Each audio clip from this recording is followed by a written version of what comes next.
people in the Go Home Club go home after school?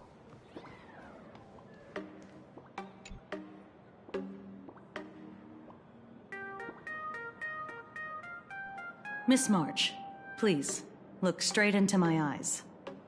Just like that. Perfect. Now, I'll need you to repeat these next few lines after me, and do so in the same tone of voice. Okay. The sky is blue, not a dazzling display of sparks. The sky is blue, not a dazzling display of sparks. Though dazzling sparks may light up the night sky, they silence of stars. Are you kidding? That's one sentence? Okay, though dazzling sparks may light up the night sky, they can never outshine the eternal silence of stars? Very good.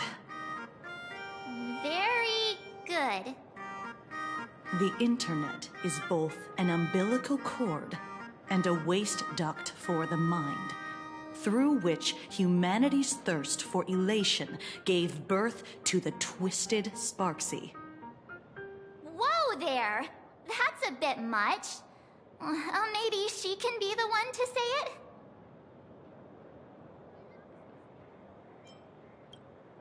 These are the test sentences I improvised according to the guidelines from the Human and Intellitron Emotional Baseline Test. I carefully observe the subject's microexpressions and tone changes at the moment they say the name Sparksy, to check if they are infected by a mimetic virus. So I passed the test, right? Given how fascinating your reaction was, I clearly don't need to worry about you. Should you find yourself experiencing any livestream addiction withdrawal symptoms later, feel free to contact the Department of Aberration Defense staff. We'll provide you with a series of corrective behavioral treatments. You're handling this like a real pro, Miss Kuchiba. Has this kind of thing happened before? It's impossible to predict what will happen during the Phantasmoon Games. Once, a supplicant reversed the definitions of truth and lies, which nearly caused massive civil unrest. After that incident, we incorporated mimetic treatment into the Department of Aberration Defense's emergency safety protocols. Sparksy Khan didn't cause any casualties this time.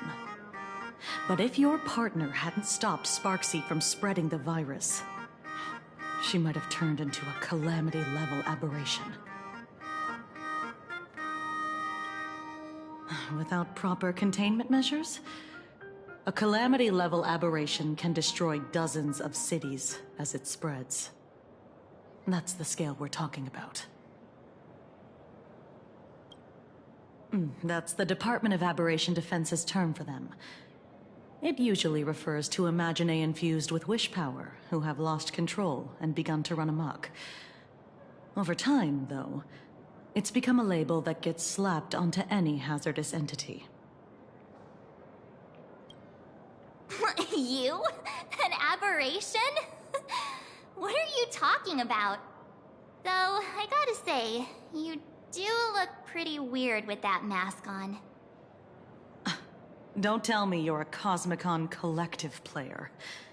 The Department of Aberration Defense's hazard ratings are nothing like the power ratings in some card game. Right then, that's all for the required checkup. If you're interested in aberration calamity threat levels and how they're classified, you might want to take a look at this document. However, do bear in mind that causing damage of the aforementioned scale during the Phantasmoon Games will cause you to be classified as an aberration and dealt with accordingly.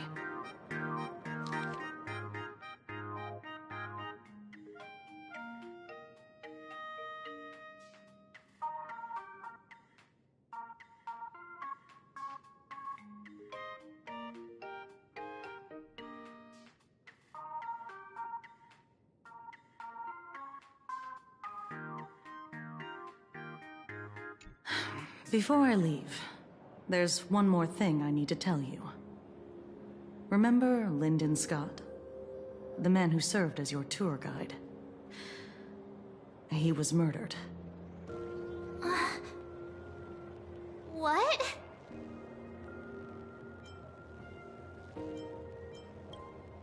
Though, given how he's behaved, he's definitely rubbed a lot of people the wrong way. But I doubt any of it was serious enough to get him killed, right? Oh, seems like you are quite familiar with him. You don't suspect us, do you? I wouldn't exactly call Scott a friend, but we'd never do anything like that to him. Easy there, young lady. I haven't even started asking questions yet. Of course, there's no way the renowned heroes of the Express would harm some lowly IPC employee simply because they had a problem with him. More importantly, both of you have solid alibis. The initial results of our investigation suggest his murder might be connected to the Phantasmoon games. I'm informing you both of this to warn you to be extremely careful. The Phantasmoon games are far from a simple game intended for passing the time or relaxation. Anyway, I wish you success. Farewell. Scott. Could he actually... I just can't believe it! But it was Miss Kuchiba who told us, so... it must be true. So, the Phantasmoon games.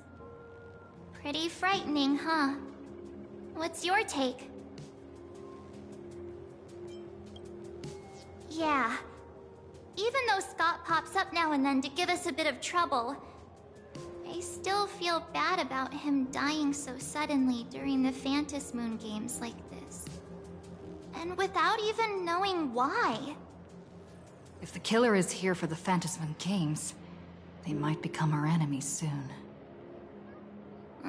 The Phantasmoon games.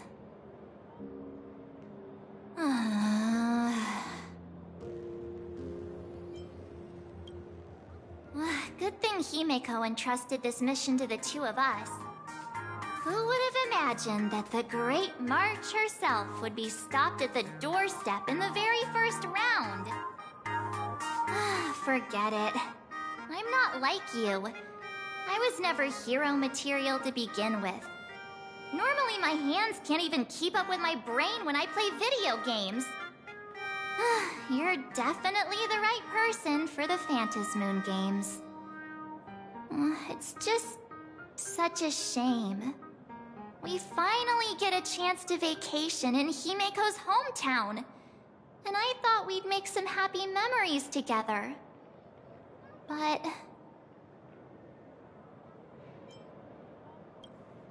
The Phantasmoon games may be dangerous, but I hope you'll be safe and sound. Hey, don't look down on me. I, March 7th, am a top-notch nameless who can hold my own. But, look, don't push yourself too hard, okay, you? Remember that we've got your back. Oh, right. Where are Himeko and Mr. Yang? They must be getting examined and interrogated too, right? Why don't you send Mr. Yang a message?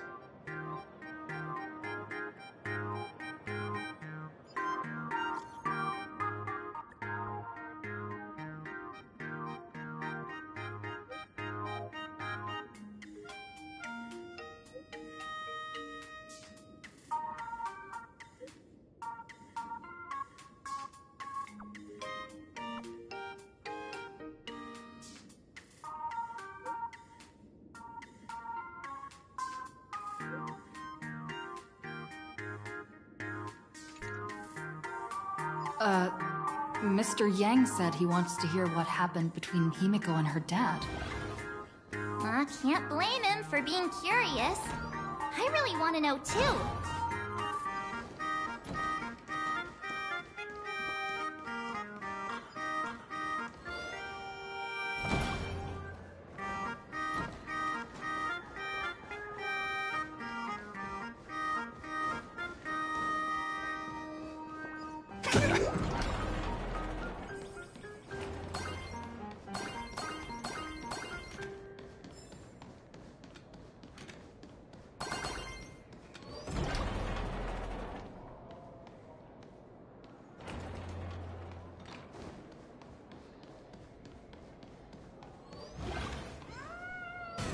Trying to trick me?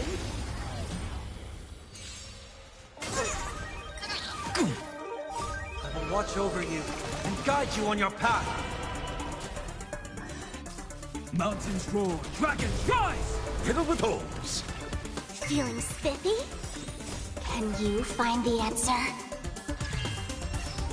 Torment and doubt, farewell. I see through you. Soaring above the lands, this is permanence! Fight to the death.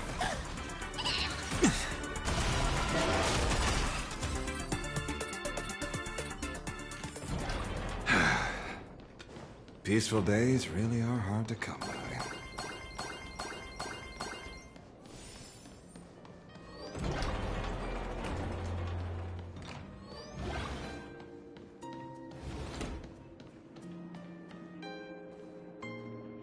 You're here.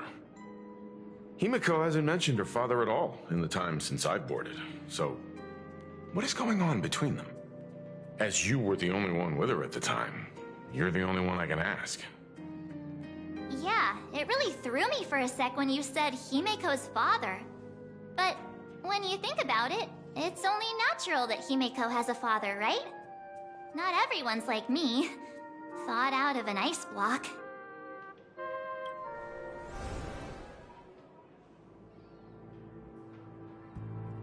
"15 years ago, the Phantom Moon Games of that year came to be remembered as the Blood-Stained Games. So many parents lost their children. So many people lost those dearest to them. One of the victims was my very own daughter. Upon my return, I stood before the grave where she was laid to rest. Her name was Himiko. So, this lady who bears her name, who exactly are you? 15 years ago, when I made up my mind to join this Phantom Moon Games, my father wasn't with me. Even as I fought for my life against the Herald of Death, my father was still off somewhere, wandering the cosmos. Strictly speaking, ever since I can remember, his presence in my life has been as thin as the air in space. So, I would ask you, who bears his name, who exactly are you? Well, look at you. What are you getting so worked up over? Just a joke. A joke. It's been 15 years after all, and you've grown into such a fine young lady. How could you expect your old man to recognize you right off the bat? So, what's with that gravestone I saw with your name on it then? When you don't know if you'll live to see tomorrow, there's nothing strange about getting your affairs in order in advance, is there, Mr. Ryusuke? Mr. Ryusuke? How could you be so formal with your own father? At least call me Dad like you used to, okay? Hold it. And you are... Don't tell me. Himiko, is this your child? Oh, could you please stop making things worse? I haven't seen you in 15 years, and now I'm a grandfather. Wait. Who's the father? That's enough! You are looking at my colleague. A new generation of Trailblazer. My friend and my companion on the Astral Express. Do you understand now, Father? You hear that? She called me father. Hello there, my friend. Ah, sorry about that. I thought you were Himiko's daughter for a second there.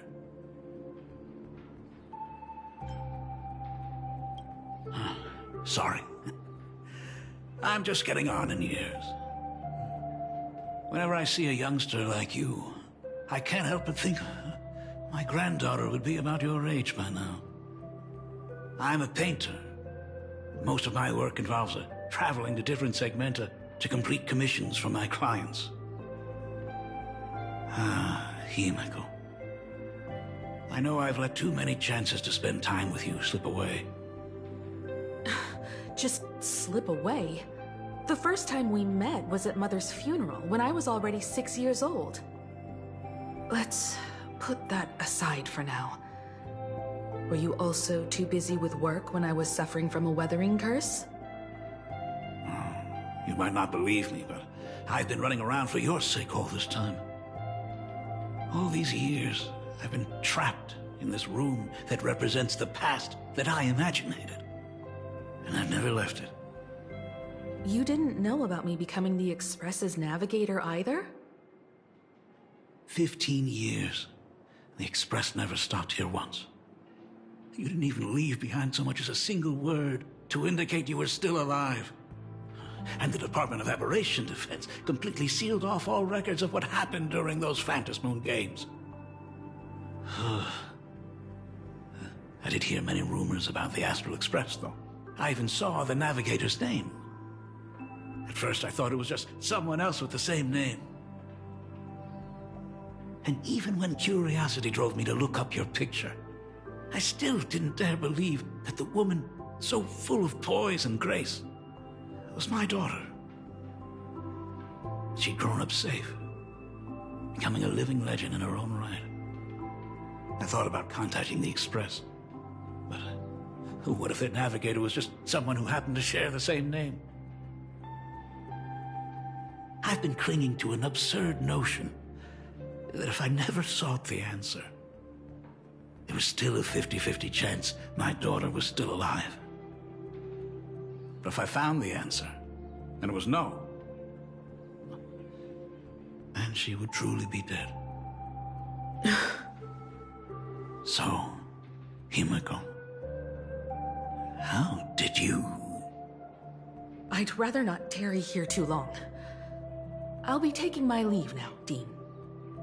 The Express has defeated the supplicant that occupied this school and prevented another tragedy like the one 15 years ago. Now it's time for you to fulfill the duties you failed in back then.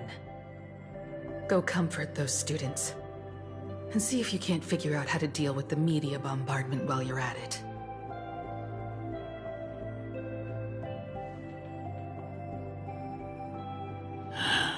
Failed in my duties. So, still mad at me. Can we talk?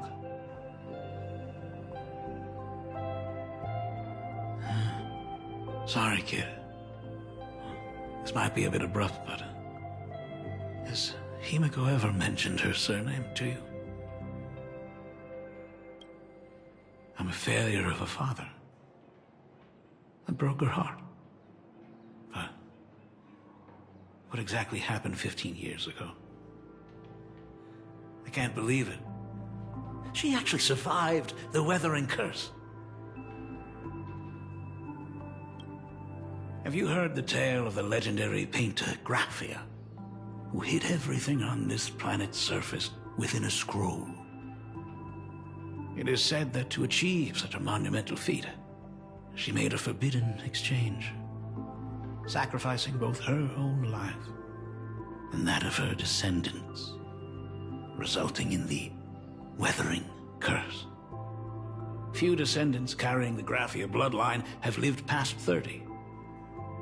Most of them wither like flowers while they're still young, skin cracking and peeling like dried paint. Himiko's no exception. She was tormented by the curse for years. I'm just a useless son-in-law who married into the family. Strictly speaking, I can't really be considered a Graphia descendant.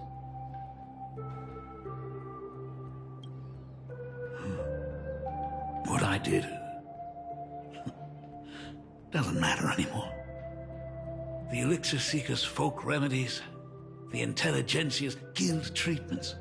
I tried them all, but nothing could reverse the curse.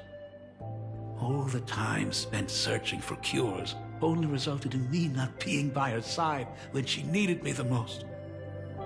In the end, I am nothing but a useless father.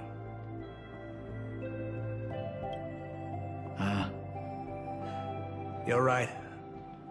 I just didn't realize it quickly enough.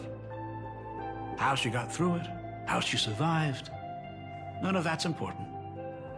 What matters is that my daughter is back. That's all I need.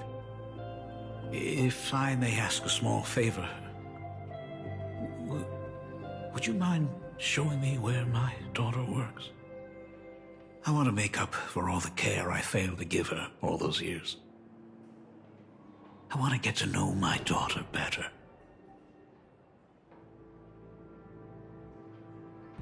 Truly a memorable father-daughter reunion. Brings up some memories of my own home as well. There goes Mr. Yang with that knowing look again.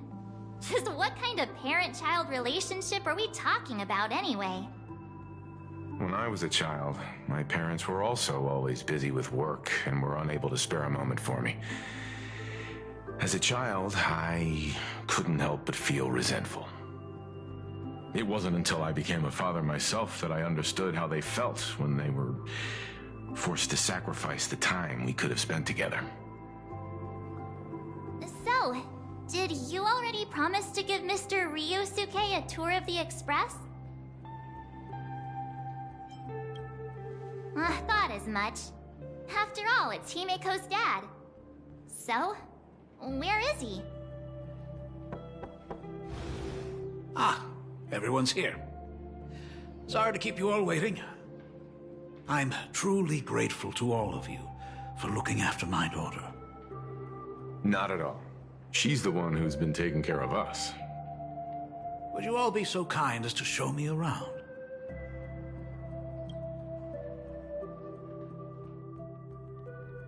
So, this is the Astral Express. Really lives up to its reputation. It's even more impressive than I imagined. As to be expected, of course, huh? It's the place where my daughter works. By the way, what's the pay like for a navigator? Does a position come with insurance and an annual bonus? Talk about parental love. First thing out of his mouth is asking about her salary. Like I'd have a clue. Help! A little backup here?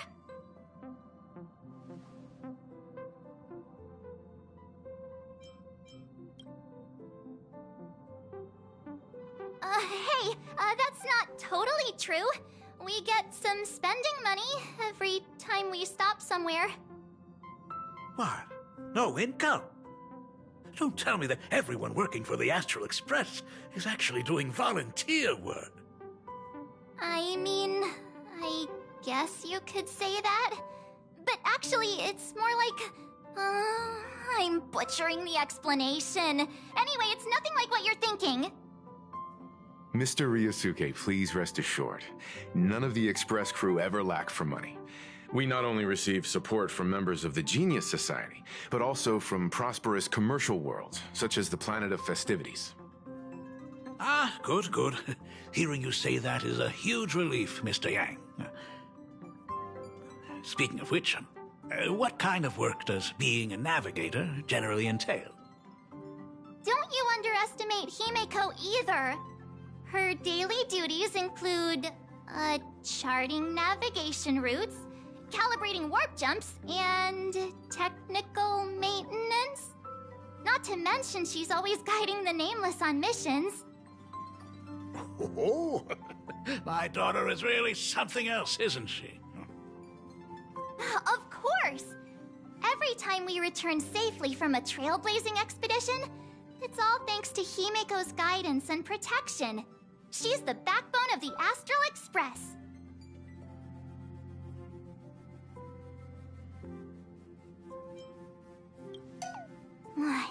Daddy, come on!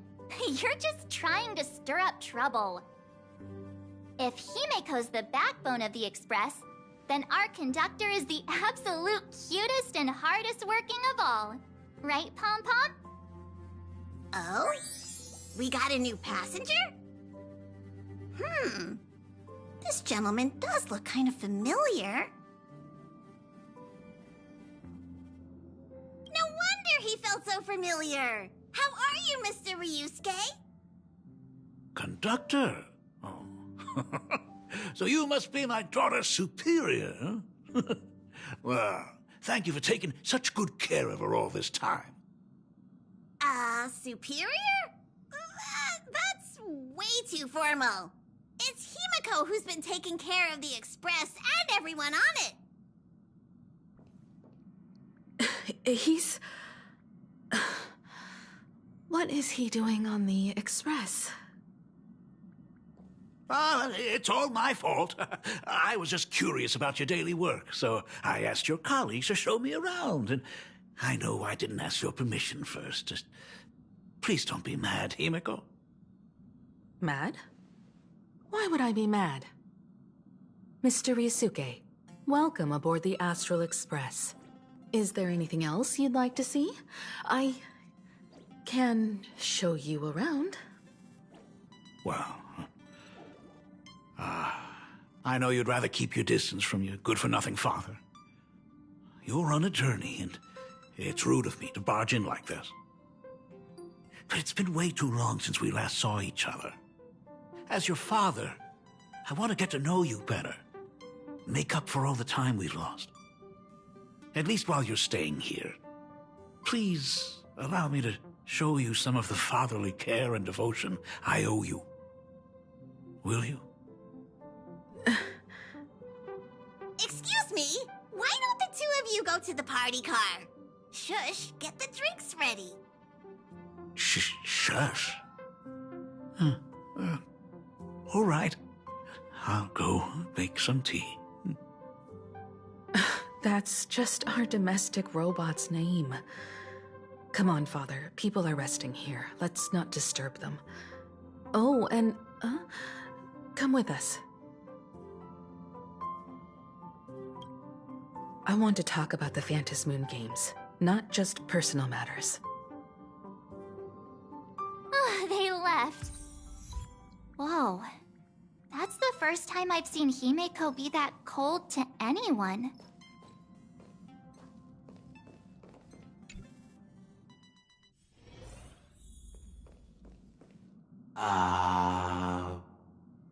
When it comes to breaking the icy silence between a father and daughter, nothing's better than a cup of hot water. The person who drinks it will yelp, "Hot!" and be immediately met with a concerned, "How could you be so careless?" from the other party. And just like that, the conversation starts flowing. Friendly reminder, that is not a joke, but a practical ice-breaking tip.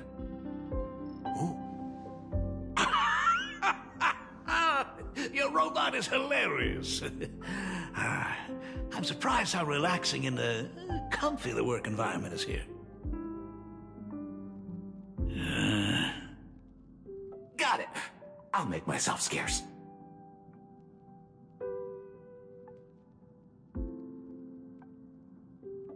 Being a nameless is neither relaxing nor comfy. Most of the time, we are facing down Void Rangers from the Antimatter Legion, bugs left by the Swarm disaster, Borisin, and various organizations that are suspicious of the Express or have malicious intentions for us. That dangerous? Huh. Maybe this trip home is a great chance to quit your job, huh? Talk about coincidence. Just so happens I'm getting on in years. And Graphia Academy is in need of a new dean.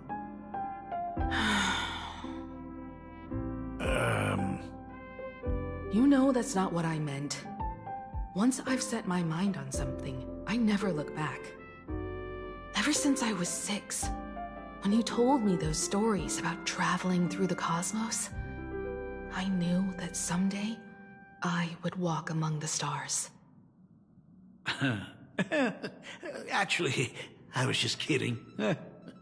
I'm not completely clueless about what the Express and what you do. Oh, right. Once I knew the Express was coming, I even bought that comic series that's based on your adventures. Please, don't tell me it's fluffy across the blue.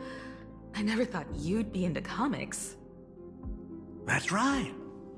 The protagonist is a baseball bat-wielding raccoon. The character's based on that kid, right? As an artist, you do have a good eye. Come over here. Thanks for giving us some time alone.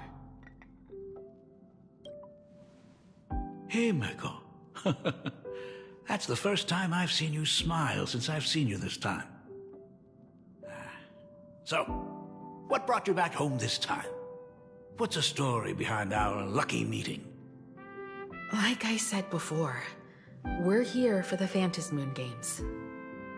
So, the Phantasmoon Games 15 years ago were the reason you were able to overcome the Weathering Curse? Indeed. I see. That makes sense.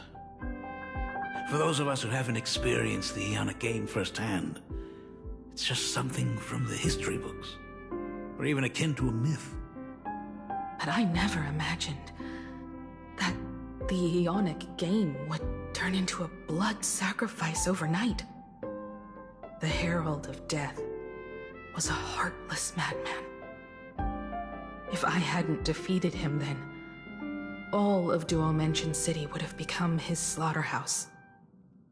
During the first few years of my journey, I relived that evening every single night in my dreams. The color of that twilight, painted with blood. So much blood. Blended with terror and screams. The victims were twisted like clay into grotesque shapes, like paint tubes that had been snapped, one after the other. And that man, he reveled in the colors splattered everywhere and wanted the whole world to be his canvas. Even if I could avenge his victims, in the end, it won't bring them back to life. The entire thing is like a heavy piece of baggage.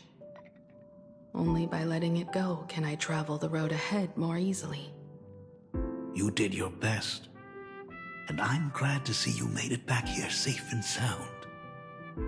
I thought I'd never come back. But the times have changed. The conditions to hold the Phantasmoon Games have been met again. However, to hold 2 games in just 15 years? That in itself is far from normal. Just like 15 years ago, the IPC wants to control everything. However, a game woven by the most fickle of eons is destined to slip through everyone's grasp. I received a report from the Department of Aberration Defense. I'm sure she must also have heard. There's been a brutal incident in Dovebrook District. Someone massacred everyone at the headquarters of the Sinwish Syndicate, leaving a signature that only the Herald of Death would use. The Bloody Bloom.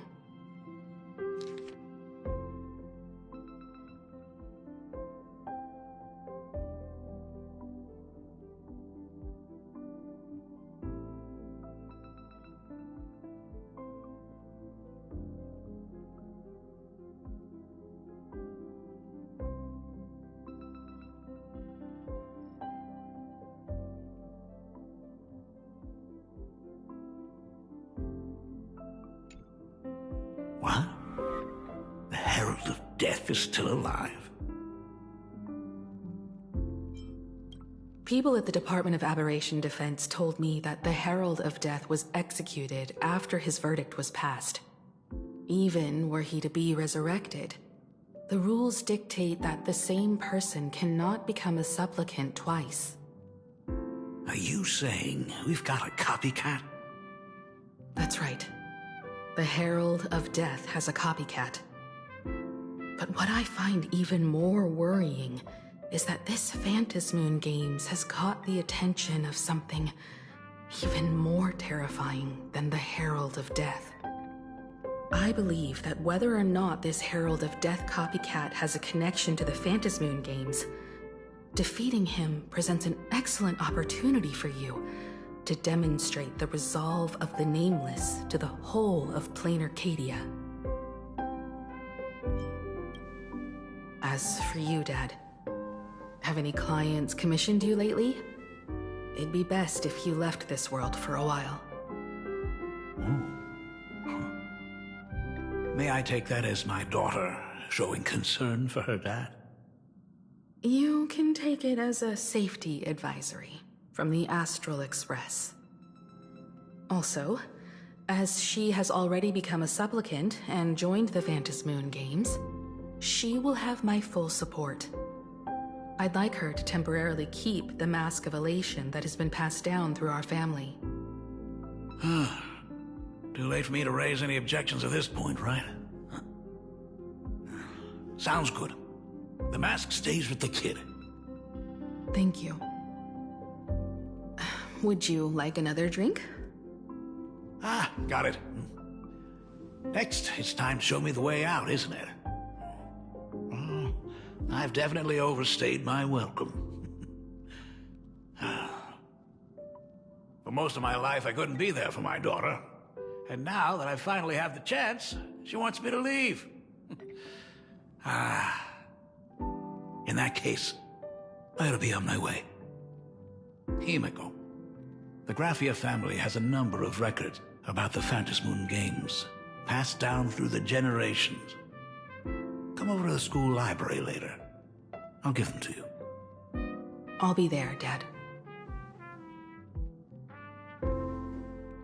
I apologize. My father's little tour seems to have made things awkward for everyone on the Express. Let's head to the parlor car and check in on Welt and March. Now that my father's gone, we can all relax a bit.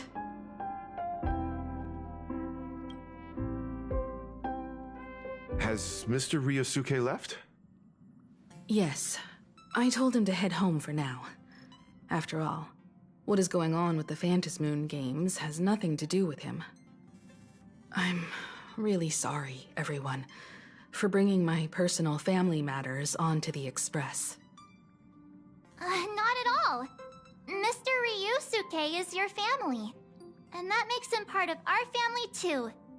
And the most important thing for family is to be together. So he's welcome to drop by anytime. Madame Pearl sent a message to the Express just now, inviting our supplicant to a meeting. She'll have a private car waiting for us. Yes, the meeting won't be held in some stuffy, formal reception room. She would like us to visit and tour the headquarters of a company under her name instead. Himiko, you know about Pearlux Corp, right? Of course. It's the biggest entertainment conglomerate in Planarcadia. Entertainment company? That's right. Pearlux Corp is a titan, dominating the entertainment consumer market, including cartoons, comics, games, toys, and the like. They've cornered half the market. Oh, so that's where the Pearl in Pearlux comes from. It's a play on her name. Did Pearl mention what she wanted to talk about? She didn't say much, but she specifically mentioned wanting to discuss the developments regarding the Phantasmoon Games, and that she could provide us with a bit of help. Helping her opponents in the Ionic game? Oh, looks like she realizes we are all in the same boat. Perhaps she has also realized that the Phantasmoon Games cannot be artificially manipulated. We may be able to get a clearer picture of Pearl's intentions after we meet with her.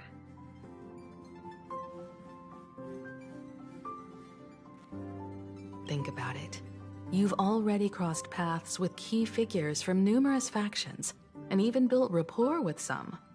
You're already a capable Nameless who can more than hold your own. Though she holds a high administrative position on this planet, do not forget, she is also one of the 10 Stonehearts.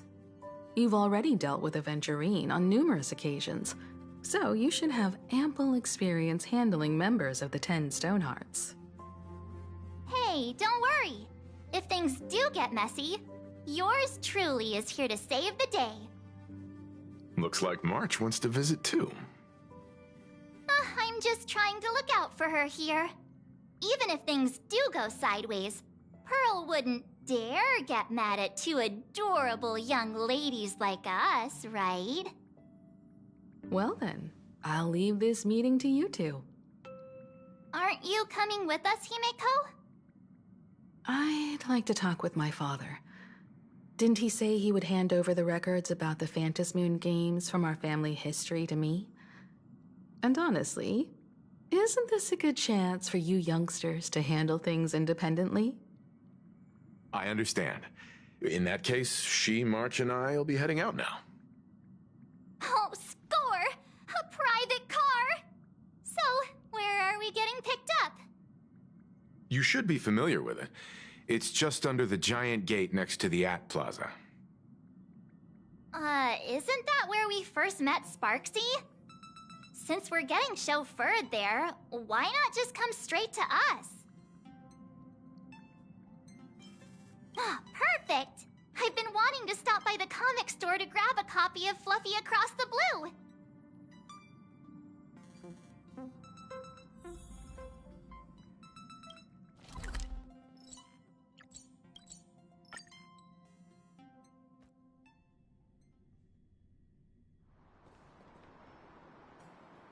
Look! There's a convenience store! Mind if I grab a copy of Fluffy Across the Blue while we're waiting? Is that the comic based on the Express's adventures? The author sure knows how to tap into what's trending. The best part is that the author drew all of us as adorable little animals. Totally fits our personas, don't you think?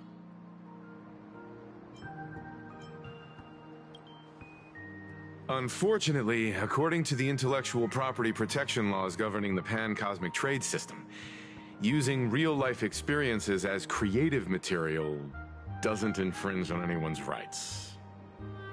Dang! There goes my payday. In fact, it was recently announced that the Fluffy is getting an animated adaptation, and the copyright for it is currently held by Pearlux Corp. It's a super memorable comic! No way can I miss getting a copy while I'm here.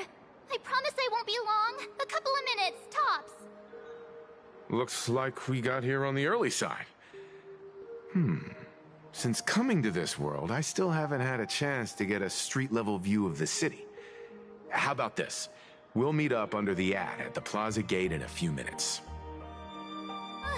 All right. Sounds like a plan. Might as well take a look around then. Absolutely insane. Did you see the post I shared? Hey, you hear the news? There was a supplicant battle at Graphia Academy. Yeah, I saw it. The online forums are already blowing up. The supplicant called Sparksy. How terrifying! Actually using live streams to spread mimetic viruses. Eons, that's just evil! I can't believe the Department of Aberration Defense is letting someone that dangerous run loose! I heard her livestream got permabanned. Good thing that Nameless from the Astral Express acted so quickly.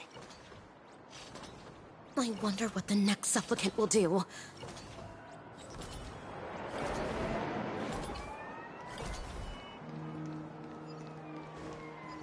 Have you read the new chapter of Fluffy Across the Blue? Have you read the new chapter of Fluffy Across the Blue?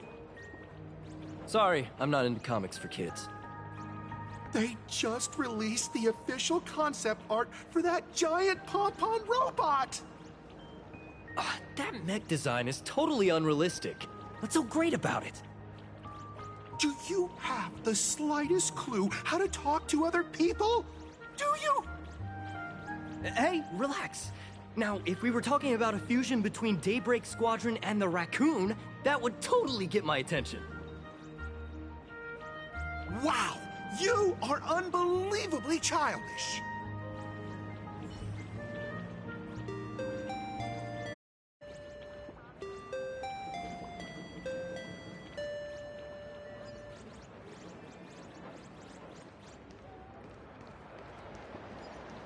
Hello there. Would you like to learn more about the Research Society of Happy Smiles?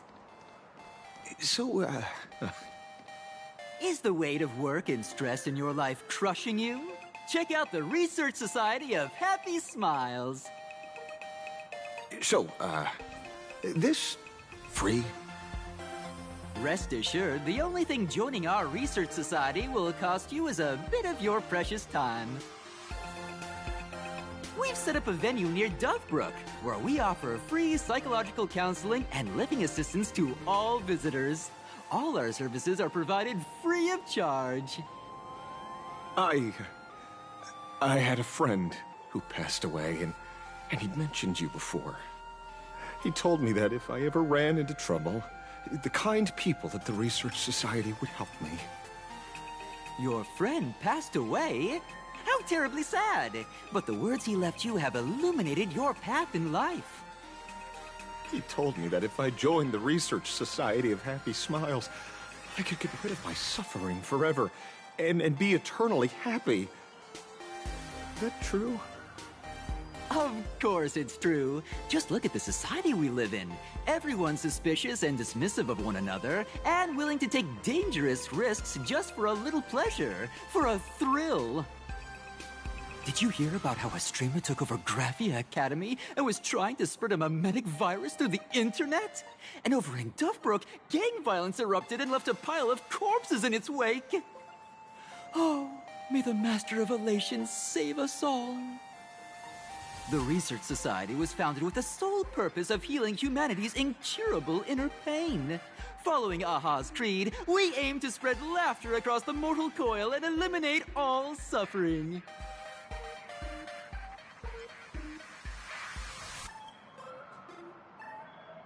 Of course it's possible! For this is a world blessed by the god of elation, where Aha has granted us the right to happiness. Have either of you heard about the tragedy of the Bloodstained Games 15 years ago? Oh, that won't do it all! You're the Astral Express's superstar! There's a ton of things you need to look into before joining the Phantom Moon Games. There was an awful accident during the last Phantom Moon Games, and many people lost their loved ones and children. It was as if a hole that could never be filled had been drilled into their hearts, leaving only sorrow to accompany them for the rest of their lives. To escape their suffering, these people who had lost their loved ones gathered together and established a mutual support association. This was the Research Society of Happy Smiles' predecessor. It's now been well over a decade, and the Research Society continues to help more and more people emerge from the darkness in their lives and step into a brighter, happier future. Come to think of it, it would be most wonderful if a distinguished person like yourself were also interested in our Research Society. Should you find yourself with a moment to spare, please come and visit our Mutual Aid Society. Well, if it isn't the Astral Express's superstar. Of course it's you. Looks like we really were bound to run into each other. I'm here to do my job. Problem is, you've gone and messed up my investigation.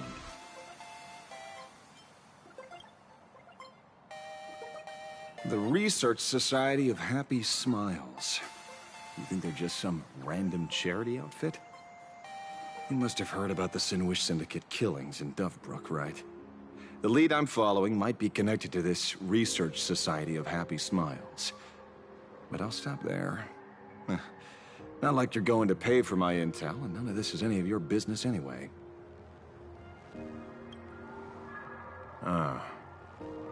Based on your social circle, you wouldn't be talking about the poor IPC sap who was unlucky enough to be there, huh? Planning to avenge him?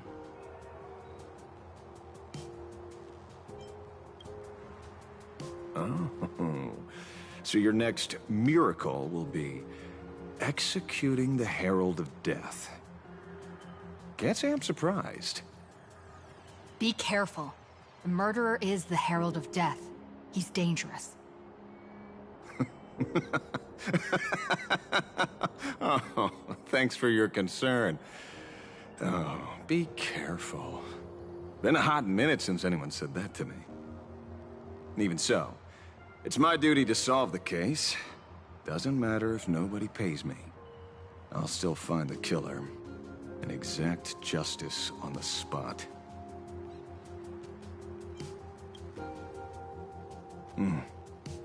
A fool I happen to be on fairly good terms with. Revenge killings or turf wars. Wouldn't be unusual for gang members to die like that, but dying at the hands of some psycho who kills for kicks? That I can't accept. No matter where you are in the cosmos, which era, regardless of how civilization evolves, some rules will just never change. Like an eye for an eye, a tooth for a tooth. Hey, guess which lucky girl just managed to snag the last copy in the whole store? Oh, who's this? Allow me to introduce myself. I'm Ashvale, the famous detective. You could say your friend and I are acquainted through past clashes.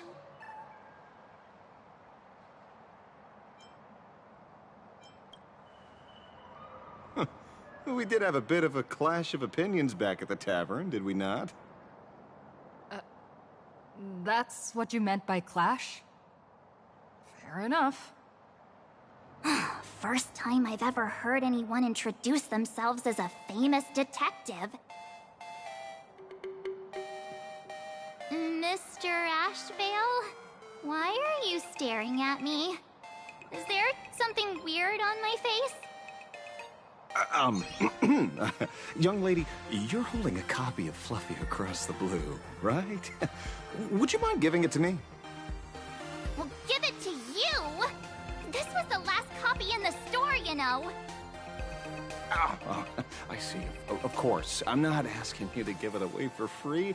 I'll pay for it. The retail price is 300 credits. I can pay you 10 times sticker price. 3,000 credits. What do you say? Hey, mister, this isn't about the money. Because it was the last one on the shelves. True. The last item in stock is like the final slice of cake on the plate. The last prey animal on the plains never fails to stir our urge to seize it before anyone else. So, 30,000 credits. How about that? That's my final offer. I'm not exactly rolling in money here.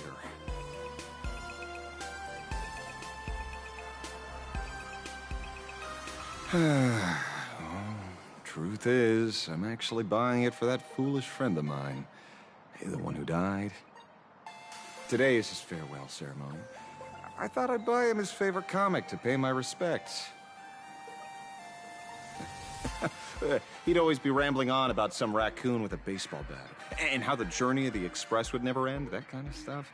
I heard those stories so many times, it felt like my ears were gonna fall off. But, after all that fuss, I completely missed the chance to buy it. Every store around here is sold out. Oh, that's enough. My poor little heart can't handle sob stories like that. Here, Mr. Ashvale, take the comic. Oh, thank you very much for the comic, young lady. Here's the 30,000 credits. Ooh, as promised. Oh, I heard you're the real-life inspirations for the characters. Since you're here, could I perhaps trouble you to sign it? Unbelievable. Aww.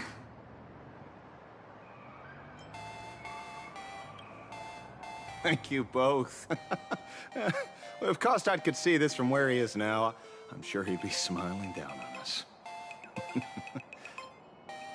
As a token of my gratitude, I'd like to give you a friendly word of caution, little girl.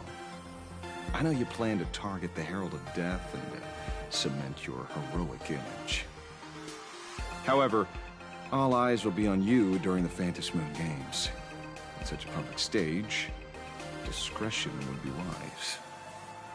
Because when the masses see your magnificent miracles and wield your extraordinary power, fear and jealousy could turn their wish power into wish you ill power at the drop of a hat.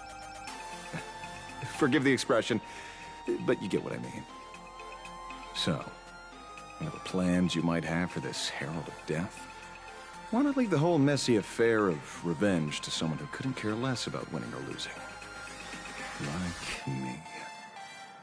Just like this comic, I'm dead set on getting him.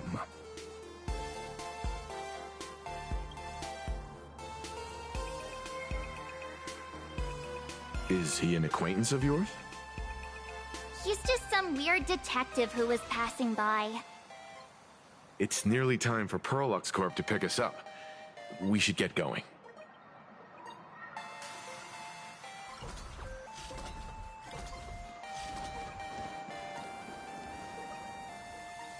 Well, we're here. So where are they? I don't see anyone in IPC uniform.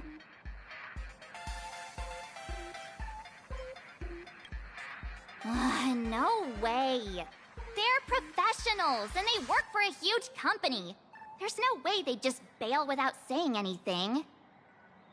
Greetings, crew of the Astral Express. It is my honor to escort you on your visit to headquarters. Mechatron? I am guard number 100086, created by Perlux Corp, a security specialist from the business division. My designated human name is Faerun, said to derive from an ancient language meaning iron. It's a pleasure to be of service. Please, do not concern yourselves with such things. My sole duty today is to ensure everyone reaches Perlux headquarters safely and happily. So, what are we waiting for? Let's go! According to the instructions given to me by Madame Pearl's secretary, there is still one more guest I need to pick up.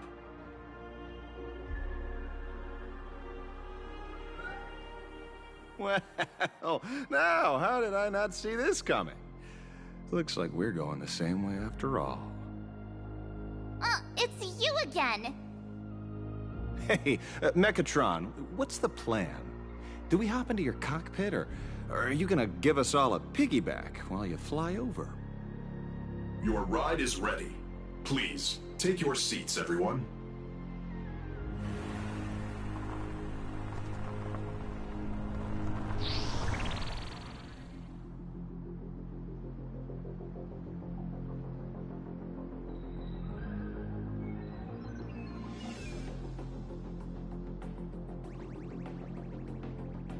Whoa! Now that's what I call a custom paint job. Your ride isn't your run-of-the-mill business car, but a customized, made-to-order vehicle, used especially for receiving guests. Sorry. This might come across as a bit insensitive, but I have to ask. Can Faerun actually fit in the driver's seat?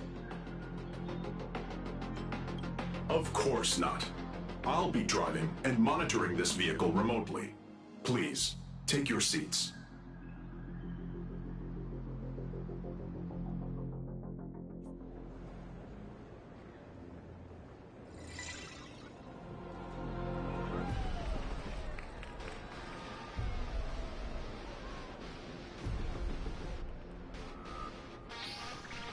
Now that is astonishing. Wow! Whoa, that's one massive robot! Ladies and gentlemen, welcome to the headquarters of the Perlux Corp. Back when Himeko said this was an entertainment company, I knew their headquarters wouldn't be some ordinary old office building. But this is way too much. That giant robot statue? This place is totally like some supersized mecha hangar! Ha ha! You're absolutely right. In accordance with the vision of our founder, our lobby was intentionally constructed as you see it now. To realize dreams that far exceed what consumers imagine has always been Perlux Corp's core design philosophy, and we have never strayed from it. If any of you are familiar with our company's works, you may recognize this as Mechatron Warrior Series, the Daybreak Squadron's base of operations.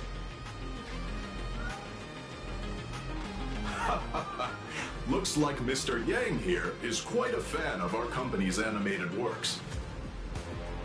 Now, Madame Pearl would like to invite everyone from the Astral Express to take a tour before your official meeting begins. She has arranged for a member of our staff to accompany you, so please, wait here a moment. I understand, Mr. Faerun. Thank you for escorting us all this way. Well then, I'll take my leave. This way, Detective.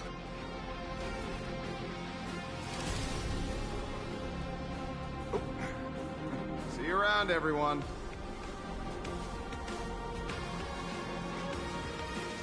Oh, really? Pearl wants us to look around here before the meeting? That seems kinda weird. Could it be related to her proposed collaboration? Perhaps this is her way of introducing her other identity. It's all good as long as we get a chance to look around. That works for me. Why don't we explore while we wait for our new guide? Mr. Yang! Over here, quick, come on! Look. Mr. Yang, isn't this your favorite giant robot? I saw it. Please, just keep it down. We're here as their guests. We should be careful about what sort of impression we leave. Looking more closely, it appears many of this Mechatron's components were never installed. Oh, what a shame. I was hoping to see it finished, to see the completed Mechatron. Imagine how it would look in motion. What a glorious sight that would be. Really? In that case, Mr. Yang, let's hear it. Which one's stronger? This giant robot, or that Arahato you designed back when you were an animator? Seeing as we're on someone else's property, comparing robots from different works would be most disrespectful to the creators themselves.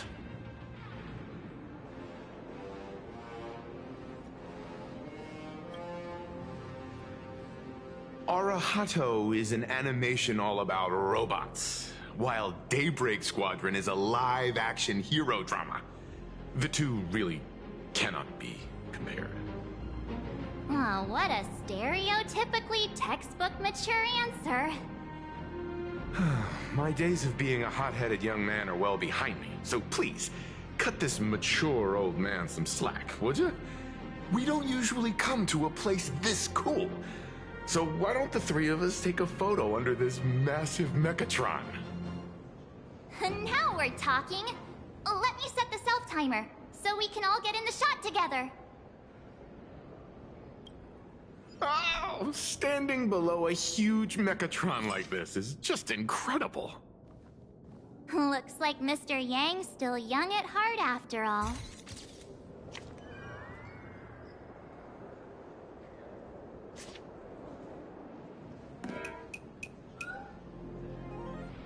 Where did this extra person in the photo come from? Ghost? But it's daytime, and there's way too many people here anyway.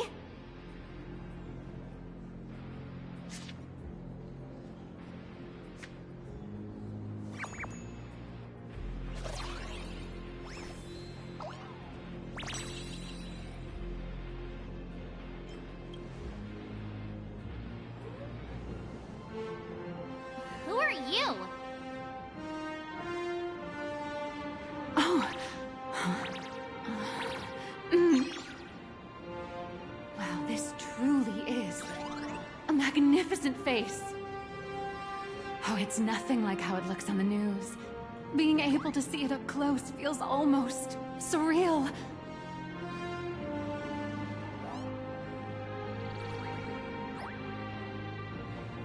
Am I too close? Oh, sorry, my bad. I'm not great with personal space.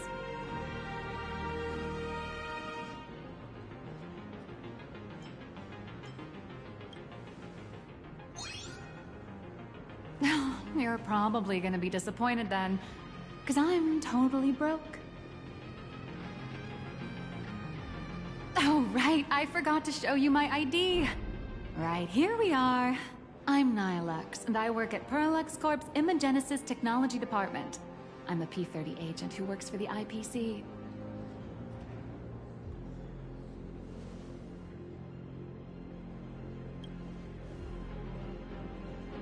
So, what brings you here? Madam Pearl sent me to the lobby to pick you up. All of you are famous super cosmic level heroes whose faces have been all over the news more times than I can count. So of course I recognized you right away and just couldn't help rushing over here to snap a selfie with you. Hope you don't mind. I see. Then, hello, Miss Nihilux. Hello everyone! Starting now, I'll be your tour guide, taking you on a comprehensive and in-depth tour to every single must-visit place in this building. From the Mechatron Imagenesis that managed to pique Mr. Yang's interest, to Miss March's favorite fluffy across the blue merchandise, I'll reveal all the secrets behind our hottest products. Oh, seriously? I can't wait! Of course I'm being serious. If there's anything you want to see, learn about, or even get your hands on along the way, anything at all, just let me know. Why don't we head to the gift shop first? I'll get you all some souvenirs.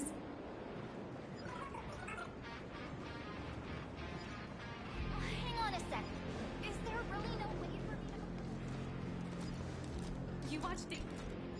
Hey, wait. This isn't right. Isn't this Pom-Pom? Oh, wow! Oh, that's some really fine craftsmanship. This is a toy model of Alloy King Pom-Pom, which hasn't been officially released to the market yet. But just you wait.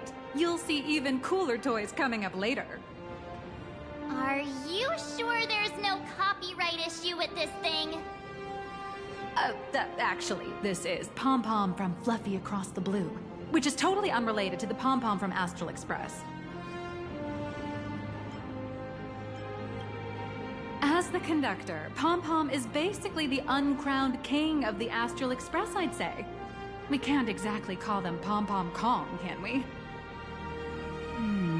Speaking of souvenirs for the Express, I bet nothing could be more perfect than this toy.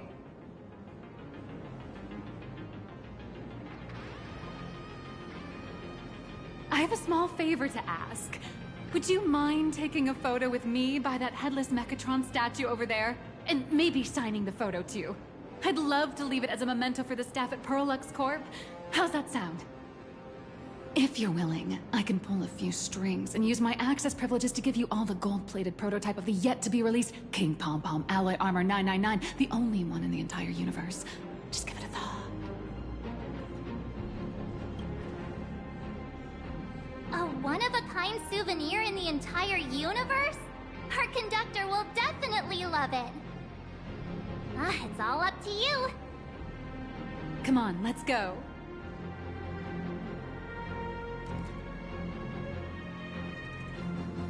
The officially licensed fluffy.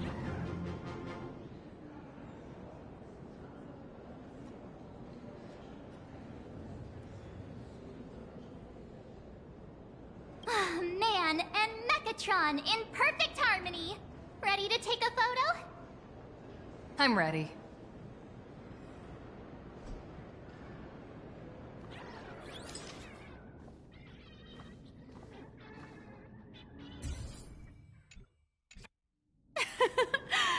love this one so much. I suddenly have this selfish urge to keep it all to myself. And don't forget about that exclusive gift you promised. You bet. In fact, I'll throw in a normal edition for each one of you as hush money. Come on, let's head to checkout.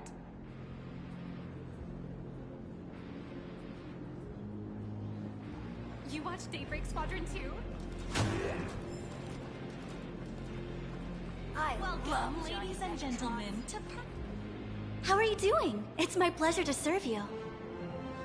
I'd like to present each of our 3 distinguished guests from the Astral Express with an Alloy King pom-pom toy model as a gift. Sure, you got it.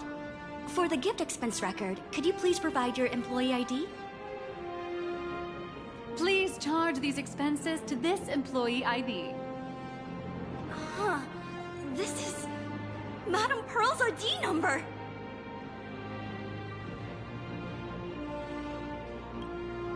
After all, you are esteemed guests invited by Madame Pearl herself. It would only be fitting for the gifts to be presented in her name. I see. Please wait a moment. Your Alloy King pom-pom is all packed up. Would you like to take it with you, or shall we use our delivery service? Since we still have the tour to go through, please just have it delivered to the Astral Express. No problem. Hope you enjoy your visit here. Now that the gifts are done, I'll take you to the Mechatron Design Lab. This is the part I've been looking forward to the most.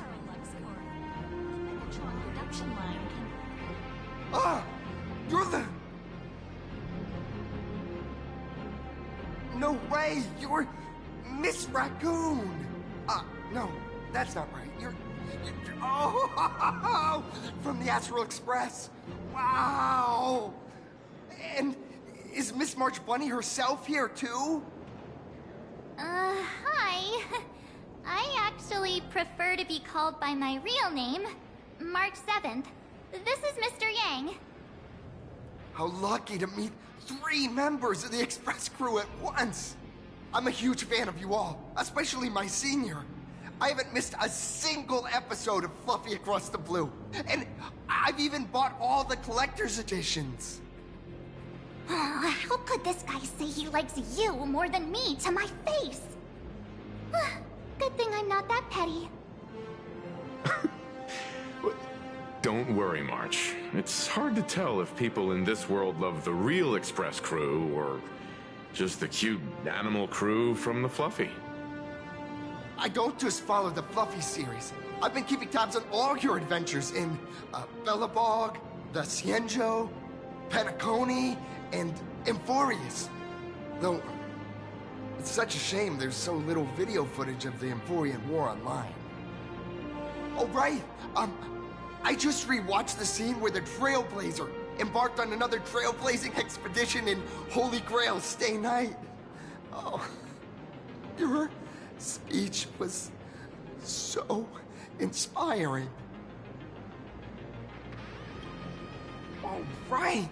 I have a precious trash can in my collection at home. If I'd have known I'd meet my senior today, I'd have brought that can with me. Could I ask for your autograph? If that's okay with you. Just sign my clothes, please.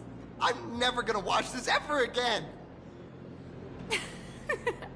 Oh, you're acting exactly like me from 10 minutes ago, kid. Don't worry, she won't fly away just yet. As for you, you've been chattering away non-stop. How about giving us a proper introduction so that your idol gets to know you better? Sorry, I got way too excited. I'm Warrior Cinderborn from Daybreak Squadron, and my real name... Well, my real name doesn't matter. Just call me Cinderborn. If you're not in a hurry, would you mind chatting with me for a bit?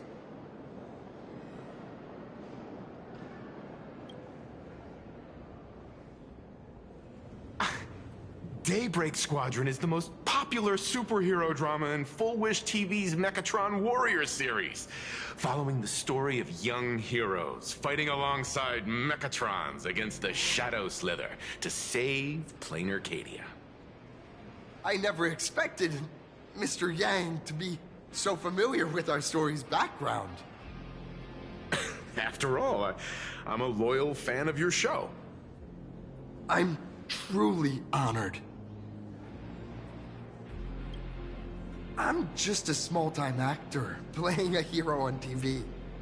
And like my senior's deeds inspired me, Daybreak Squadron has also motivated people to fight against all challenges in real life.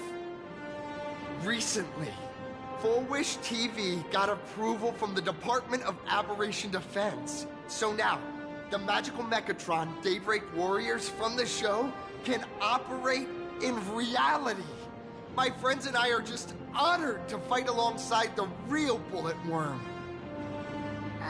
Sorry. I didn't quite understand that. So, are you still an actor or not? How should I put this?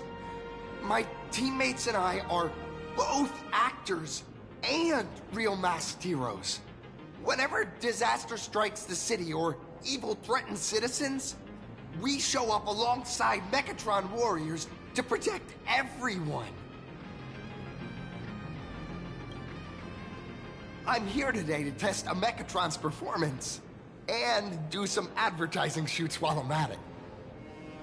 Full Wish TV and Perlex Corp have always been partners. Even the squad's transformation Mechatron is imaginated by Perlex Corp. The more popular Daybreak Squadron's drama becomes, the more wish power flows into the Mechatrons, making the squad shine even brighter in reality.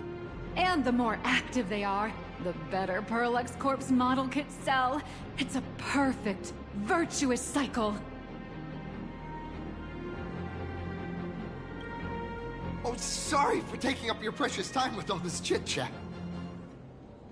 If the crew hasn't visited the combat testing area yet, I'd like to volunteer myself as my senior's opponent for the test. If that's all right with you. The hero of the Astral Express gracing us with guidance and leaving some data would surely make the staff here very happy. Oh, what perfect timing!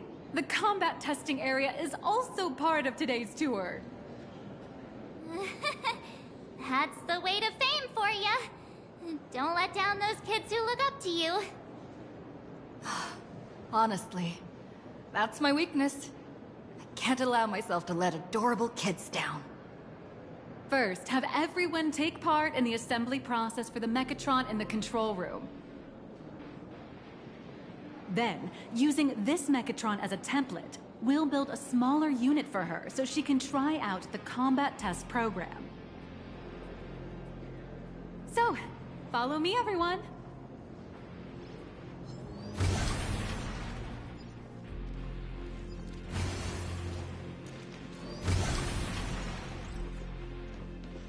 This is Perlex Corp's Mechatron Imagenesis Design Lab.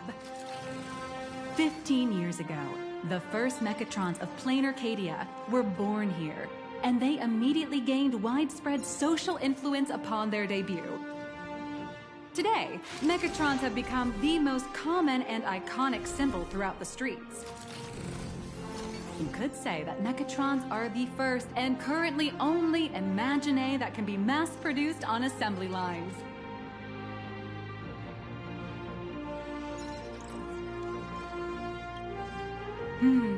Perlex Corp has indeed driven the modernization of Imagine in Planarcadia. Who knows? Maybe even stranger Imagine will be created in the future. Say, dear guests, do you know what the first step is to creating an Imagine in Planarcadia?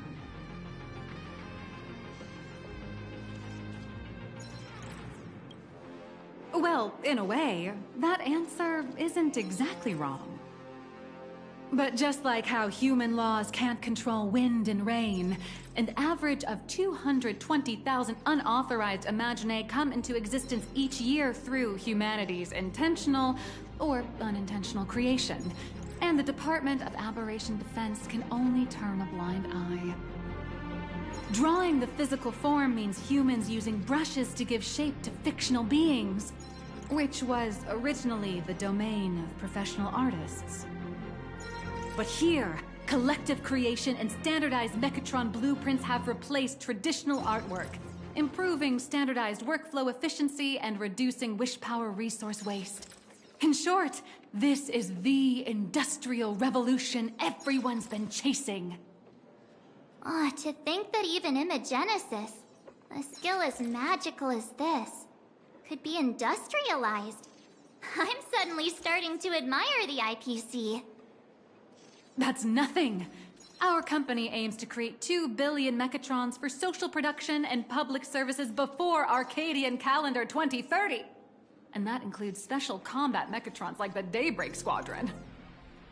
That's a staggering number. But can the wish power of the people here really sustain so many Imaginae? That's why Perlux Corp keeps churning out animations and hero shows one after another. In other places, these are just entertainment. But here, they're legit breeding grounds for spiritual energy. All of this shall serve Madame Pearl's grand goals and ideals. All right, back to square one. First step, let's go print the Mechatron structure blueprint.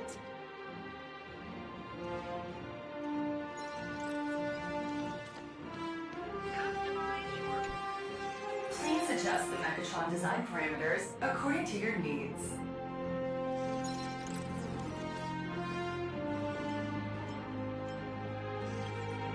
Mechatron assembly blueprint updated. Processing. Printing.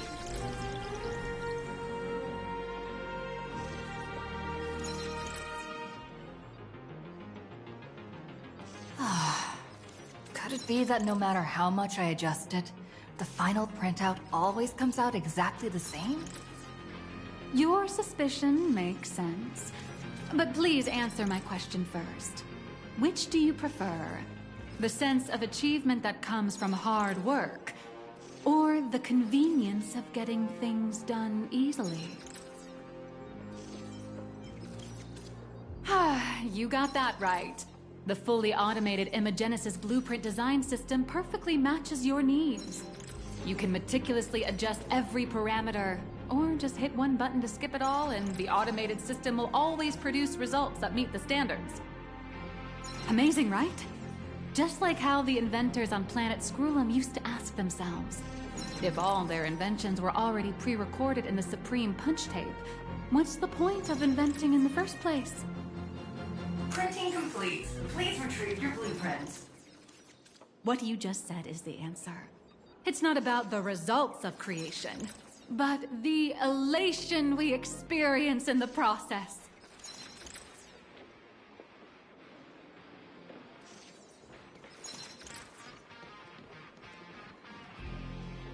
Oh, hello. But please, show me your Mechatron assembly blueprint.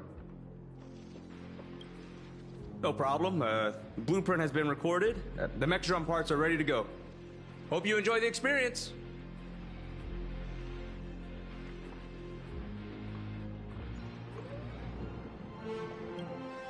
No. March and I will just watch you play from the side. Now then, please follow my guidance to complete the Mechatron assembly. This experience mainly involves assembling 3 parts: the arm, the shoulder armor, and the Daybreak blade on the back of the Mechatron. Go for it, little raccoon! Assemble the Magico Mechatron Daybreak warriors and save our city! All right, everyone, I'm heading out.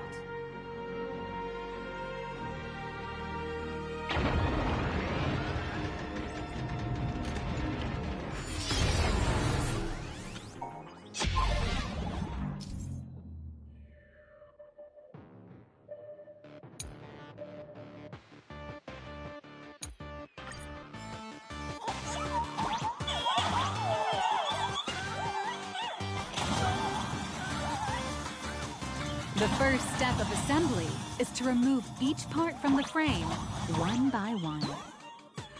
Nippers, hobby knife, sandpaper, sanding stick. Parallax doesn't provide any of these. But don't worry, the explosive device will solve. It may look brutal, but it leaves no burrs. And that's the magic that we at Parallax Corp are so proud of.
Next, please activate the mechanical maintenance arm and align it with the shoulder joint base to connect the arm.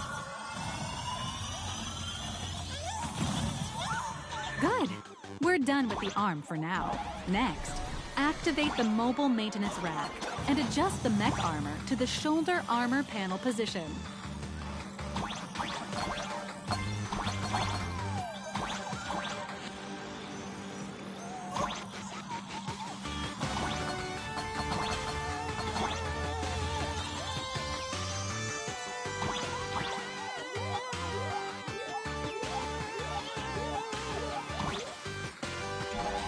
Just like before, the first step is to remove the parts from the frame.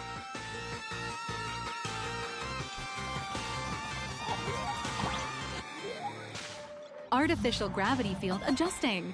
Please exercise caution.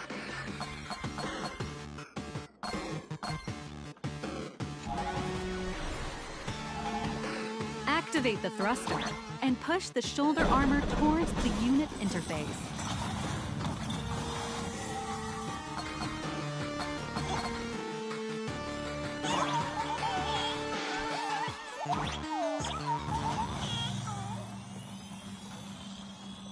Beautiful. Absolutely beautiful. This giant Mechatron is truly the soul of Parallax Corp.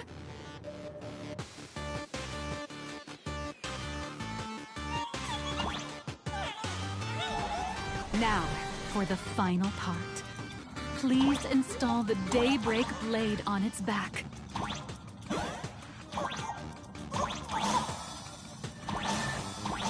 Aim at the mounting point on the back. And fire! Awaken! Daybreak blade! Mission accomplished.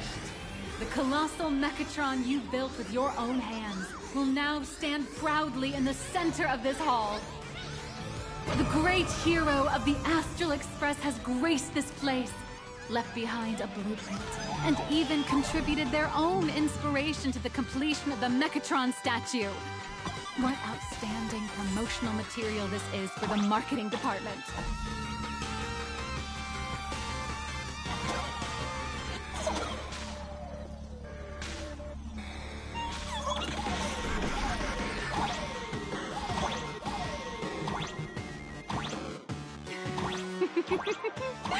A new hero is born right here. Step forth, Miss Little Raccoon, and become the Powerful wish power supply entity detected. Initiating link.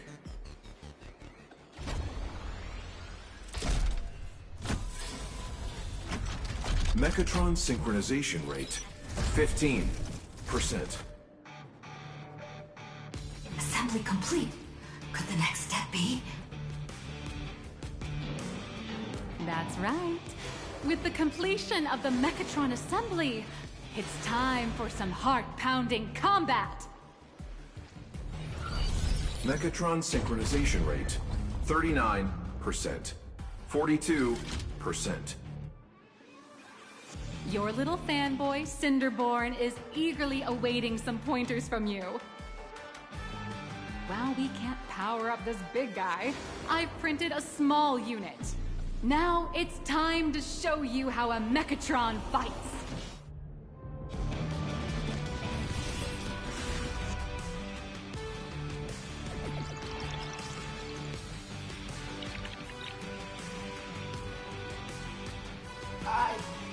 Merged with the Mechatron?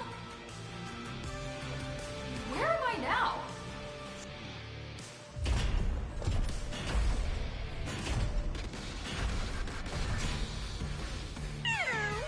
Why, of course. It's the combat testing sandbox. Look, those dazzling colors are like an express train traversing through the stars. Enhanced full-body armor, a steadfast shield for the people. What a powerful strike!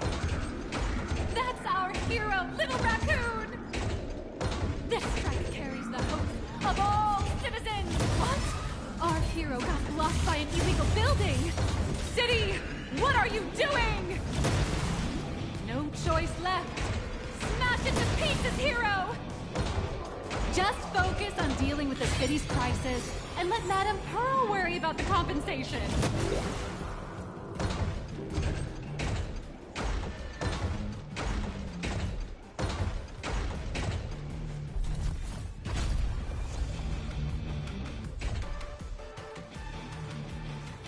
Could it be the one and only Trailblazer of the Astral Express walking towards us?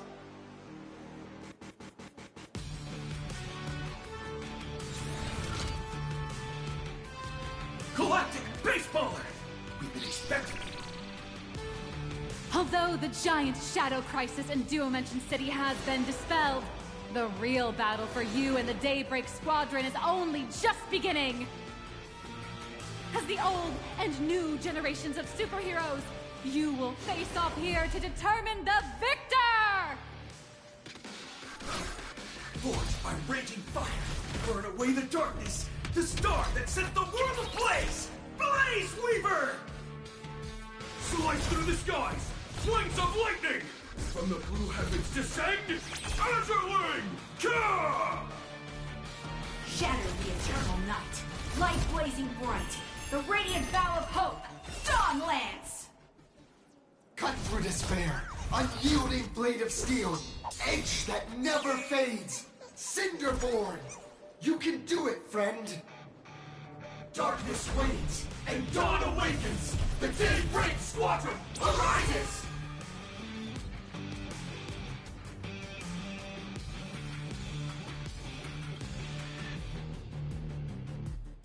This is an official challenge from the Daybreak Squadron, great hero of the Astral Express. If we defeat you, we hope you'll accept our invitation to become the honorary Phantom 5th member of the Daybreak Squadron, and help us safeguard the peace of Planarcadia.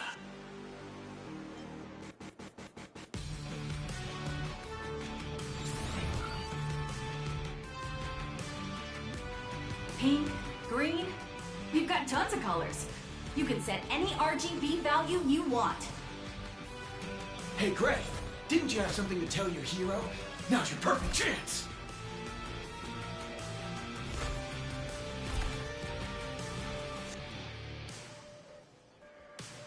My friend, you know what? Every time I transform into a Mechatron, I imagine I'm you. I think about what you would do when facing danger. It is your adventure stories that give me strength. So I'll give it my all from now on. Please don't hold back.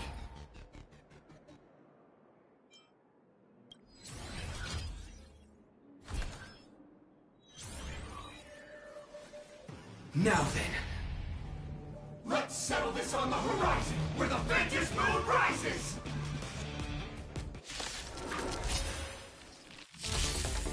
Let the two of us see what you're made of. Come on! One and only Trailblazer! Good flow!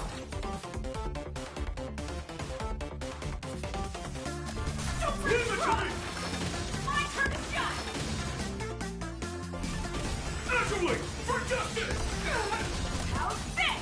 Okay, tell it! Out of my way!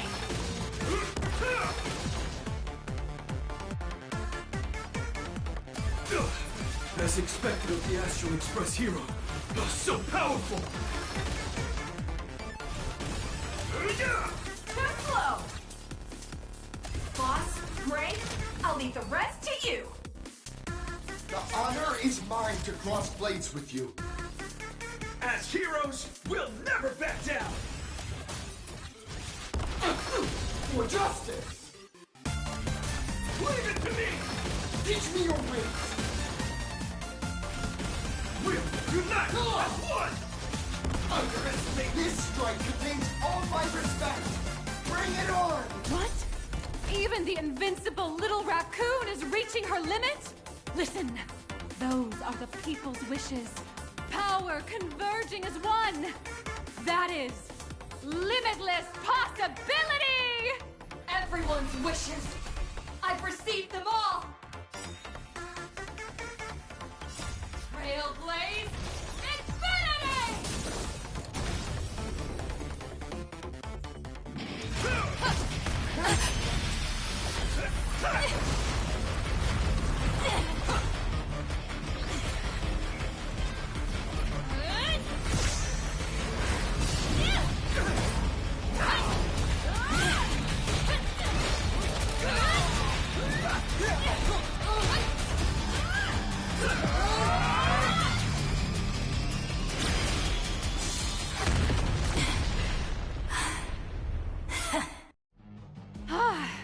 You really got into character. That was some great acting. Huh? Were we just fighting in a film studio? Don't tell me you actually thought you were fighting them in a real city. That ain't gonna happen. Madame Pearl's insurance fund would collapse. It doesn't matter if it was a real fight or a fake one. What matters is your experience. Did you have fun? The user gave us a 5-star review. Thank you for your kind feedback. Your satisfaction and approval are our greatest motivators. Looks like the Daybreak Squadron is waiting for you. You gave them quite a combat lesson, it appears. Why don't you go share a few words with those youngsters?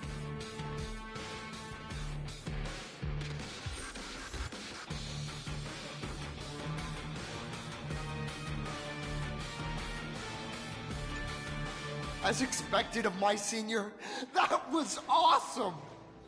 My life is now complete.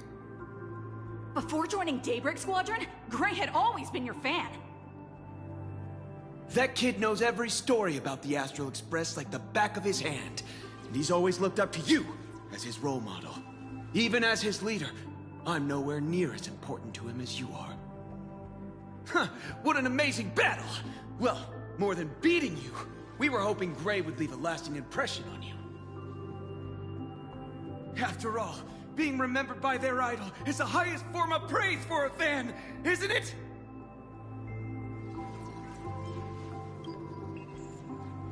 Oh, I'm already satisfied, just knowing that the name Cinderborn will remain in my senior's memory. It's a shame, though. If she really could become the 5th member of our team, our recognition would rise even further. After all, many people still think we're just plain hero. That's only because we haven't done anything truly heroic yet. Don't worry. Given the state of Duomension City, a mind-blowing crisis is bound to happen sooner or later. And that's when we'll get our chance to shine! Ha-ha! Yeah, just yesterday, I rescued 5 people from a gas explosion. Hope they recover soon. And spread the word about how awesome Daybreak Squadron is!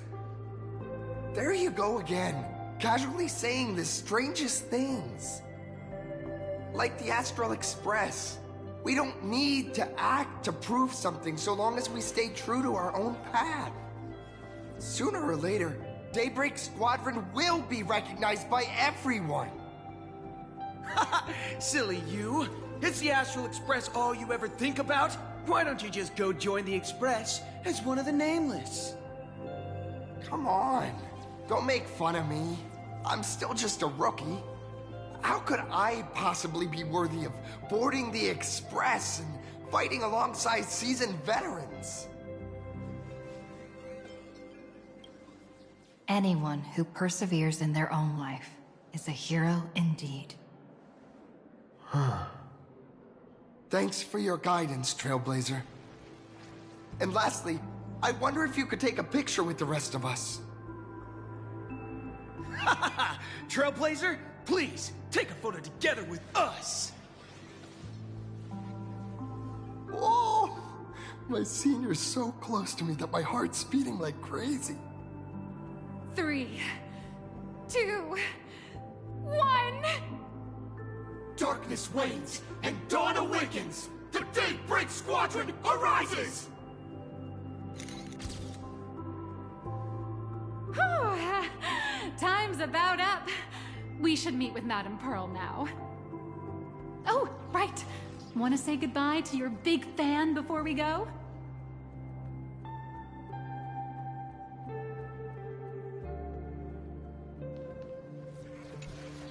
Blue, yellow! You guys were amazing back there!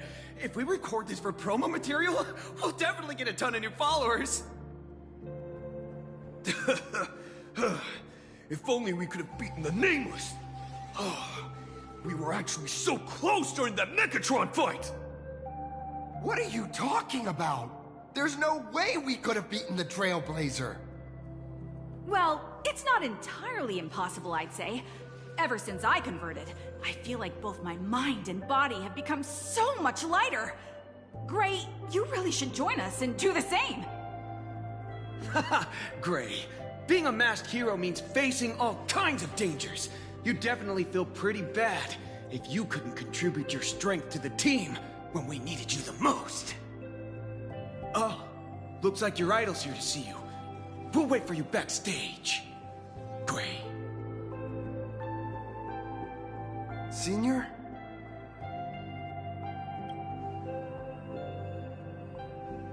Me? I'm fine. Totally fine. It was no surprise that you took us down without breaking a sweat. It's me. I'm just too weak. I'm always hesitant, whether in combat or dealing with life. Even though I know I can never become an amazing hero like you, I've always been trying my best to get closer to being like you. It's a bit embarrassing to admit, but no one ever taught me the principles of how to live and behave growing up. I dropped out of high school pretty early and started hanging out with street gangs. Every time I threw a punch to intimidate someone, I thought I was being a hero. But when I saw how scared those people were, I had this nagging feeling that maybe I was doing something wrong. Later, when I read about the Astral Express story online and learned about your legendary deeds, I finally understood what it meant to be a true hero. Looking back at how immature and awful I was, I made up my mind to leave my old organization. Now I too have a chance to become a hero like you. Together, with my brothers and sisters in the Daybreak Squadron, I can bring happy smiles to the residents of Planarcadia and protect them whenever danger appears. But I'm just too weak. I don't have the immense strength like the Express Nameless. I don't even have any special talents. Maybe I've chosen a path that doesn't really work for me.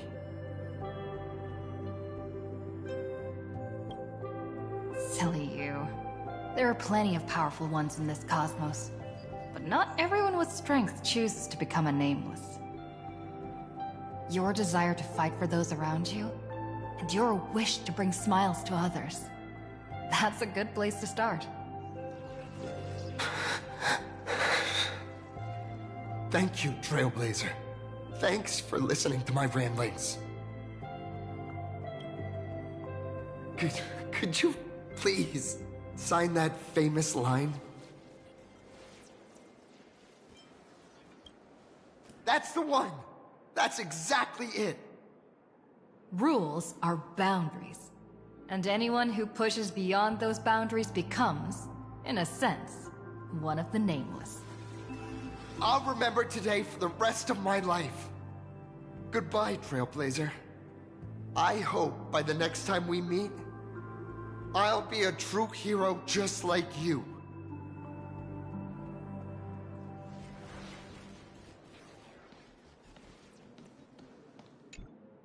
Well, that about wraps up today's tour. After seeing everything, what do you think? You're only realizing that now.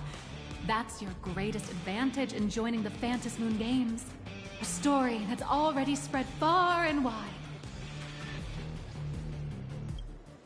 Indeed, rather than the power to rule this world directly, that individual draws even greater strength from Perlux.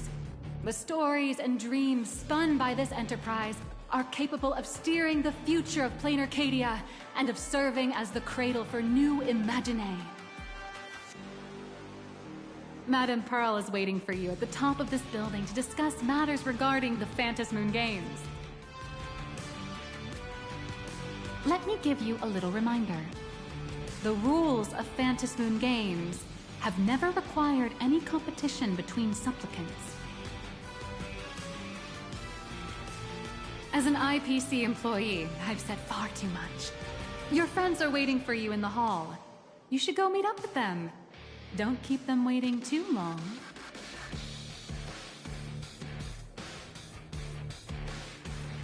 I feel like Mechatrons with cameras would really take off.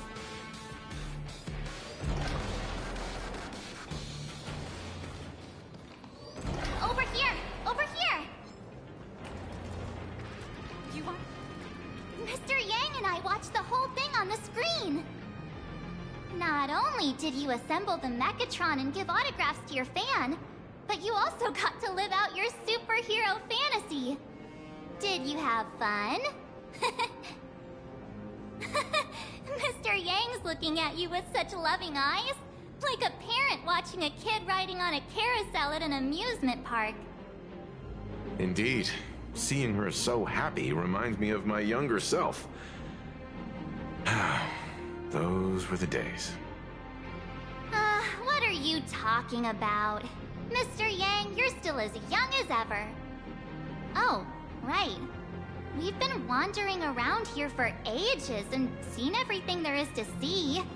What's this Madame Pearl really up to? I understand everything she wanted to show us. There are just a few questions I'd like to confirm with Miss Nihilux. Miss Nihilux? Wait, where did she go?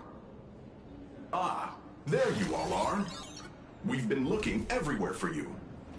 The Secretary's office sent Agent Feld here to keep you company while you wait, but he said he couldn't find any of you.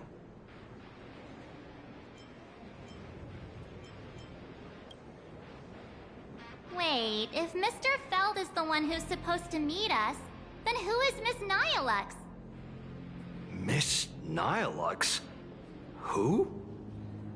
Agent Nihilux, an IPC ranking P30 who works at Perlux Corp's Imagenesis Technology Department. P30? Imagenesis Technology Department? Since when did Perlux Corp have an Imagenesis Technology Department? Could she be some kind of corporate spy who snuck into the building? Oh, this is a real mess. What are those security guards even doing? Distinguished guests, are you hurt? Or did she trick you into giving her money or anything like that?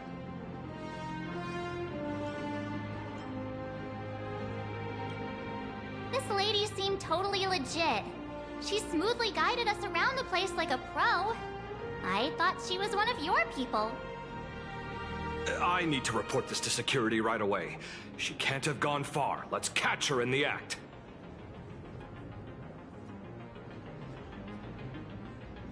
Thank you for your help. Astral Express crew, Madame Pearl has been waiting for quite some time. If it's convenient, shall we head out now? I'll show you the way. Please inform Madame Pearl that the 3 guests from the Express will arrive shortly. Welcome, ladies and gentlemen, to Pearlux Corp. All Mechatron units displayed in the exhibition area. Pearl demonstrated the full process of creating a Mechatron army, based on what I saw.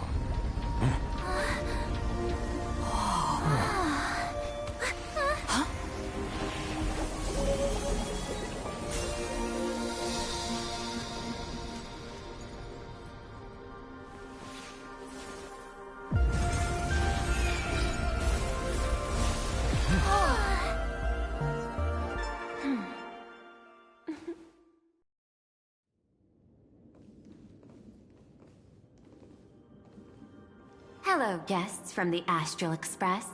Nice to see you again. Thank you for your gracious hospitality, Madame Pearl.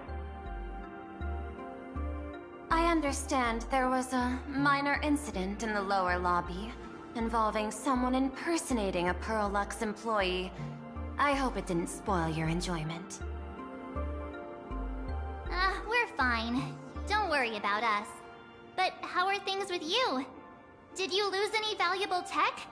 Blueprints? Or top secret information? No. Pearlux's data firewall remains untouched, and all assets under security network surveillance are intact.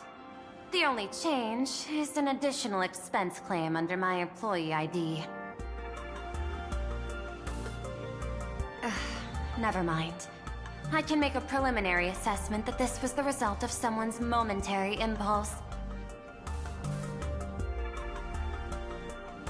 Lately, mishaps have been piling up, like dark clouds before a downpour, casting shadows of uncertainty over my plans. Could you be referring to the Herald of Death? 33 citizens were found dead in the Dovebrook district. In addition, an IPC specialist assigned to negotiate the purchase of a Mask of Elation died in an unexpected incident. This party has made overt threats to public order and is clearly challenging the IPC. My intuition tells me this is only the beginning. Managing capital and managing a corporation share one thing in common. That is, an aversion to risk and a pursuit of stability.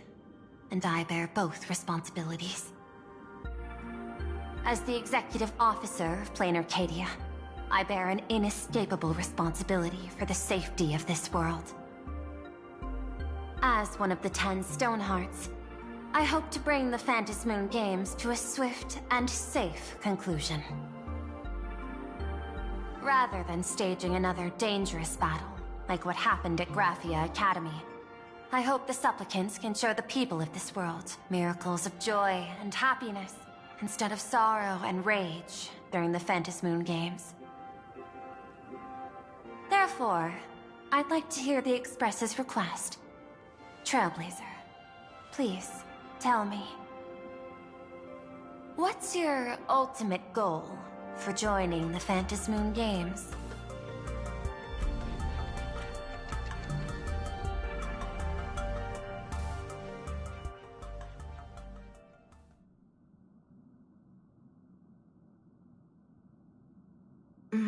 You mentioned earlier that you wanted to talk about the Phantasmoon Games with me?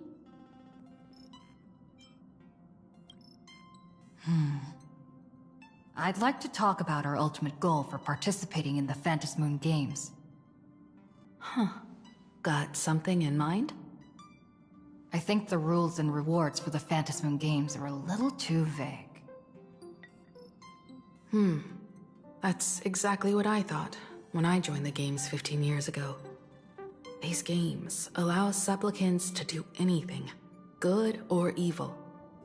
As a result, everything that unfolds in the course of these games exists beyond control. What's more vague is what can winners do when they share the power of the elation. According to legends and historical records from Ahatopia, victors typically first witness the manifestation of Aha themselves. They listen to the victor's wishes and grant them permission to use their power. And the applications of this power seem to be boundlessly vast. When faced with countless choices, the situation becomes even more thorny than having no choice at all. Sometimes I wonder, if we had agreed to become the leader of the Anti-Destruction Alliance, how would this trip have turned out? If I win, I'll give up sharing Aha's power and ask them to be the leader of the Anti-Destruction Alliance.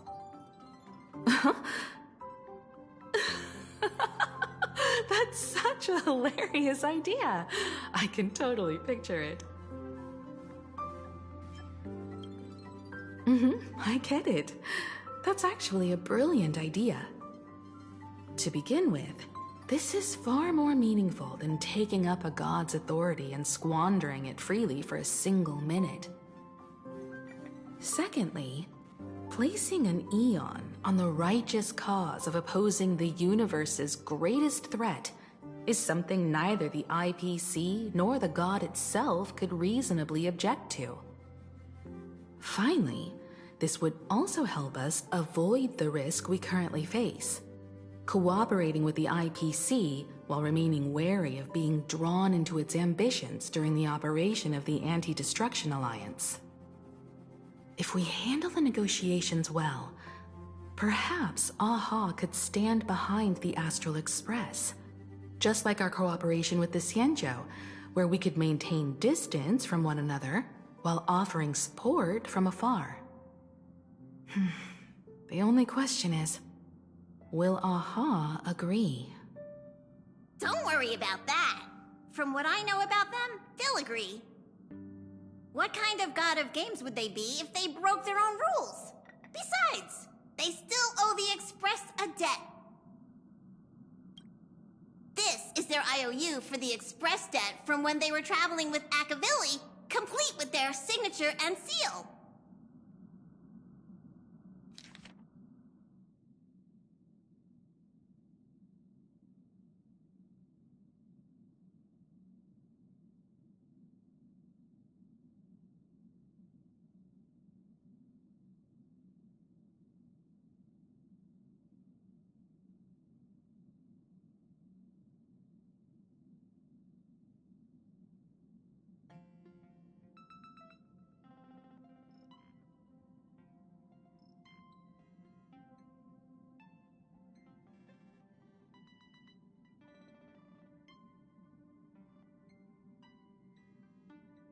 Passenger, use this to blackmail them. That one will definitely give in to your demands. Probably. So, you're saying you want Aha to take on the leadership of the Anti-Destruction Alliance?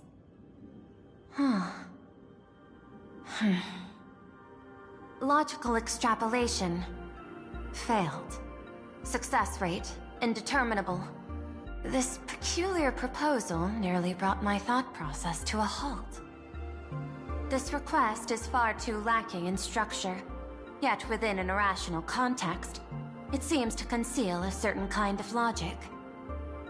If the universe is the master of Elation's playground, then they should do something about this playground that's about to be destroyed. As expected of the Trailblazer, your thinking is so... out of the box. I've learned something today. However, I don't think you stand much of a chance in the games, because I've joined as a supplicant.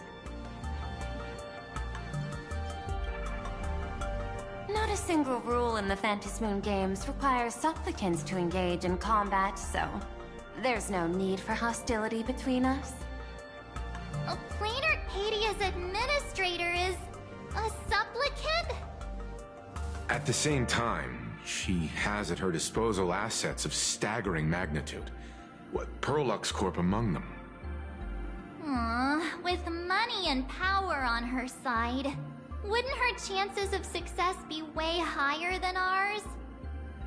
As I previously proposed to Miss Himiko, I'm willing to cooperate with the Astral Express to ensure the smooth progression of the Phantasmoon games.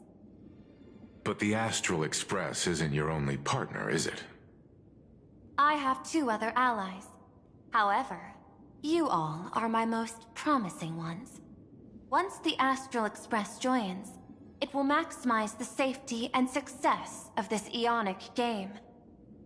And I will do everything in my power to fulfill my partner's wishes within that limited minute.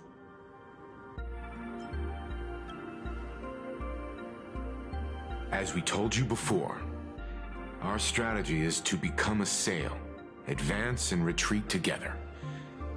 The Astral Express is not a lone supplicant, since we have our own allies in the games. An ally like Sparksy? It's true that you defeated her and took her mask. But given her typical decision-making style, Sparksy isn't exactly what you'd call a reliable ally.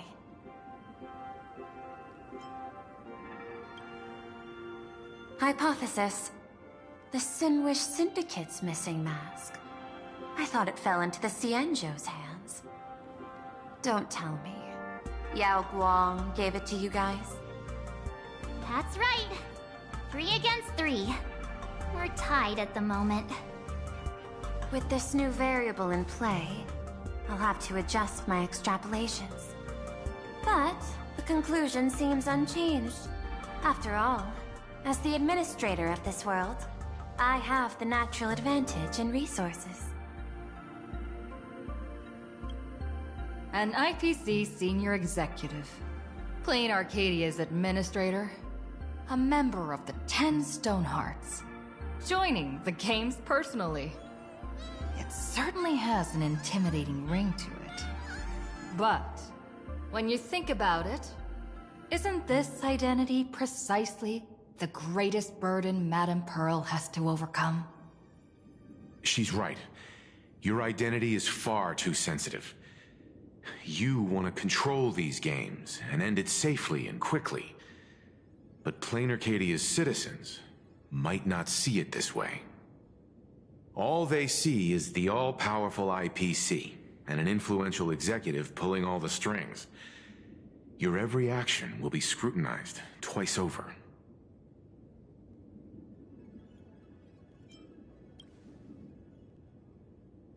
A sharp observation, I must say. Quite impressive. But I do not believe you yourself would overlook this. Madame Pearl, what is it that you seek to obtain from the Phantasmoon games at any cost? What I seek is a treasure lost to this world's history. I want to recreate Graphia's divine art of imagenesis. Does that have something to do with painting? Hard to believe, no? My birth originated from the theme assigned by the celestial differentiator of planet Scrulum. Art. At first, I was nothing more than a machine that imitated human paintings. For an Intellitron, generating works of art is no great challenge. Day after day, I studied. Day after day, I exhausted every possibility. I could instantly analyze the proportional structure and pigment composition of any painting.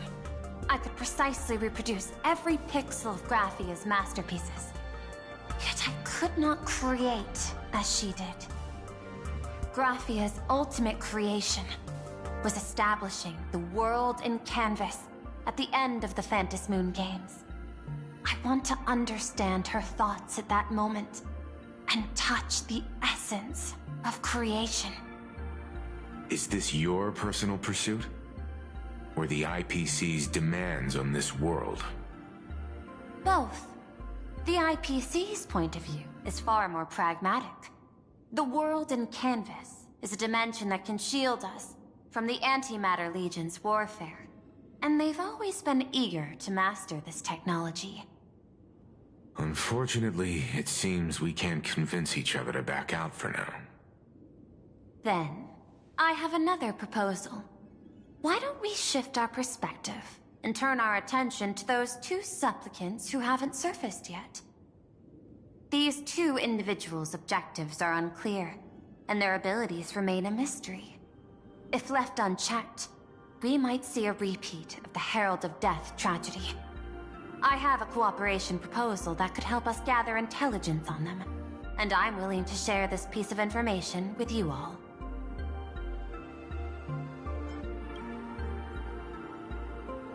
A tiny sliver of your reputation. Before we move on to the details of our cooperation, would you like to take a short break and have some tea to wet your whistles? Or shall we continue? I was thinking of having Perlux Corp host an expo for the Astral Express. As for the name, how about Star Rail Fest? Star Rail Fest? You mean hosting a Fluffy Across the Blue convention? Correct, but not entirely. The Fluffy is well known in this world, so it's a good collaboration element. But what I want is an unprecedented Astral Express exhibition, with the Fluffy being just a small part of it. The real stars of this grand event will be you, the Express crew. You'll be there in person to meet the people of this world. Are you trying to use this exhibition to lure those two unidentified supplicants out of hiding? Huh? What if they're up to no good? Won't that just make us walking targets? What could be more inspiring to the people of a world than standing face to face with heroes of the cosmos? That's an enormous amount of wish power, and the Astral Express is the very source from which this wish power originates. Together, we can create a miracle for all to witness in Arcadia devoted to the legends of heroes. I'll also get Full Wish TV and other mainstream media outlets involved for promotional cooperation. And in return, wish power will flow to you. Of this, I have no doubt. A wise choice. Before the Star Rail Fest officially begins, I have one more favor to ask of you all. I'd like the Express crew to pay a visit to Blurry QR Colt, the original author of Fluffy Across the Blue. Doesn't Perlux own the rights to the Fluffy? Since their debut, this author has remained anonymous, never revealing their true identity in public. But if the real-life inspiration behind the story were to pay them a personal visit, it would surely be a great honor, and likely persuade them to attend a signing, stoking the excitement even further. Now that we've reached an agreement, I'll leave it in your capable hands. My secretary will be in touch to keep all parties apprised. By the way, before you leave, please accept this small gift as a memento of our first collaboration.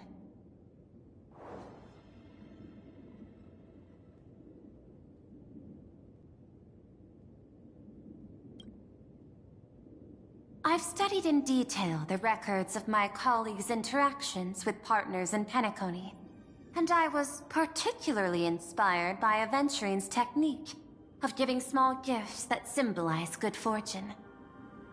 So please, keep this chip with you as a symbol of good fortune for our future cooperation. Take care, everyone. Well, we'll be on our way then.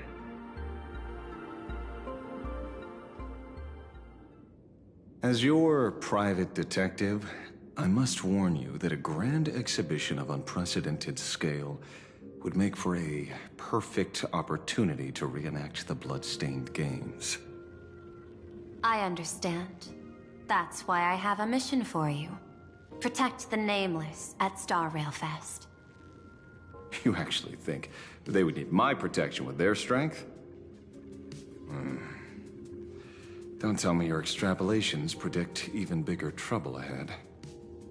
Hidden beneath each extrapolation, tiny signals of unease keep bubbling up to my thought interface. I must be thoroughly prepared for whatever may come. Now that you've taken up the mask, let's talk about payment. What do you want?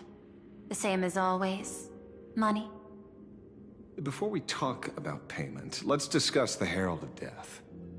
Although the Department of Aberration Defense sealed and destroyed all records of the Bloodstained Games, I still managed to uncover some unusual leads.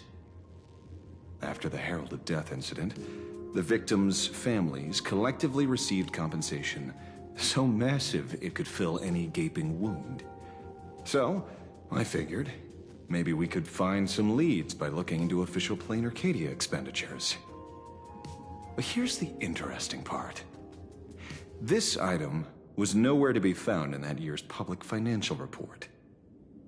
Care to guess whose books this money went through? It was you, the omnipresent IPC. To be precise, it was the IPC's technology department that paid this astronomical compensation.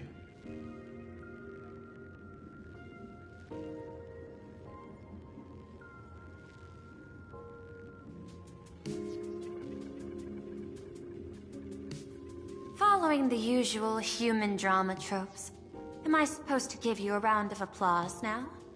Being able to dig up all this information really shows your connections and capabilities, Detective Ashvale. In movies, a big shot like you would usually raise a hand right about now, revealing the dark muzzle of a gun. I'm afraid you've learned too much. And bang! That's when the gun goes off. And I, the poor sap who uncovered the truth, am supposed to bite the dust. Sorry, my hand is on the checkbook and unavailable. Mr. Ashvale, tell me, how many zeros would you like to see on that check for our cooperation? It's not about the money. Indeed, money isn't the issue. 100 million credits. Are you trying to buy me off like some poor victim's family? Tell me, why did the technology department pay to sweep this under the rug? 300 million? I know you've always needed money.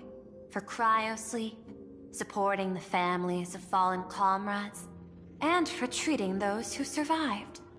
Isn't this exactly what strategic investment is about? Putting money in the hands of those who need it? I'm not your lackey, Intellitron. Tell me the answer. 500 million? I could pretend there's a glitch in my calculation process and make it a cool billion for you. Money or answer? Your call. I want the answer. Oh, an unexpected choice. It defies my usual understanding of your decision tree. Note, I say this without sarcasm or ridicule. The answer is, I don't know much. Hard to believe, perhaps. But as CEO, my power isn't unlimited.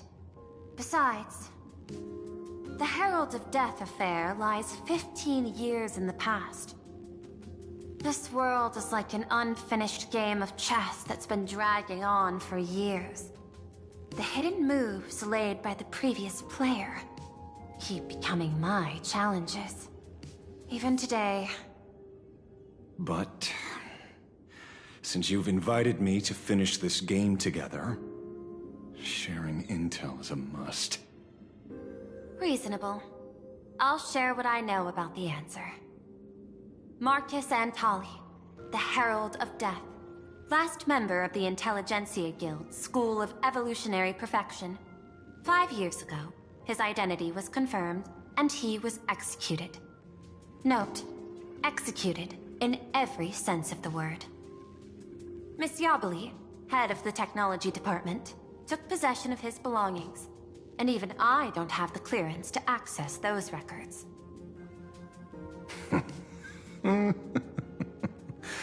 No wonder. So, that guy was practically IPC personnel, give or take. That also explains why the technology department shelled out the compensation. Yet, the method behind this latest killing is identical to the one from years ago. If the Herald of Death is truly dead... A serial killer coming back from the dead is the least of our worries. Even if a serial killer does come back to life, he's still just a serial killer who's been shut out of the Ionic game. What's more concerning is this. Someone wants to exploit the legacy of the Herald of Death.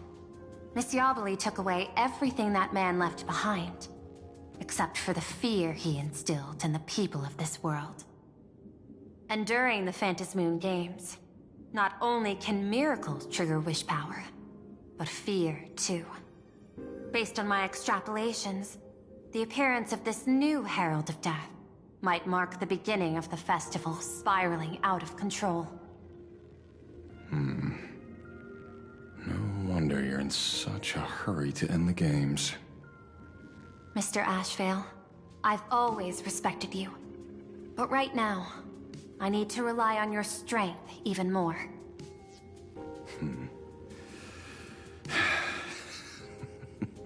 Respect. When I was younger, what I really wanted was to make the IPC fear me. The passage at times not exactly kind, is it? Deal, Madam Pearl. But I will require one more form of compensation. Whoever this new Herald of Death is, I must deliver justice with my own hands. This time, there won't be any lengthy interrogation. By the authority vested in me as CEO of Planarcadia, I pardon all crimes committed in the course of your revenge.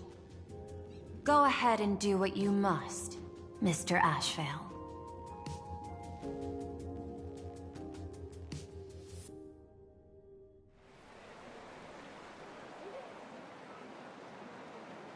My friend, I don't blame you, but I'm done being a breathing dead weight. So do me a favor and pay me back for that drink with this bullet. Just do it, you coward! Let me die as a Galaxy Ranger before I turn into a monster of abundance! But shoot me, I beg you. My Skybo above, may you have a pleasant dream.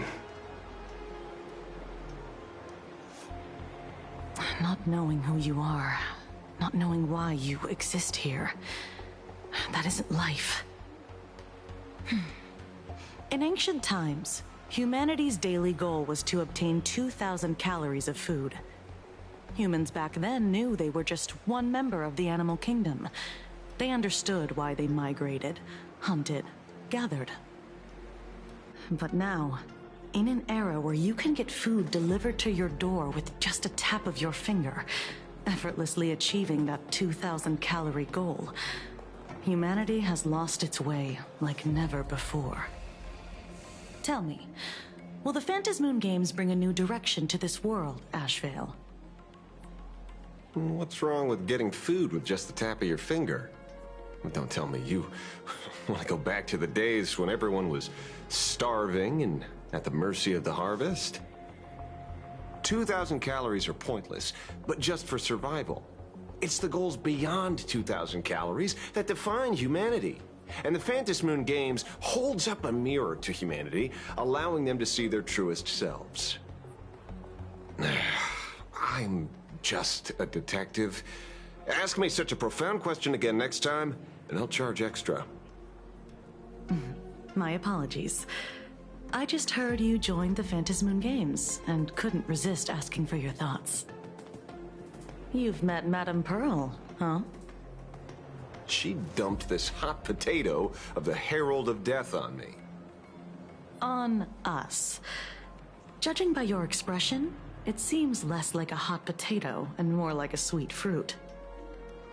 Because I have a lead now. I think the key lies in the word copycat. To prevent copycats, you kept the Herald of Death's modus operandi from 15 years ago under wraps. Which means... There's only a few people who could reproduce this killing method with such precision. The investigators from the Security Bureau and the Department of Aberration Defense at the time, and those directly involved in the Herald of Death case. Detective Kochiba, I've heard that you've devoted considerable time to researching the crimes from the Phantom Moon Games.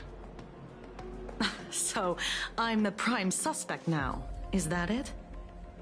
Just a bit of minor deduction.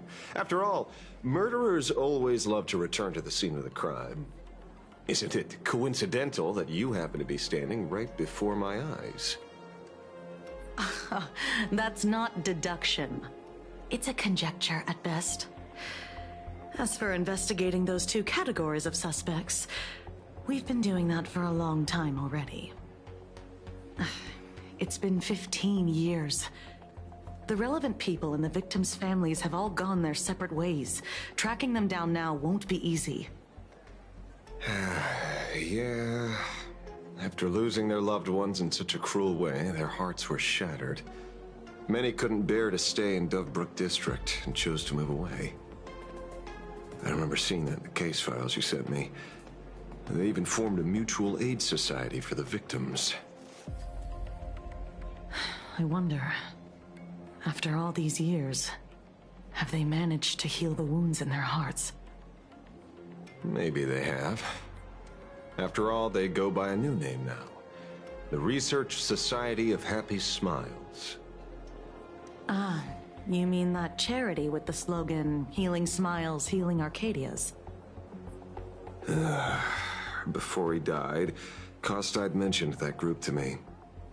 He said quite a few young people in the gang left without looking back, just to join them. So I thought, maybe we should start by looking into their rivals.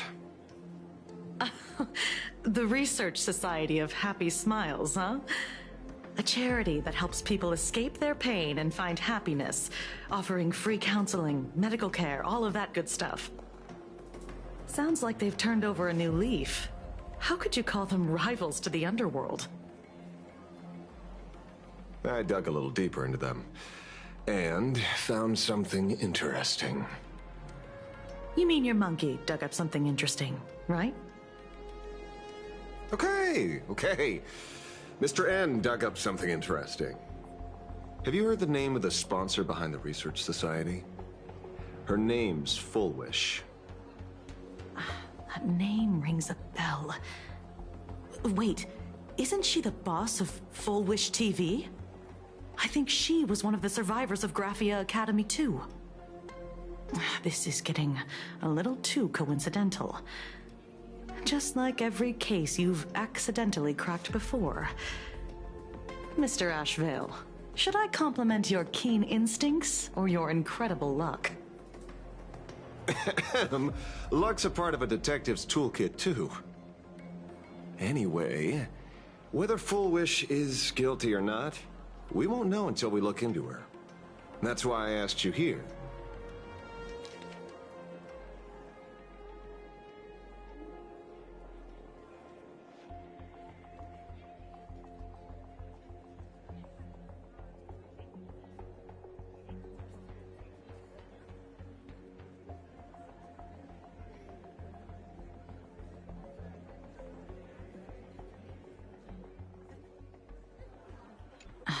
Dovebrook District New Life Project.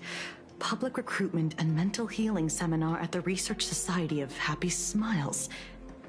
And she's the speaker? Holding a seminar at a place meant to bury past trauma. The very site of 2 bloody incidents. Miss Fullwish's audacity is certainly impossible to ignore.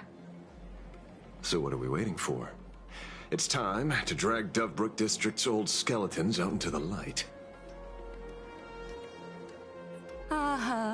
Are you talking? Yeah, I'm almost there. I want more happiness.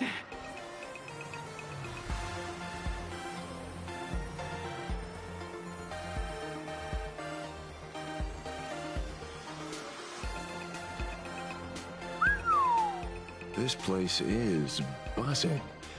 Are they all here waiting for Fullwish to grant their wishes? A rich person like Fullwish can make most people's wildest dreams come true with the snap of her fingers. I'm less curious about who she'll help than what she wants for herself. If money could really accomplish everything, the IPC wouldn't be eyeing this world. My bet, I'm sure that Fullwish wishes the tragedy 15 years ago never happened. Erasing history. Can the laughter really pull it off?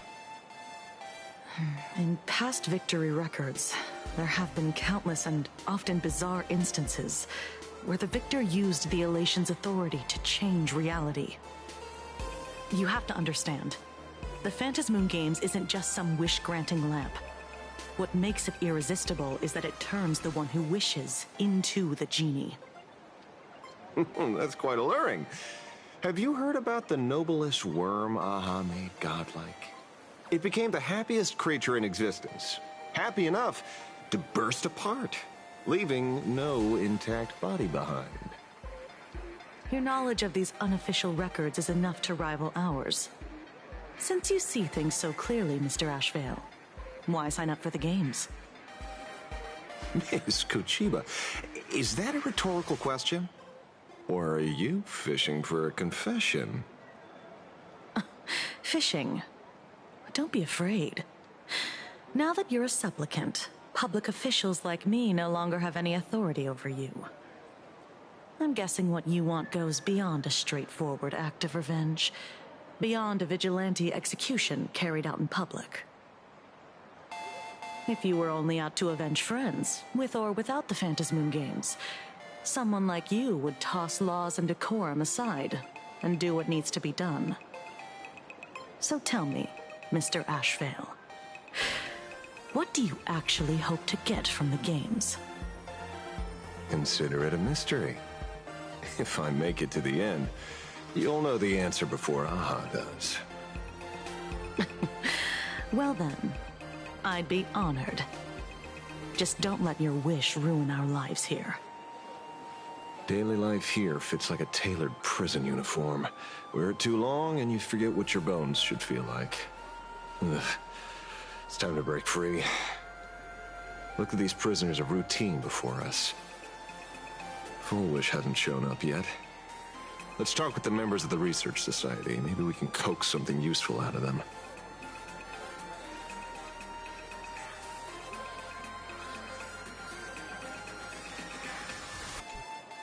I got called into another chat with the boss today. Never thought he'd care about me this much. Everyone is smiling at me. The office feels downright cheerful. These days, I go home, change my baby boy's diaper, help my daughter with her homework, prepare tomorrow's lunch, and clean up the house. It's hard to describe how satisfying that feels. When Emma left me, she must have left the kids to me for my own happiness. When I look back, I realize I was someone who had it good, and I never understood how lucky I was. Right? All thanks to Miss Fullwish. Yesterday, during my tumor removal, the anesthesia wore off halfway through. I squinted and watched the doctors pull all kinds of things out of my stomach. There was this lump still twitching when they cut it out. I used to be too weak to even get out of bed, but after the society's treatment, I am almost ready to walk out of the hospital. Isn't that amazing?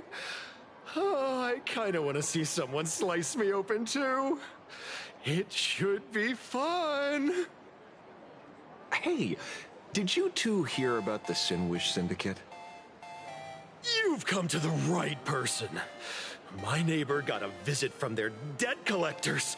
You should have heard the racket. I saw the news too. Those parasites who ruined the peace, who kept people from being happy. Gone. Wiped clean. Oh, praise, aha. Wait, they extorted you too? Something like that. Still owed their underboss tens of thousands of credits. So your debt's wiped clean.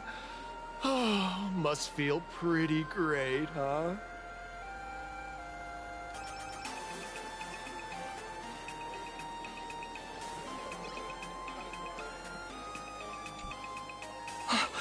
Oh, we meet again.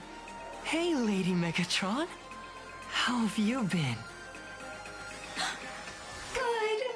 Since I joined the Research Society, I've made so many new friends. In the past, I struggled with mobility. I always had to work 3 or 4 times harder than the other Megatrons, just to keep up.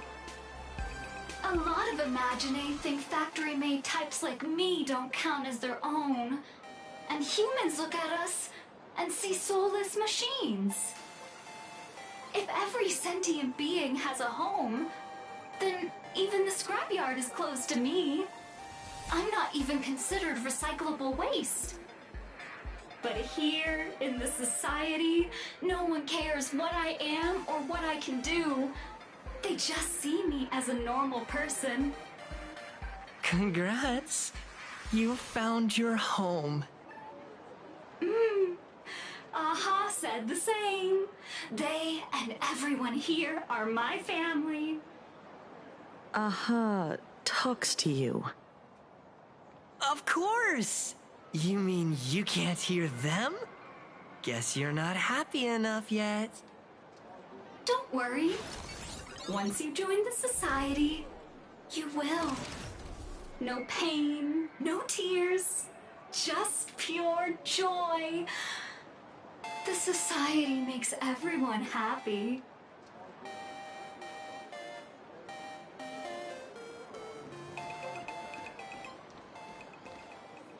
Looks like it's about time. If the star of the show doesn't show up soon, the crowd's gonna burst with anticipation.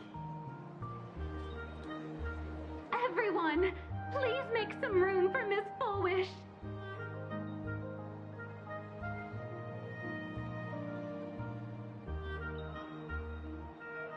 By the Master of Elation, may they bless all souls and grant them smiles. Are you all happy today? Very happy! Thank you for your smiles. They're like lamps in the dark. So precious. But before we celebrate the elation, let me share a memory drenched in tears. It once dragged me into the abyss. Yet, it also taught me what the elation really means. As you all know, 15 years ago, during the Phantasmoon Games, the shadow cast by the Herald of Death swallowed this place whole. That day, I lost my parents, my classmates, and the others. The morning greetings, the little daily chatter, all went silent under that crimson dusk. After that, for a very, very long time. All that remained of my world. A door shut tight. A room steeped in silence. And a wound in my heart that would never heal. Just hearing the words, Herald of Death, made me shake uncontrollably. I even once thought the only escape was to follow the dead and leave with them. Back then, I was just an empty shell, breathing, beating, but lifeless inside. And just as my soul was about to fade away, an old lady from the Mutual Aid Society knocked on my door. She didn't offer empty words of comfort. She just looked me in the eyes and asked, "Child, would you try stepping outside this door? Out there are many people broken by pain, just like you. But together, we can start picking up the pieces, one by one." She smiled at me. A warm, gentle smile. And in that smile, I felt the master of elation grant me a reason to live. At the Mutual Aid Society, I saw countless souls scarred by fate. Some bore wounds beyond healing, and some had lost their loved ones. Each of us bore a different wound, but every wound cut deep. And yet, what truly moved me wasn't the pain. It was how, beneath those scars, they still reached out to one another, offering a smile to a child who'd stopped crying, lending a guiding hand to someone lost. They taught me something precious. Pain can destroy a person, but the wish to bring elation to others can spark the fire of rebirth. That was when Aha's voice echoed again, in the silence of my heart. The smiles passed from one another through mutual aid is Aha's most precious blessing. It does not belong only in the small room of a support group. It yearns to illuminate hearts lost in darkness. Each time we share a true smile, it's as if we hear Aha's voice. And when that voice rings out, all suffering fades, all pain is healed, and everyone knows what true happiness feels like. That's why the Research Society of Happy Smiles was founded.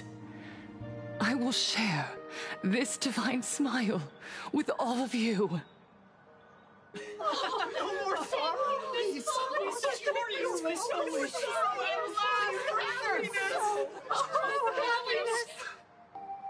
Everyone, I have questions for you. When was the last time you truly smiled? How long has it been since you felt happy from the bottom of your heart? Minato, do you ever feel like your days are looping endlessly, like an old silent film, repeating until it suffocates you? And when you realize that loop might never end, does despair flood in like the tide?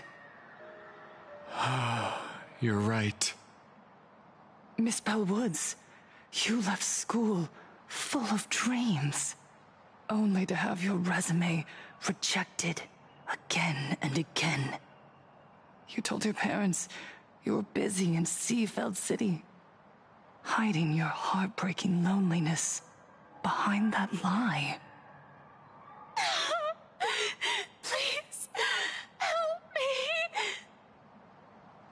nostalgia? Did the cold exclusion at school and the indifference of the adults who should have cared build a wall around your heart? One that made you afraid to open yourself up to the world again? Yes. When we were born, no one had to teach us how to smile. But who would have thought that one day, even smiling would become so hard? Once, our world was blessed by Aha's grace. A gentle world in canvas, painted in elation. For centuries, humans and Imaginaes lived freely together in that eternal haven. Until the Inter-Astral Peace Corporation violently tore us away from that sanctuary. They brought us their so-called inter-astral civilization, imposed their so-called standards of happiness, and told us that life's ultimate joy lies in self-focus, self-indulgence, and self-satisfaction. They flooded us with dazzling material desires, blinding our hearts. They fed arrogance and prejudice into our minds through the network, making us chase pleasure for ourselves and forget that true elation is found when we smile together. Wish power has turned into fuel. Credits jingle where heartfelt laughter used to ring. We drown in anxiety, competition, and an endless sense of not being enough. And in all that noise, we can no longer hear Aha's gentle voice. Elation, the truest light of life itself, is being eaten away and replaced by the external. You said it. I work myself to death for scraps, and my boss doesn't even notice. And those useless loudmouths online. They do nothing with their lives, yet constantly judge everyone else. The IPC is nothing but a nest of vampires! They're feeding off of us! Oh, Miss Foolish, please help us how to be happy! Look around you. This land was once blessed by the master of elation. And yet now, it's overflowing with misery. Everyone's chasing their own happiness, but in doing so, they wound others without even noticing. Do you remember the moment I found happiness again? It was when someone who was suffering just as I was, smiled at me. Even through their pain, they gave me that smile. A smile filled with blessings. That smile saved my life. So listen well. Only by opening your heart and sharing your smile with another can you truly grasp what happiness means. It isn't just giving a smile. It's embracing the power that Aha bestowed upon us to smile. Join the Research Society of Happy Smiles. I'll help you rediscover the smile buried within yourself, and Aha will grant your life a transformation. Our mission doesn't end with finding our own smiles. We must bring them to the world and spread true happiness across all existence. While others pray to the eons for their own desires, we, the true followers of Aha, carry a higher calling to fulfill their wish. To fulfill Aha's wish? Yes. To still every cry of sorrow. To wipe away every bitter tear. We will build, no, rebuild, A world where smiles never fade, and elation never dies. Eternal happiness! Eternal laughter!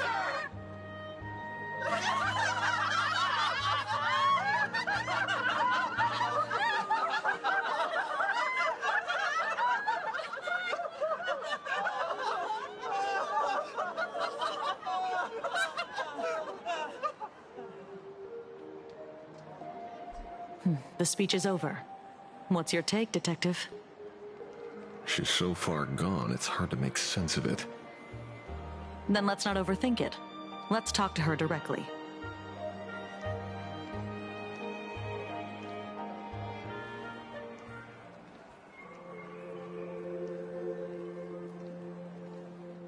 Miss Fullwish, I'm Kuchiba from the Department of Aberration Defense. I'd like to have a chat with you. Ah, I see.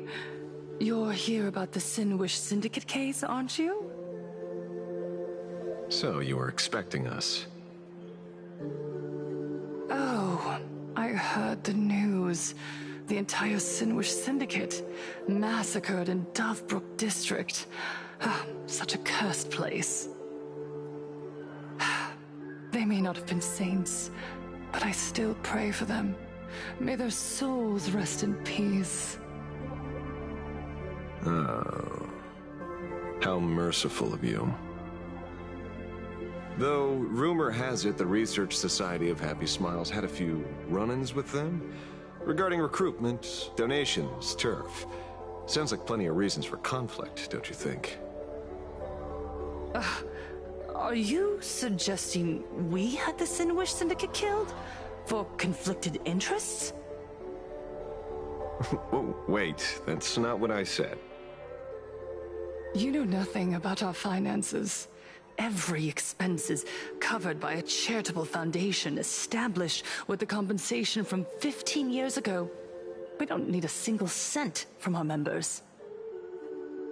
When I heard about this tragedy, I personally allocated relief money for the victims' families to keep order and peace in Dovebrook. Tell me, Miss Kuchiba, someone copied the Herald of Death and slaughtered dozens. What will your Department of Aberration Defense do this time? We never released that detail. How do you know someone's imitating the Herald of Death?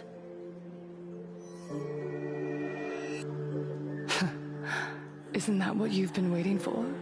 For the killer to slip up so you can swoop in and tie everything up nicely?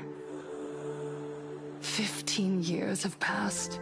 You don't seriously believe we're still living in an age where information can be sealed off at will, do you?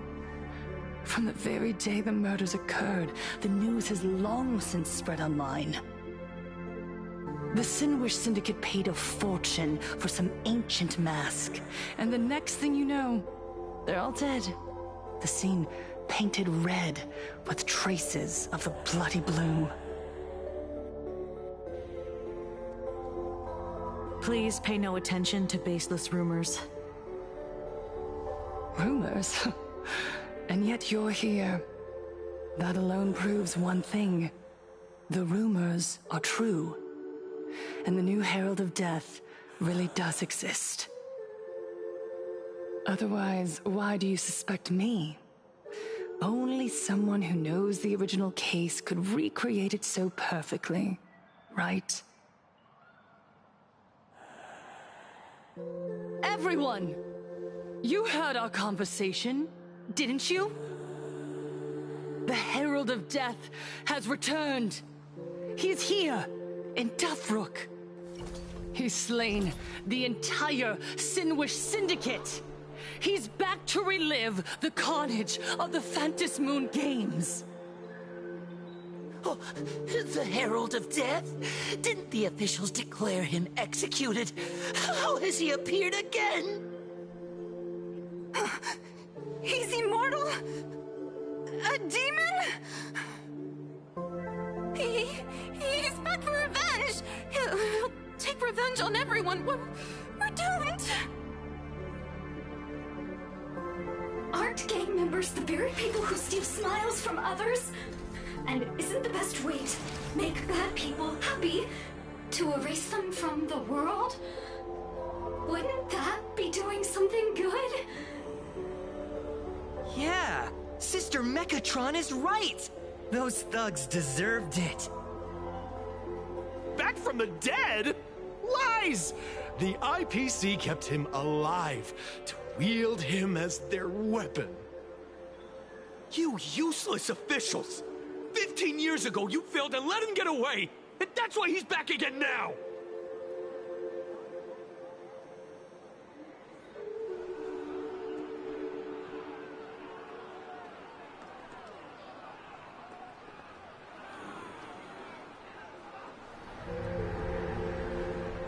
Everyone, there's no need to panic. Remember who you are. You are those who live beneath Aha's brilliance, who have claimed happiness and cast off the shackles of suffering. Once the Herald of Death fed on our fear and tears, that was the source of his power. Look at the smiles on the faces of those around you. There is no fear left in our hearts, no tears left in our eyes. All that remains is resolve, happiness, and faith in the elation. The Research Society of Happy Smiles will protect this world. Etch this into your hearts. The happy do not die, for even death cannot touch a heart filled with happiness. What's going on? There's something very wrong about this woman. Yes, as long as we're happy enough, there's nothing to fear. We won't die. Happiness is our weapon. Happiness will destroy the Herald of Death. Happiness will save this world. Operation Spread Happiness. Let happiness infect everyone and spread to every corner of the sky.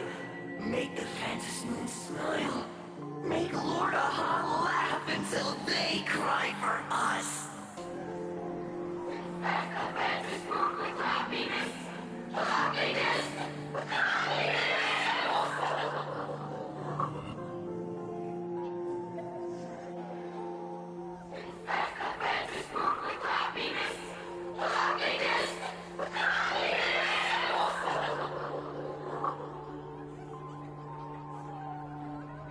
Silence!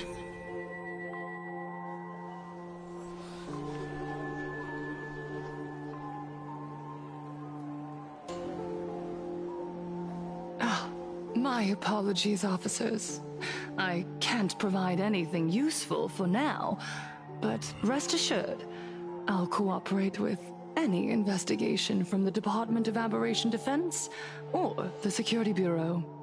And of course, I'll fulfill my civic duty. Whether it's the newly emerged Herald of Death or the various upheavals surrounding the Phantasmoon Games, the Research Society of Happy Smiles will handle them appropriately. What we protect is the future and the smiles of Planarcadia. Or perhaps, after all this, you too have felt that yearning within your hearts. Would you like to join us to embrace eternal happiness? I'll pass. But I've got a feeling we'll meet again.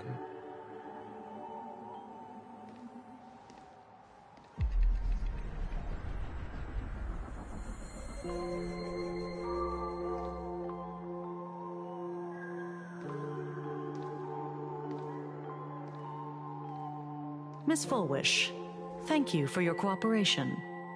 Hopefully, next time we meet, it won't be like this. May the Master of Elation watch over all and bless you with their everlasting smile.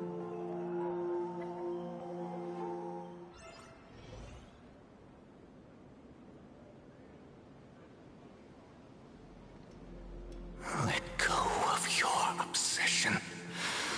Let go of the shadow in your arms. Let go of that false sense of responsibility. You're the one who should be dead, aren't you?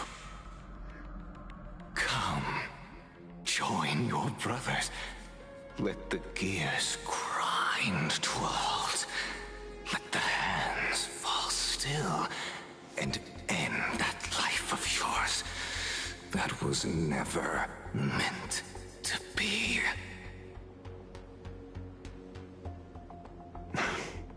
Sorry. The day will come. But for now, there are more important things I must do. What did you say? Nothing. Never mind. Looks like Full Wish is a much slyer fish than expected. The bait was there. But she ignored it. And instead, she stirred up a whirlpool. Quite the opposite, actually. Not only did she take our bait, but she also flat out told us she couldn't care less about the hook. Huh? Was there something I missed? The bloody bloom mark from the Sinwish Syndicate massacre. How did she know that detail? When we specifically obfuscated it with special mark, even in our internal reports. She broadcasted this information word for word, and even used it to stir up public sentiment, scattering it across the place like tossing blood-soaked feed into a fish pond. Now stopping the rumors from spreading will be even harder. Well, maybe she has her connections, or maybe she made a lucky guess as one of the victims. Regardless, she's right about one thing. Trying to stop something from spreading today sure is a lot more difficult than 15 years ago. So, Mr. Ashvale, did your lucky radar start blaring when it came to Full Wish? There is something very wrong about that woman. You saw the way she played the crowd, huh? I guarantee you that it had nothing to do with her public speaking skills. She could very well be a supplicant in disguise. Still, this whole run has been smoothed to an unbelievable degree. We got our bearings in no time at all. So, let's keep our prized fish in the pond for now. Full Wish is not going anywhere. You're right. It's too risky to make a direct move against a well-respected philanthropist and media tycoon. Maybe we should start with the people around her. There were people from all walks of life at the gathering just now. Workers, suits, students, the elderly, and even mechatrons. Judging by their crazed enthusiasm, I highly doubt they'd be willing to testify against Full Wish. But I have my ways.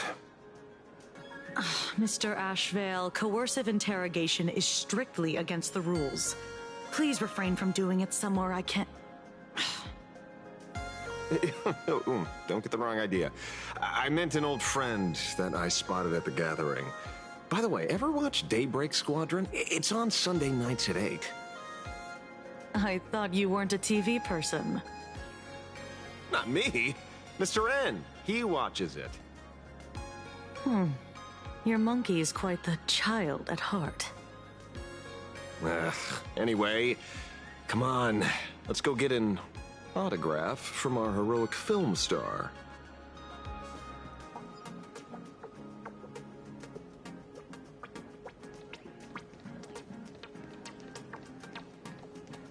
Is that him?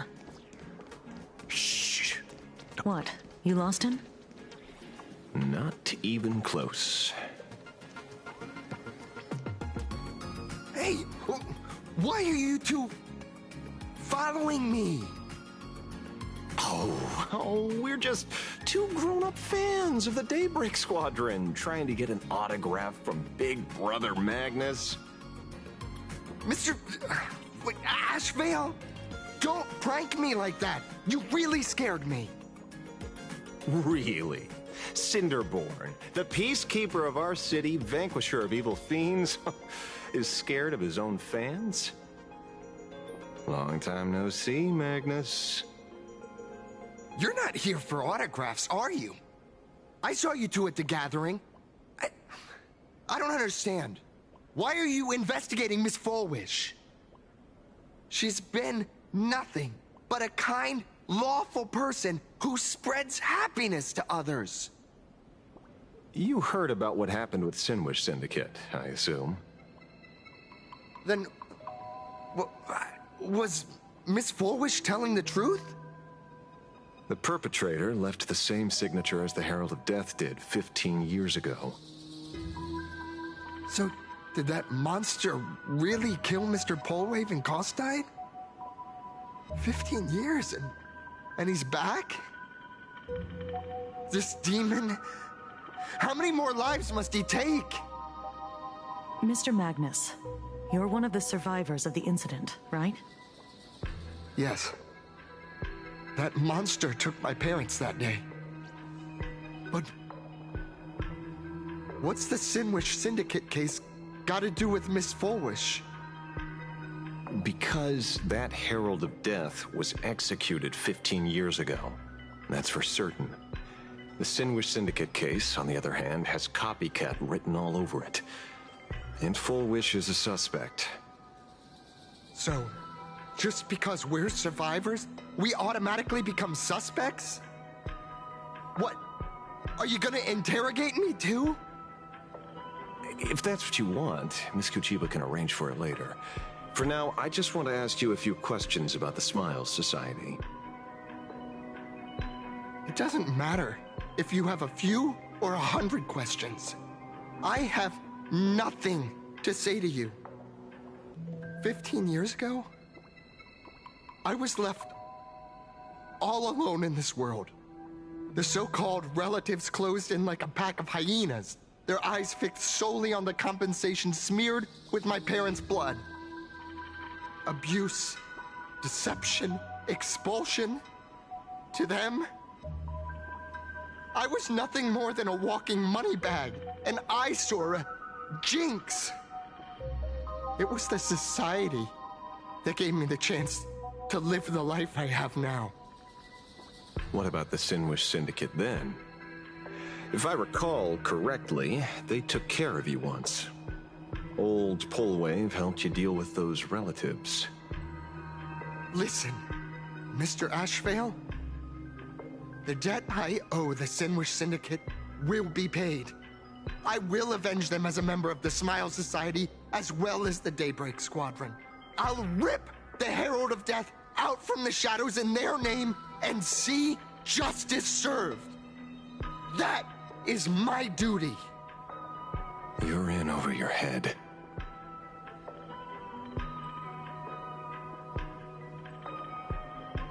The new Herald of Death is very dangerous. I doubt a handful of actors like you can achieve anything substantial. You think we're just a couple of kids playing superheroes with masks, right? Well, you're wrong. My squad mates and I aren't the easy pushovers we used to be, Mr. Ashvale. I haven't had my transformation surgery yet, but I can already power a Mechatron warrior in battle. We are real heroes here. Boys, let's stay on topic, shall we? I just wanted to have a few words about the society. I have nothing to say to you either, Miss Kuchiba. Neither of you are getting a word out of me on this. Well done, Magnus. Your loyalty to the Smile Society warms our hearts. You're following me? Not by choice. These IPC dogs made it clear that they intend to frame Miss Foolish. Oh, we're not going to just let this slide. Would you look at that? The hunters become the hunted. What does it matter? If someone's looking for a beating, we'll gladly give it to them. You have 5 minutes for questioning. So make it count, Mr. Asheville. They're all yours.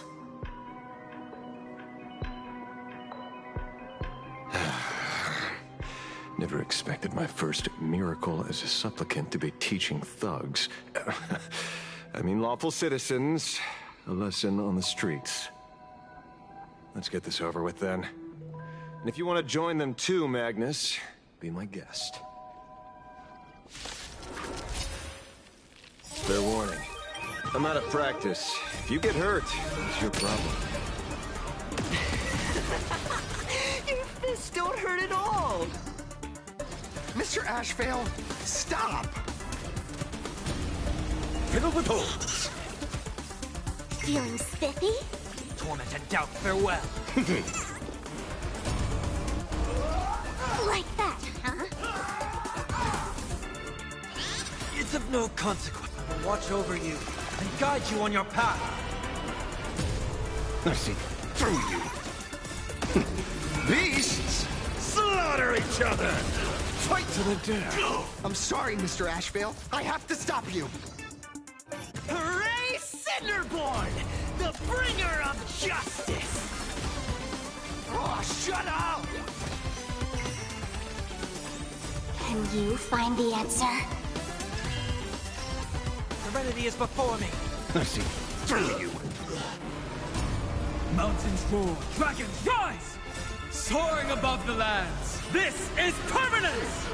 Eye for an eye. Fight to the death. Teach me your Feeling spiffy? Riddle with holes. This is a hero.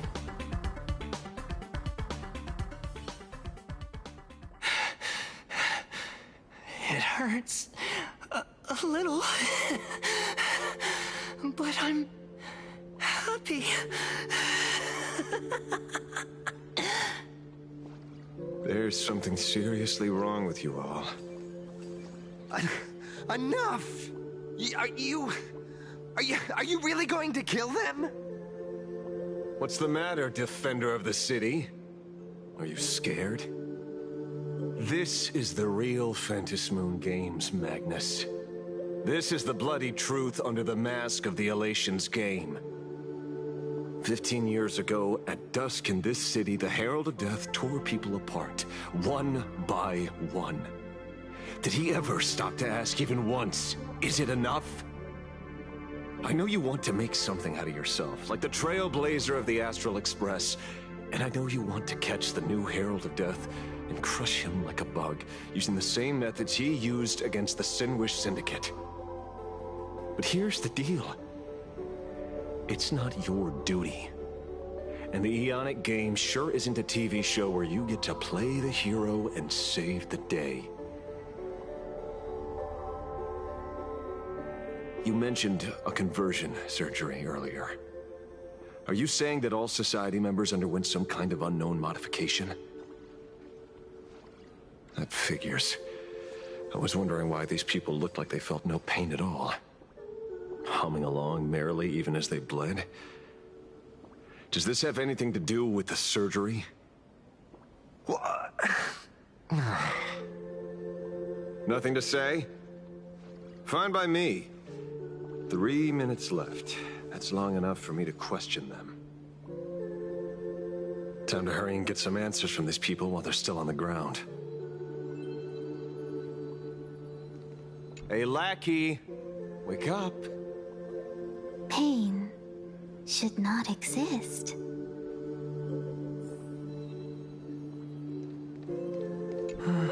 Smile.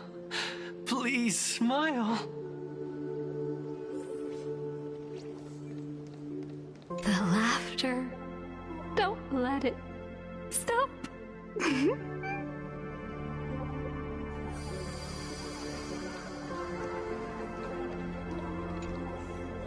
Those who suffer shouldn't exist.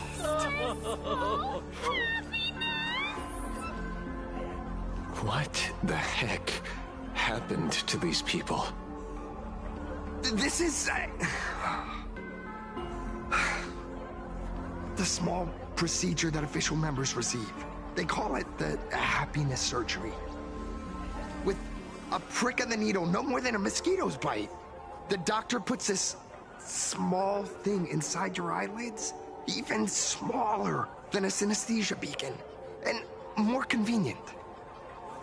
People who have had the surgery say that it soothes all your pain and suffering, past or present. Even your body becomes stronger, and your mind clearer and more focused. A state where you can truly receive happiness. So, you haven't had this happiness surgery yet, right? I'm not ready yet. I've been thinking it over. But the rest of the squadron had it, and they've all become happier. They say it's the necessary step to becoming a true superhero that safeguards everyone else's happiness. If I don't do it, then do I still deserve the name Cinderborn? Mr. Ashvale? What should I do? The surgery won't make you stronger, nor will it help you get your revenge.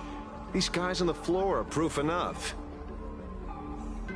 Remember the hesitation and fear you feel in this moment, Magnus.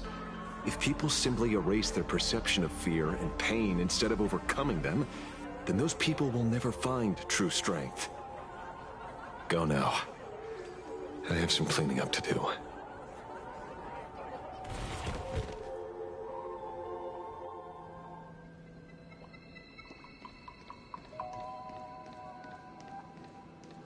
So, did you, pry the answers you were looking for out of them? These people have all been processed by the Smiles Society. Heck, who knows what method they used. It completely neutralized their ability to feel suffering and despair and gave them bodies like steel and capable of feeling pain. Say, is this the kind of treatment that the Medical Ethics Committee would approve? As if. I doubt they even bothered to submit an application. Which means Fullwish has far more dirty laundry than we initially expected. The idea was to find the Herald of Death with the leads we had. But here we are, going deeper down an increasingly scarier rabbit hole. Judging by their voices, these followers don't seem to have any ill intentions. In fact, they sound a lot more humane than most humans. If all this has nothing to do with the Herald of Death, then it matters little to our investigation. After all, how they pursue happiness is their own choice. Wouldn't you agree? Are you serious, Kojima? It's only human instinct to avoid pain, right? Such avoidance doesn't go against the laws of nature, nor does it legally constitute a crime when the party involved was a voluntary participant. Not a crime. Well, my instinct right now is telling me that this definitely has something to do with the Herald of Death. Unfortunately, Mr. Ashvale, we need evidence to solve a case. I'm here to follow my senses and dig up whatever's at the bottom of this. As for evidence, that's your headache. Besides, I don't think we need to turn over every stone to figure it out. If the new Herald of Death and Fullwish are connected, we'll be seeing another move soon enough. If I were her, I'd choose the brightest stage possible so this weapon could spread maximum panic. You mean the Star Rail Fest? Madame Pearl promised that top-level security would be deployed during the fest, as well as a contingency plan, robust enough to quell any crisis. And you are staring right at him.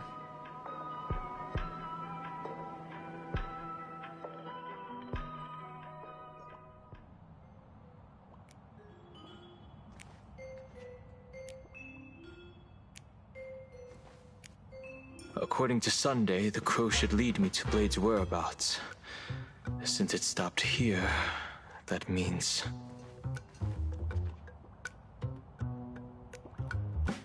I wasn't even looking for you. Yet here you are, throwing yourself into the fray.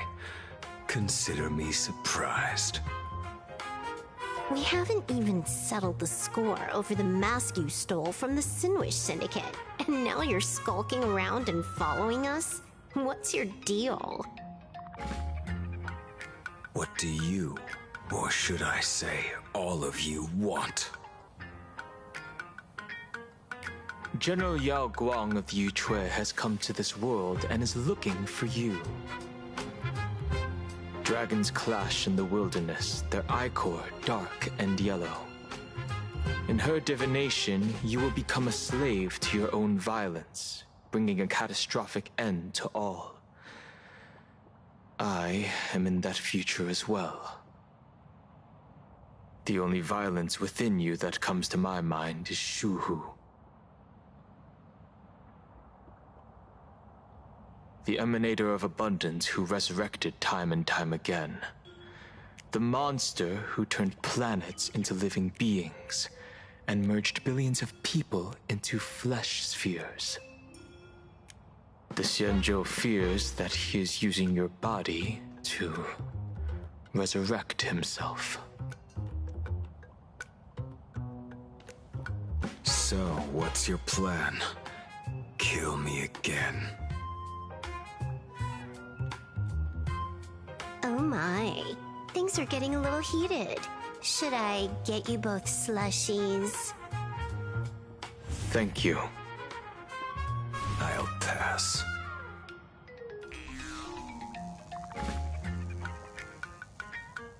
While General Yao Guang's divination may foretell a death battle between us, that doesn't necessarily mean it's the only interpretation.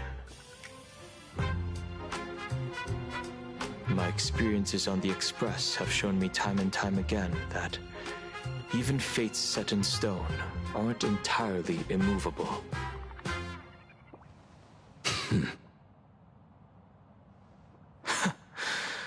I have no intention of getting into a quarrel with you, but I need to make sure that the presence of the Stellaron hunters won't endanger my companions or the future of this planet. Thus, I must know your purpose here, Blade. What has Destiny's Slave written in your script? He stated this trip would be connected to death. Should I congratulate you? Much obliged. In my experience, it's best not to get your hopes up too soon. Prophecies rarely unfold the way you expect. However, the General's divination isn't entirely baseless. Ever since my arrival here, I have been feeling restless. There's another power here beckoning me.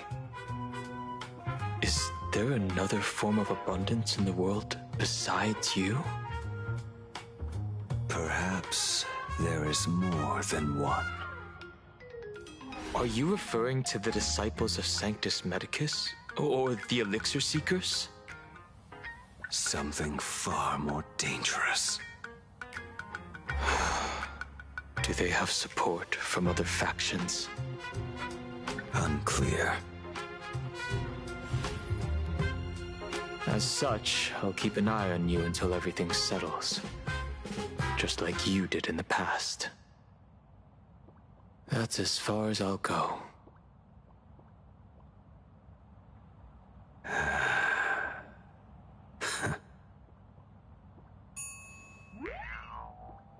Did you two just agree to some weird collaboration before me?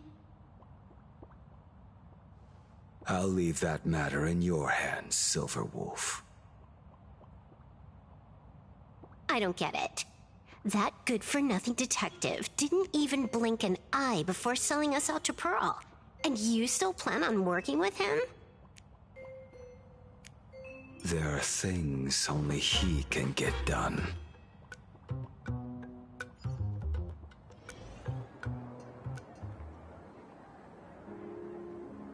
Hey, you two! Why the long faces? On land blessed by the Master of Elation, frowning is bad manners. Come on, smile! Whether you're hungry or full, poor or rich, the laughter is with you. Would you be interested in learning about our Research Society of Happy Smiles? Thank you, but I'll pass. Another one. How many people have been talking to us about happiness today? Well, 6, exactly. Locals say ever since the Sinwish Syndicate case, this Research Society of Happy Smiles has exploded in size. That gang's fall left a power vacuum, and the Research Society of Happy Smiles filled it like a fast-growing fungus. Even those who were once resistant or indifferent got swept up in it. I think I'm starting to get a better picture now. Is this, by any chance, tied to what you're preparing to do in the Phantasmoon games? Not only me. It might also be tied to the ominous fate General Yao Guang warned about. The one looming over this world. A few days ago, when I used the tuning power to help her intervene at SparksyCon, I caught a strange sound echoing in people's minds. A strange sound? Yes. Cheerful, happy laughter echoing in their heads. Oh, without those gangsters, this street's much cleaner now.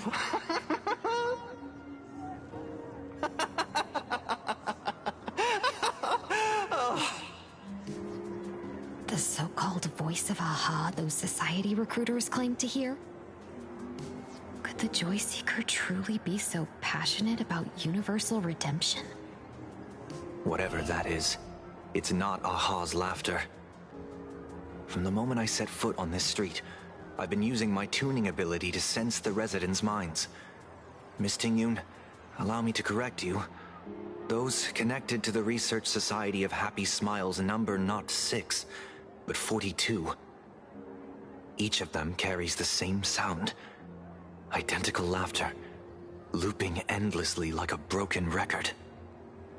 Mind control? Or something worse?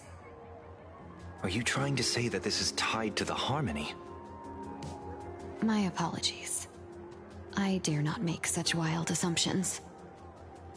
No, this isn't the work of any tuner. It feels like a barrier, born from the human mind itself, to numb the unbearable pain it cannot endure. Like a worn-out tape recorder hidden deep in the subconscious, repeating the same thing over and over. I am happy. I am happy. So, whose divine handiwork is this supposed to be now? Wherever this laughter comes from, causing so many people to self-deceive in perfect unison while enduring pain is well beyond the capabilities of a mere charitable group. Beneath these calm waters, the undercurrents are far more turbulent than anyone imagines. The bad news just keeps coming. Dan Heng's gone off on his own, and Madame Yao's completely vanished. Can you still sense her? The bird I entrusted to General Yao Guang has seemingly gone silent. I can't share its vision anymore. I can't even feel her thoughts through it. But I know it hasn't faded. That means she's still in this world somewhere. Let's pray she returns soon, with some news to pierce through all this fog. Otherwise, this Arcadia built on happiness will crumble fast and fall into the abyss.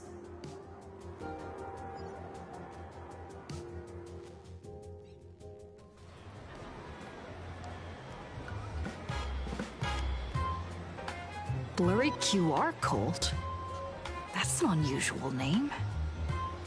Why would the author of Fluffy Across the Blue have such a pen name?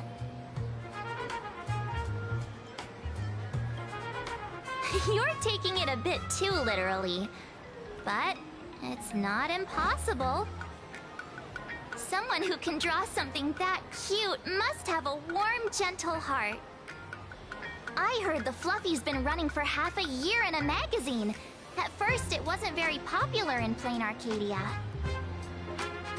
But after that memory bubble movie, A Holy Grail Stay Night, Old Odie produced, became a massive hit.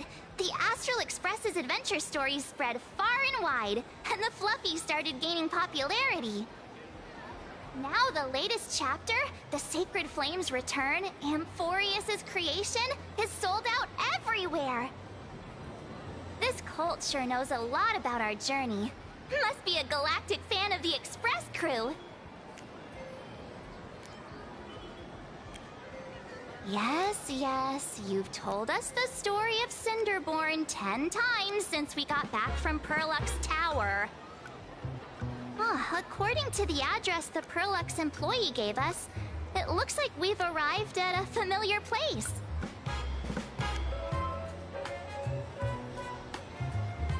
For such a small place, Dovebrook District is really full of hidden talents.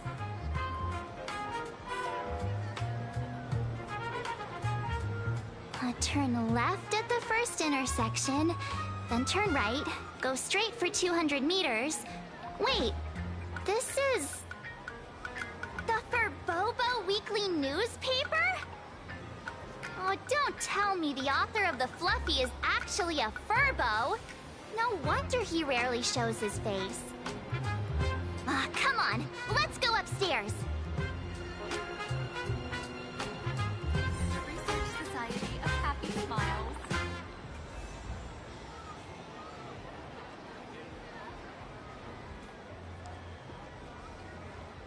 The Fluffy goes puff, puff, puff, pom-pom's fur.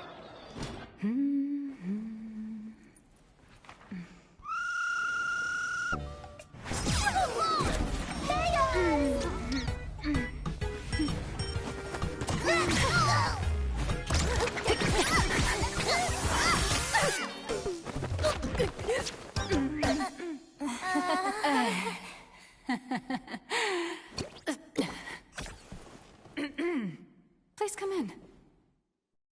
Let me guess. Your next line is... Why are you here? What's the problem? I'm the magazine's founder, its president, and its editor-in-chief. It's only logical that I'd be sitting here. $1 million? President Nihilux has already been behind on behind on everyone's wages for months! If it weren't for the money, they'll risk their neck being a tabloid journalist, sneaking photos of the bigwigs on the Astral Express!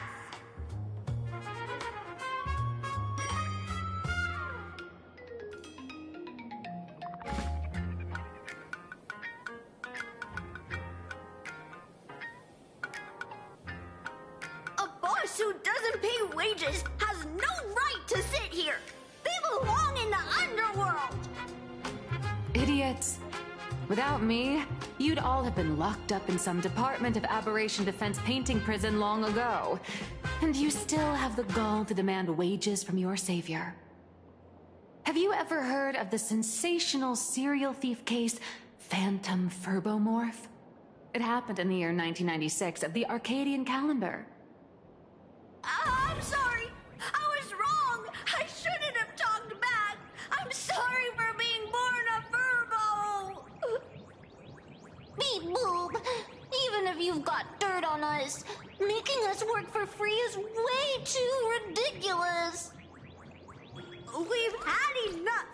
We've overthrown the boss. We've got a new president now. Please, stand up for us. Welcome, traveler. Furbo Hot Pot requires a reservation. Rumors are 10,000 credits apiece, and if you're looking to hire a hitman, just head right down the hall to the storeroom. Oh, or maybe... You came to meet the brilliant, charming, and universally adored blurry QR cult.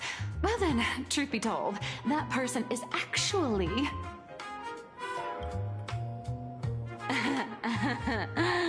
Who could it be?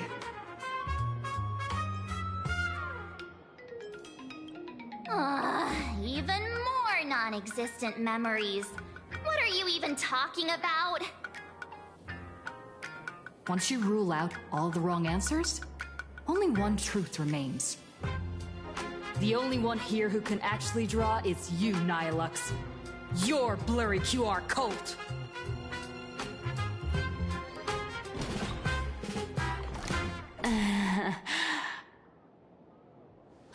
You saw right through me.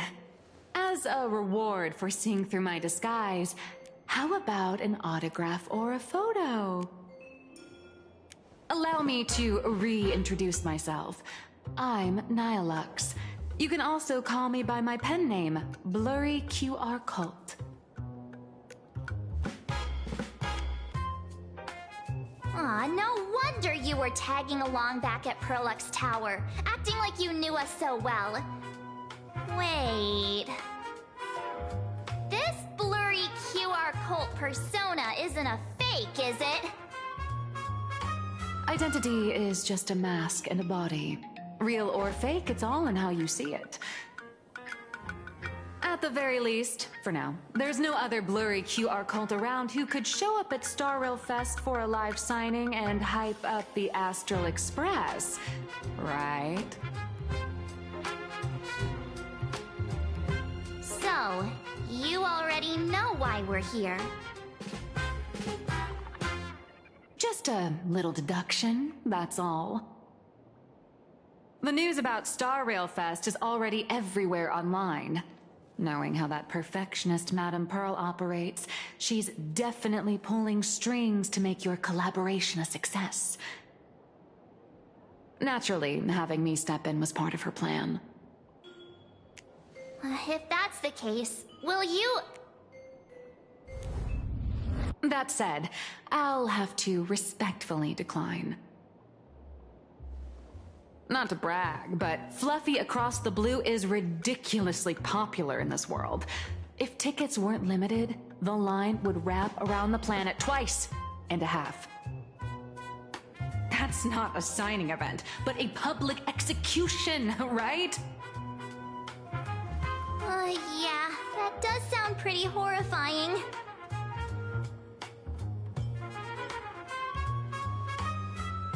Could be tomorrow, could be next month, but definitely not today. So tell me, Miss Nihilux, do you really have the right to refuse us? You've used the crew's likenesses and adventure experiences without permission. Surely you owe us some form of compensation. Why are we talking about this all of a sudden? Today, on behalf of the entire Astral Express crew, for your violation of our publicity rights, emotional damages, and lost wages, I hereby demand 1.6 billion credits! How did you work that out? Believe it or not, I don't have a single coin on me right now. That's impossible! Just your royalties alone should have made you rich! Due to, unknown circumstances, my luck with money hasn't been great. But I get what this is really about. You're not only after cash, are you? I'll show up at Star Rail Fest. Is that good enough for you? Then it's settled. Thank you, Colt. That said, I also hope the two of you, as the original inspirations, will take some time to familiarize yourselves with Fluffy Across the Blue before attending the exhibition, so you won't be caught off guard by fans' questions. Time to attend Miss Nilux's class. Please follow me.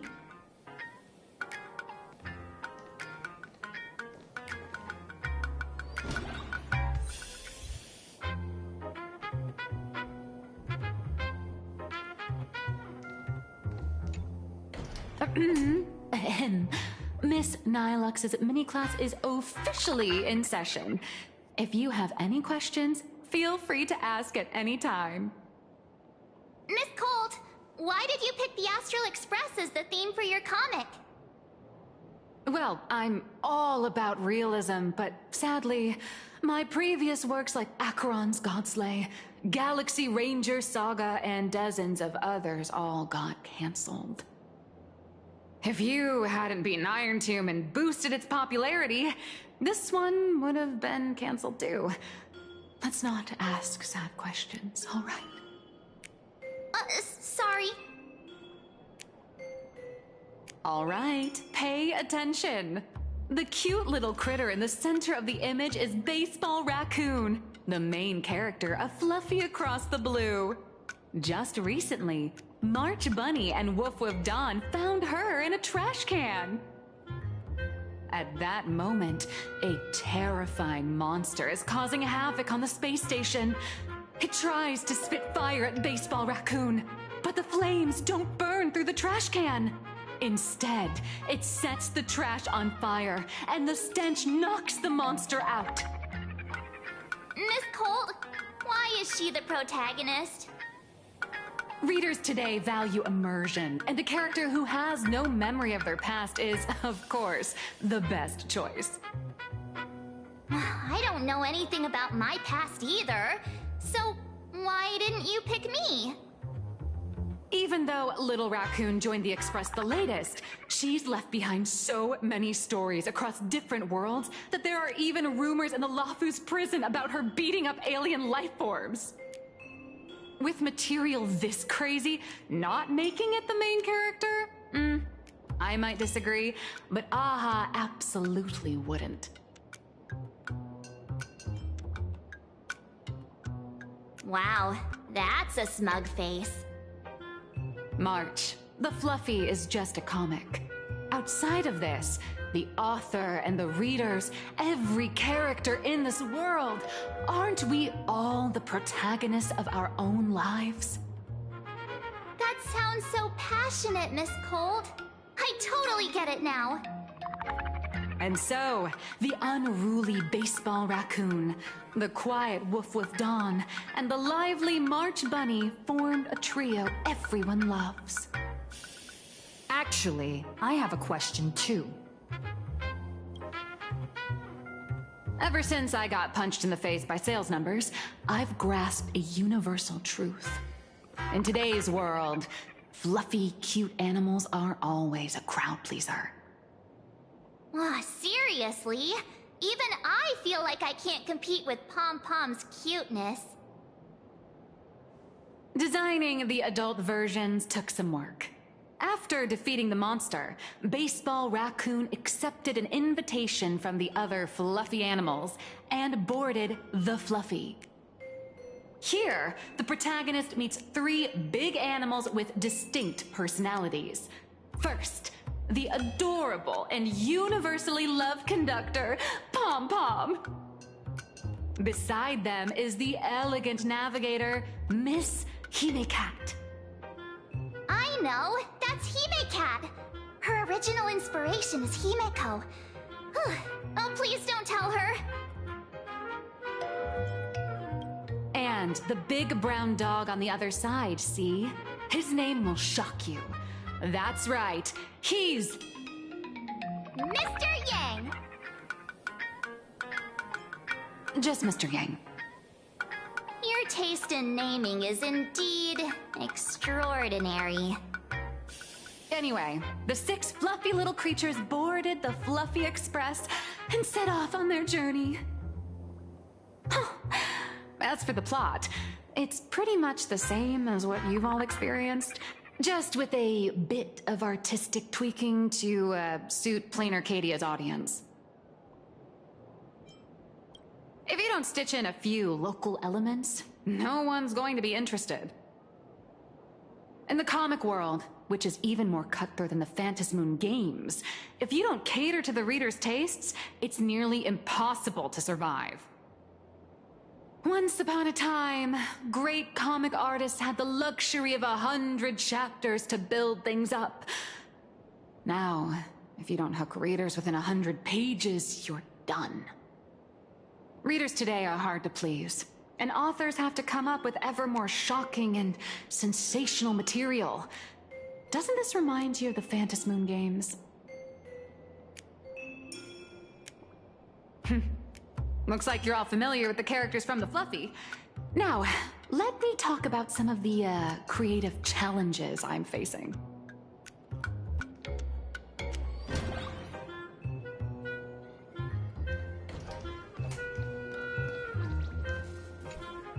So, what do you see on the Fluffy stands?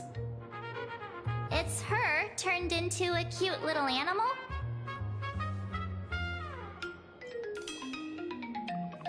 Yes, this is the character, and you're the inspiration behind her.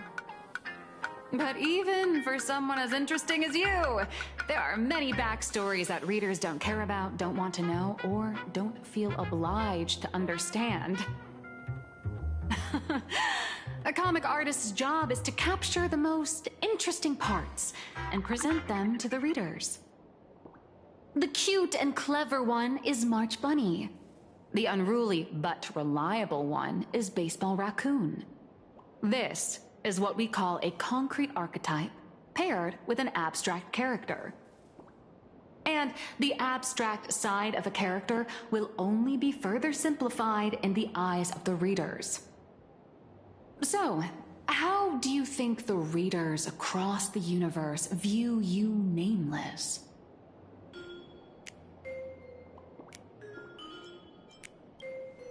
Well said. Your heroic deeds and accomplishments drew my attention, and your demeanor gave me inspiration for the character in the Fluffy. But while the hero identity boosts the character's popularity, it also becomes a limitation. That's why the little animals in the Fluffy have to defeat even more powerful villains and keep upping the ante to get more applause from the audience. In turn, the reader's perceptions and expectations constrain the character's growth. If she acts out of line, the popularity will crash. If she can't come up with new ideas or grow stronger, the audience will soon lose interest in the comic. Unfortunately, the creation of Fluffy Across the Blue is now stuck at this very awkward bottleneck. Honestly, after drawing comics for so long, I've pretty much run out of ideas. Hundreds of amber eras ago, people would laugh out loud just from seeing a cat do a backflip. Now, to get the same kind of enthusiastic reaction, you'd probably need to have that cat fight a Mechatron in a one-on-one showdown in Perlux Tower. Although the Fluffy specials are selling like crazy, doing side stories without progressing the main plot isn't a long-term solution. Ever since all the gossip memo keepers I hired got wiped out in Amphorius, my source of intel's been drying up fast. But if someone from the Astral Express could quietly feed me a few juicy insider secrets from the Phantasm Moon games, imagine the reader's reaction when the next chapter drops. Whoa! Does Blurry QR Cult have a time machine or what?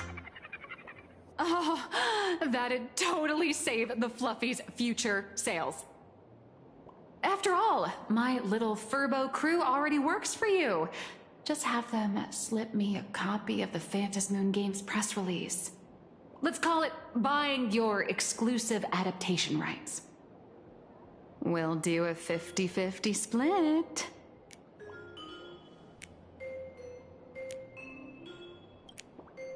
I've already figured out how to spend the royalties. First, I'll buy Pom Pom 10 new outfits, then get Himeko a brand new coffee machine. And after that... All right, since we've got the profit split sorted, looks like my creative block won't last much longer.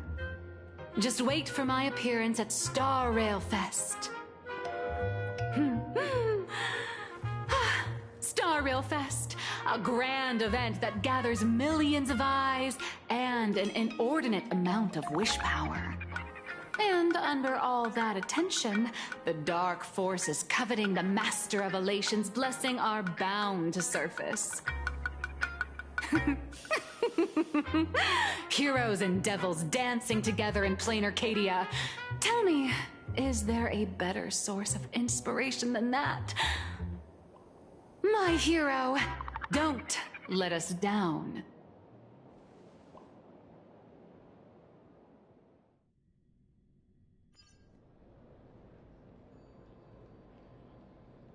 A supplicant is the master of wish power, but wish power can also become the shackles that bind the supplicant, forcing them to fulfill its desires. Love and hatred are alike. Dependence resembles fear. What commands wish power isn't only love, but also hatred. Thank you. These notes will really be a big help to her. Good. I'm so glad to be of help. For generations, many members of our family have attempted to enter the Phantasmoon Games, hoping to rely on the Aeon's immense power to lift the curse afflicting the Graphia bloodline. Some came close to the mask, but could only watch as history passed them by. Others wore it, only to fail in the end.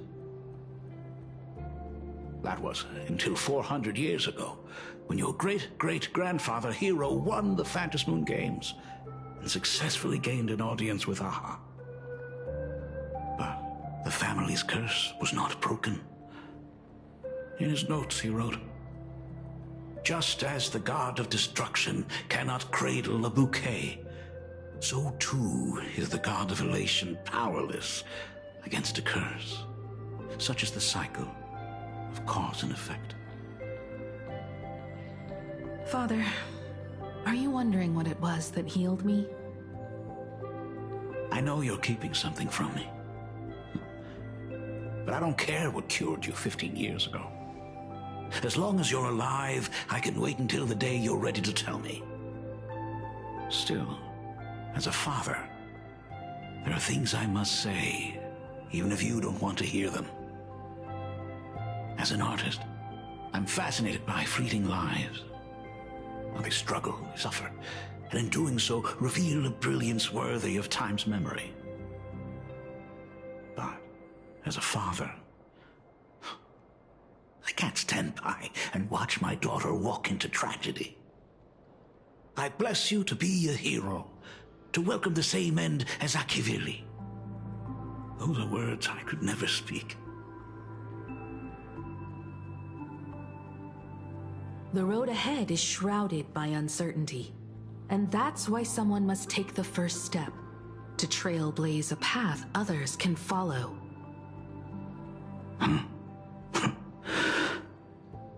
I can't stop you, even though every part of me wishes you'd stay. But this is your choice, my daughter's choice. All I can do is stand by you quietly and pray you'll come back safely. Do you still remember the bedtime story I used to tell? They say there was once a princess in the sky. Day and night she painted in her celestial garden, untouched by the joys and sorrows of the mortal world. One night, A thunderous sound echoed from her painting. Curious, she stepped inside. Through seas of flowers, across mountains, until she reached the world's edge. There stood an ancient tower, so tall it pierced the heavens, so vast it seemed to hold the universe itself. Climbing the endless staircase, the princess reached the summit, and from there she saw the world beyond her garden. In the distance, she heard cries, the voices of people burning in raging fire. From that tower of infinity descended the world painter to walk the mortal realm. With a single stroke of her brush, she brought forth 1,000 imaginae, turning the tide against destruction. To go where there are cries, to go where there are flames. That is the meaning of Murata. But beyond the family name, my interpretation of our ancestor's name, Graphia, is also the hope I place in you. Himiko, whatever choice you make, if this is truly what you want, then go.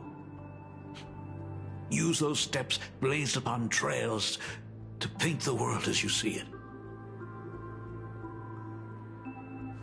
Thank you, Dad.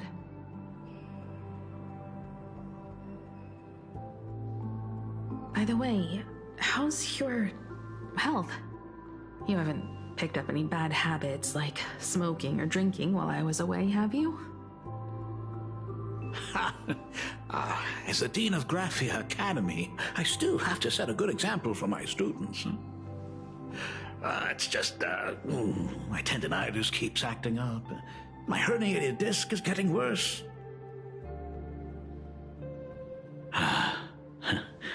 Himeko, how long will you be staying? At least until the lunar cycle shifts. I'll stay here in Planarcadia until then. I see. If only the Phantom Moon could stay full forever. Himeko, safe travels on the trails ahead.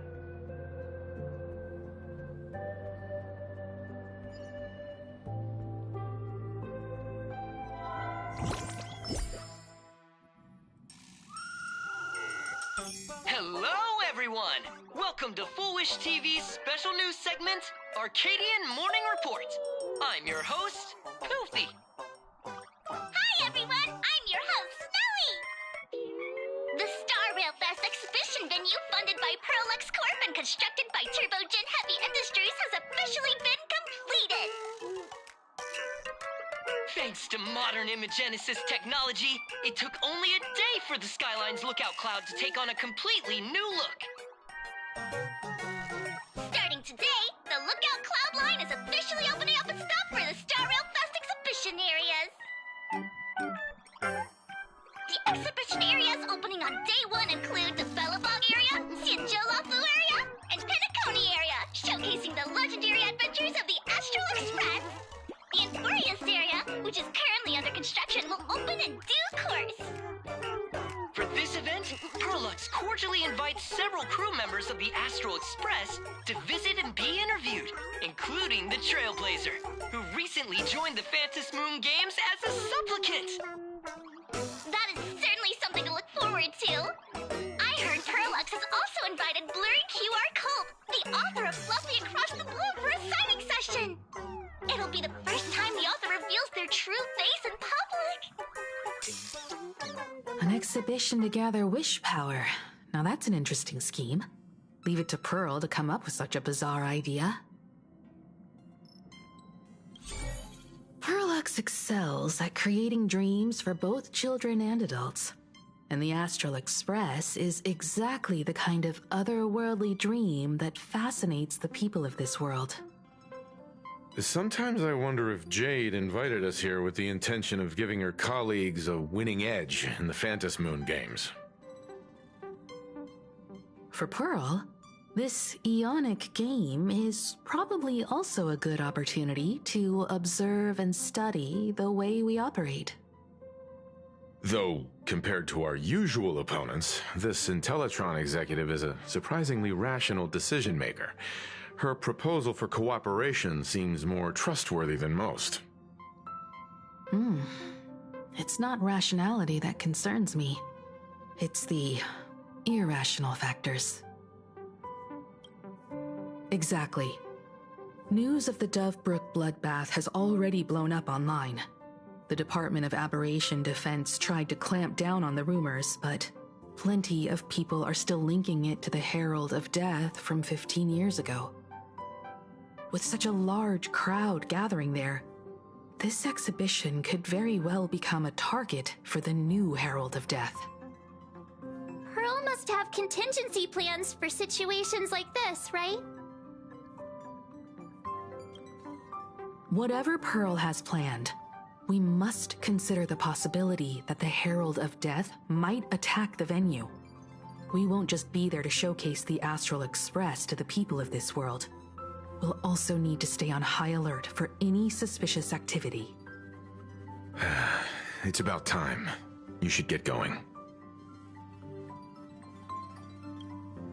Someone's got to stay behind on the Express to keep the conductor company and be ready for any emergencies that pop up. You guys have fun out there, but stay safe. Contact me right away if anything comes up.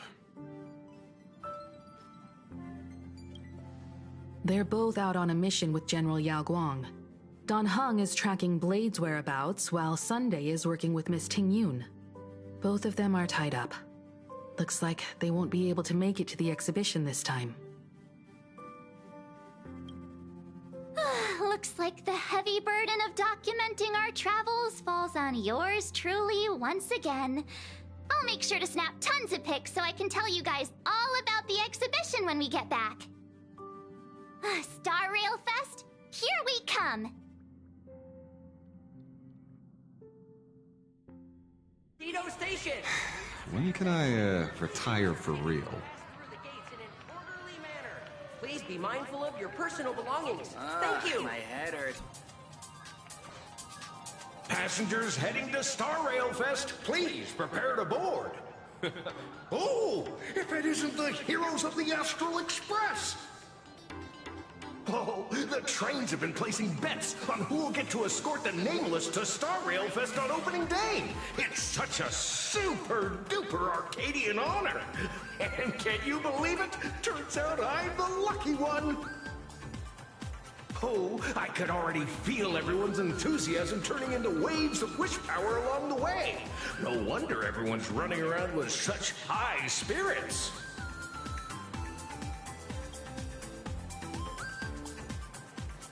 Ding, ding, dong, dong. The Express is about to depart. Heroes, please stay seated and hold on tight. This special train is bound for the Star Rail Fest exhibition. By the laughter above, may the smile of Planarcadia grace our faces.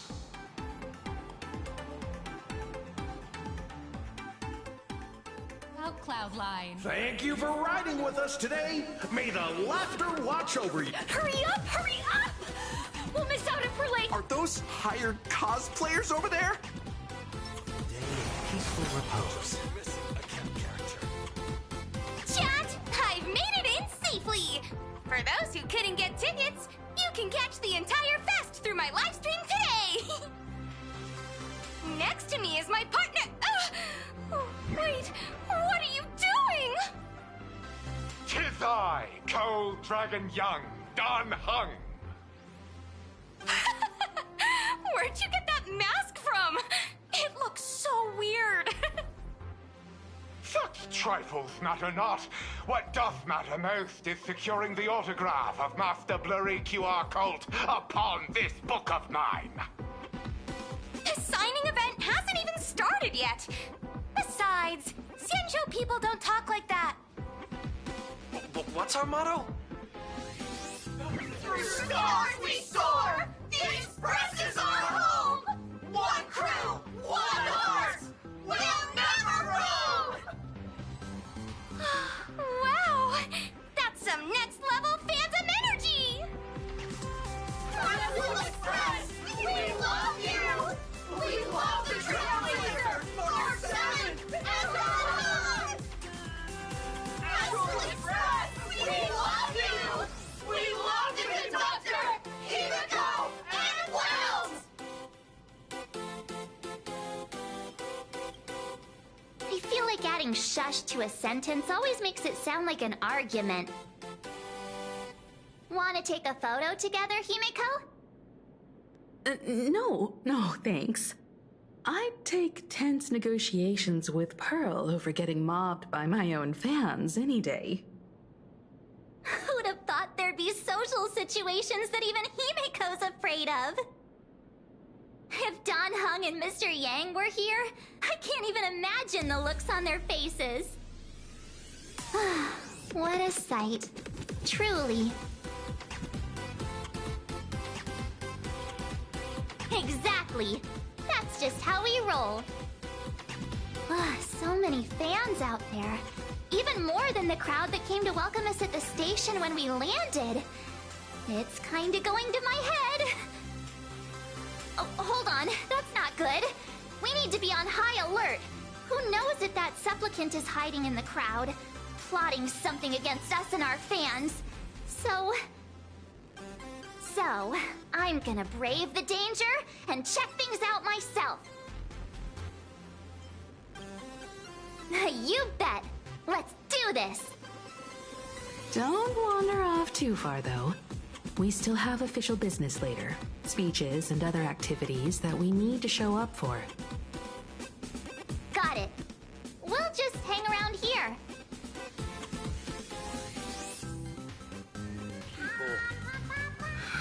Three, two... Hi! Trailblazer. Sorry to bother you. We're with Full Wish TV. It's our lucky day running into you here. Do you have a moment? Mind doing a short interview with us? It won't take long. Our audience is absolutely dying to hear about the new supplicant in town and your adventures aboard the Astral Express. No problem. But let's keep the interview brief, since the organizers might have other plans for us. First question.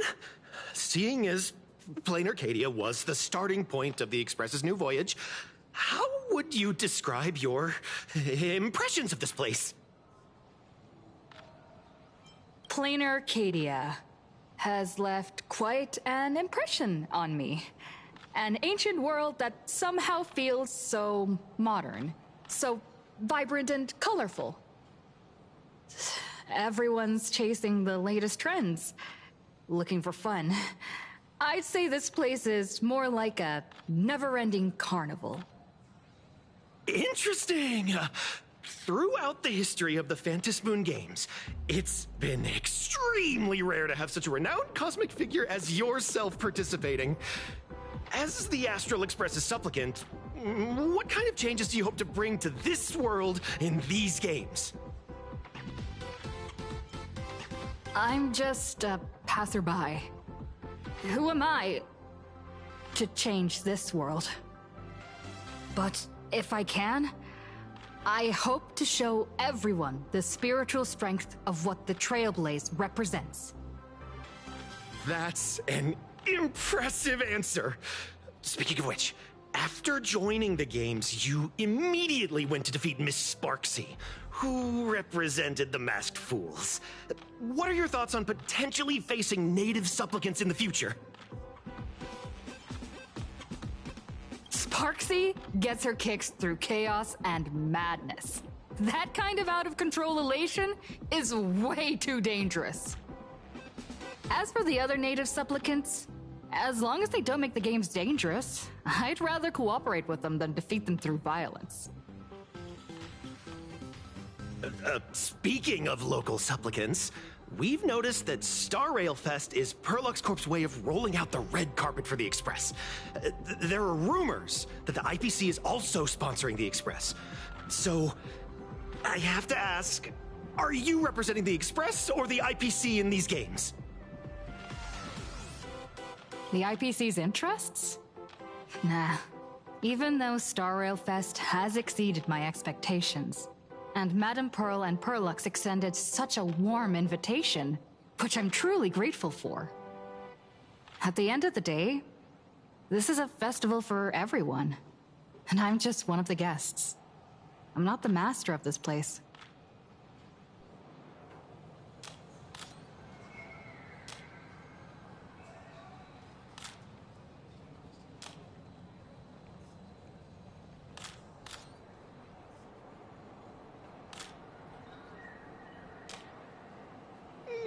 Thank you for your valuable time. We won't keep you from your plans at the exhibition any longer. What a No worries. This material will do just fine. Hey, little raccoon. Over here? I'm right here.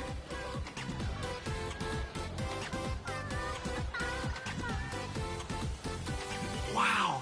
With that outfit, you must be cosplaying as March Bunny. Am I right? The accuracy is just insane! Yeah, just like the original. Since we're all fans here, let's skip the sales pitch. But I gotta say this up front. The conductor is the cutest in the whole universe! I agree. The conductor is the cutest in the whole universe. But wait a minute. Some of your stuff looks familiar to me. Sharp eye! You're definitely a hardcore fan. We collaborated closely with artists from different worlds along the Trailblazing expedition to create these products. I can pretty much guess who they are. I may not be that talented or have the artistic skills of a master, but I've written some articles and gained a bit of popularity in the fan community, so while I'm here at the booth, I thought I might as well do some self-promotion.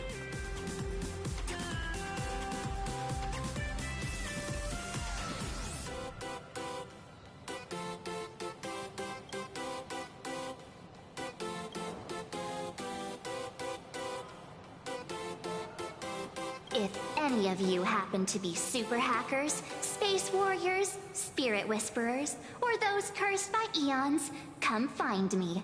I've said my piece.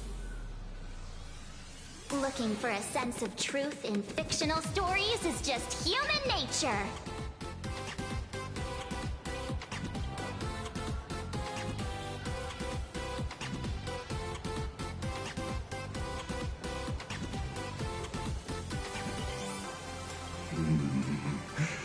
Rupert II, wise throughout the universe, profound in his insights, was bestowed the title Profound One by Noose. If it pleases you, my king, we shall storm the throne and snatch that bloody seat from Rupert I. Among the countless stars are whispered the secret chronicles of Rupert.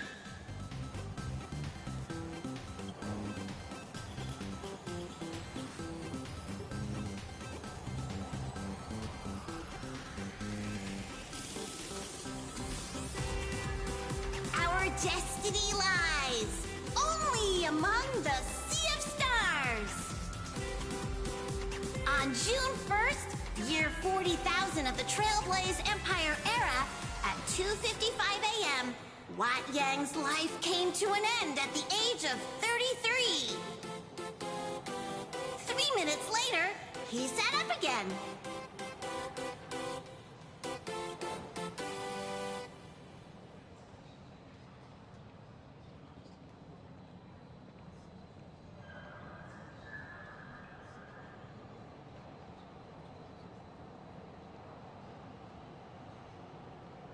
I'm sorry, Kafka. You can survive without me. But if I leave Mr. Yang, He won't make it. Well, what about Silverwolf? Are you planning to release her back into the wild? The folks here seriously don't hold back. Nothing's off limits to them. Buy one item, get a free novel! It's a venue exclusive deal! First come, first served. Better act fast or you might regret it forever! When the fluffy figurines hit the shelves the other day, this mysterious old guy snatched them all up, saying something about using them as art references for students. He loaded up a whole cart like he was stocking inventory. Even the scalpers were no match for him, I'd say. Not long after he left, a girl with bunny ears came to buy figurines too. She was clearly a collector, buying complete sets of everything. Then she discovered that in every collection she wanted, there was one Hemacat missing.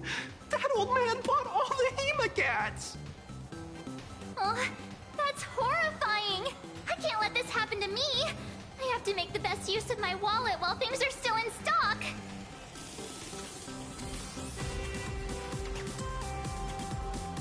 You know that feeling when you see some weird little gadgets and you just can't help but buy them? And before you know it, your whole room is full of stuff, so you have to secretly hide them under your best friend's big bed. Aww, this is not good. My wallet is trembling. My pocket money is crying out in pain. I need to battle against my own instincts for a bit. Go look around without me for a while. I'll come find you once I'm done with this battle. Just don't wander too far, okay? I got it!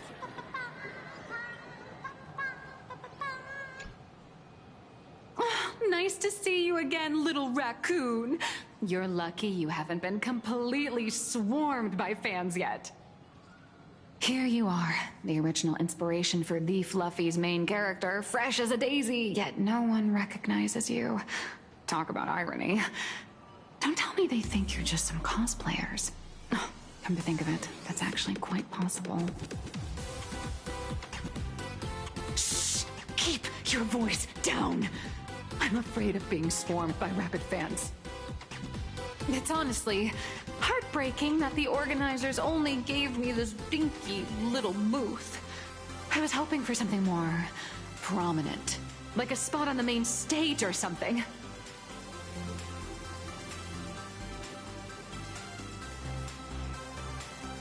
I know. Hey, wanna have the number 000000001 collector's edition comic that blurry QR cult signed today?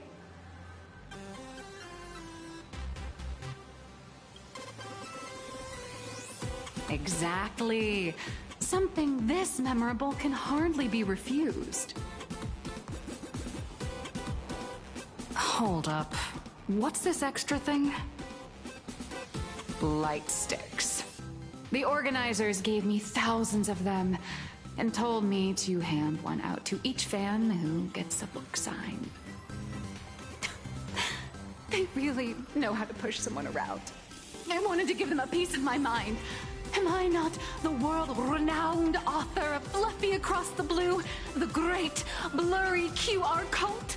Who exactly do they think I am? Chopped liver? But you're right. This is Star Rail Fest.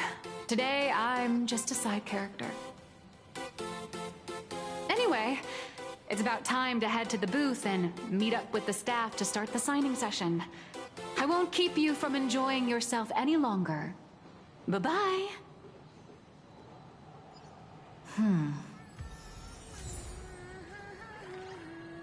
Evanesia. What is she doing here?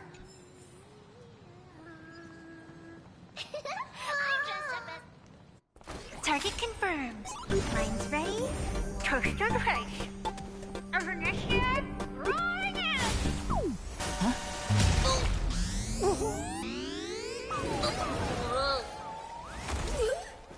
Did that guy just pass out?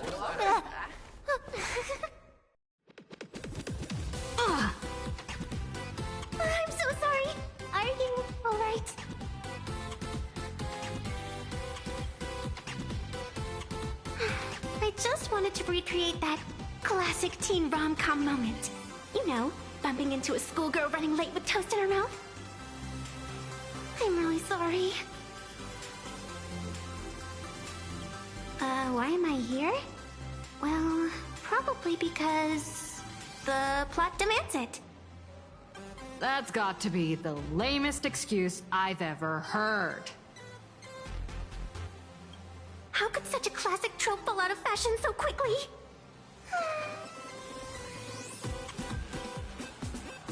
Hey, I helped you out during the Phantasmoon Games, didn't I? Is it really fair to glare at me like I'm some kind of villain?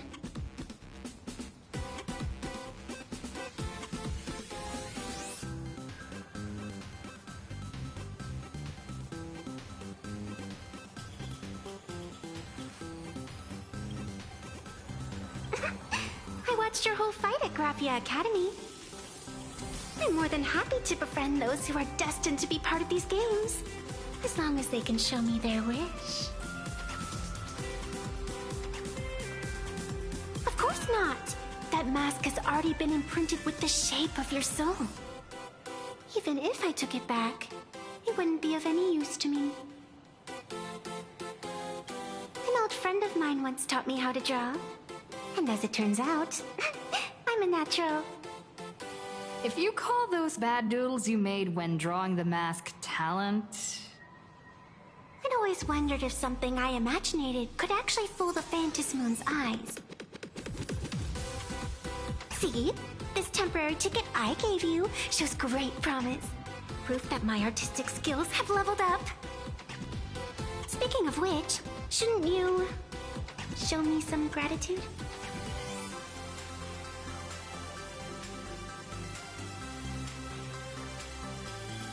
The scalpers are completely out of control. I couldn't snag a single ticket to the exhibition. Could you sneak me in?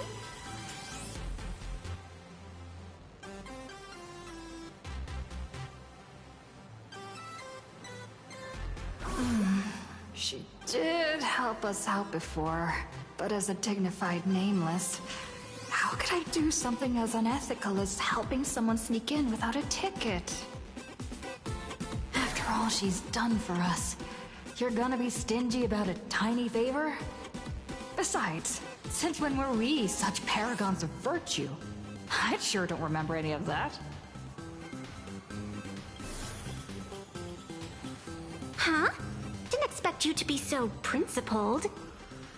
Guess I'll have to use this trick.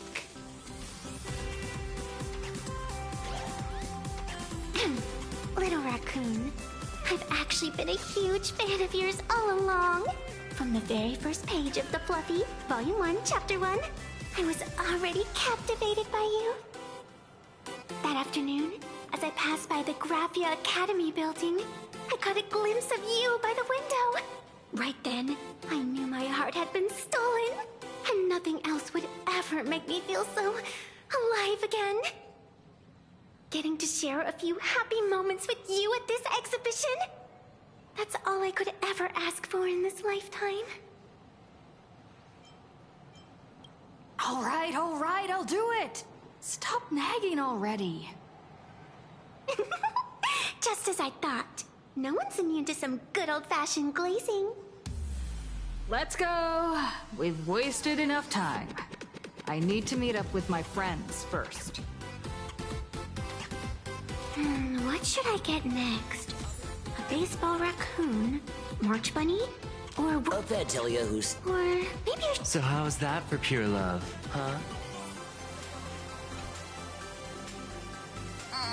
I tried, but I still just couldn't keep my wallet shut. Wait, that girl behind you looks kind of familiar. Have we met somewhere before?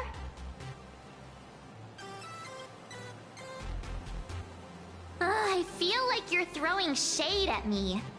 Anyway, I've definitely seen her. I think it was at Graphia Academy? Whatever, it's not important. Wait a sec. Isn't this March Bunny from the Fluffy? Oh, the attention to detail is insane. Especially those ears. I'm a fox. A fox. Let me introduce myself. I'm Evanescia. Just a normal fan of the Fluffy. Ah, you must be the inspiration for March Bunny. You're way prettier in person than in the news. March Bunny, I've actually been a huge fan of yours all along. From the very first page of Volume 1, Chapter 1, I was already captivated by you. Getting to share a few happy moments with you at this exhibition, that's all I could ever ask for in this lifetime.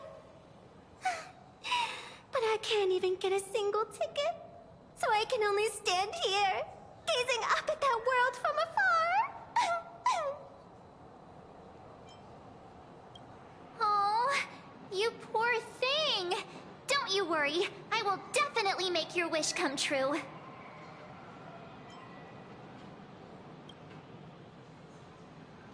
Wanna join us? Such an adorable little fox girl could never have any bad intentions. It's not like she's another Fantilia, right? Besides, this place doesn't even have any Stellaron or Ambrosial Arbor. Don't worry, Nessia. Just leave it to me. That's great! Thank you so much, Miss March.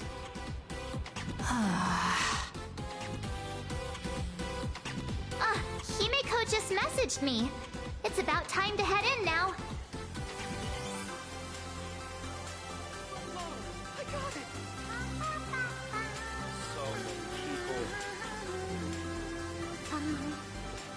Wow, if it isn't Trailblazer and March 7th! Such incredible cosplay accuracy. Out of all the people trying to sneak in disguised as the Nameless, you two are definitely the most convincing. Have you considered the possibility that they might be the real deal? And how inappropriate it is to ask our distinguished guests for tickets? Hello there, we meet again. HQ arranged for me to wait here and welcome all of you. Miss Himeko has already entered the venue. Miss Trailblazer, Miss March 7th, and this is... She's,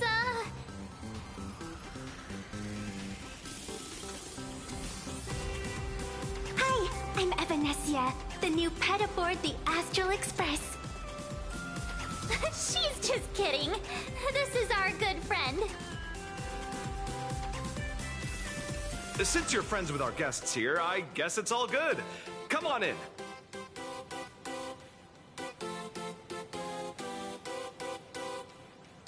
Ladies and gentlemen, the guests from the Astral Express are about to make their entrance. Get ready to make some noise!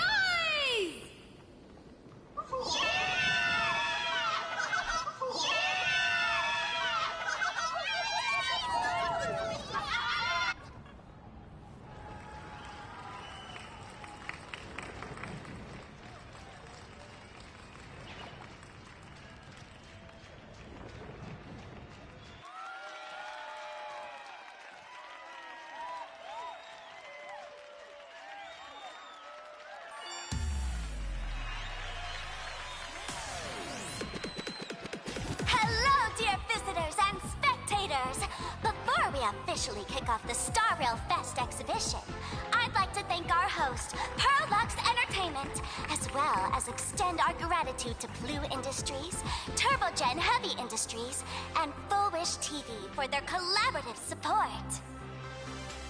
The exhibition area is now open. Will transport you straight into the Astral Express's incredible journey across the Sea of Stars. And right now, ladies and gentlemen, you're standing in none other than Bellowbog! Now, let me hear you call out the name of our hero from the ice and snow!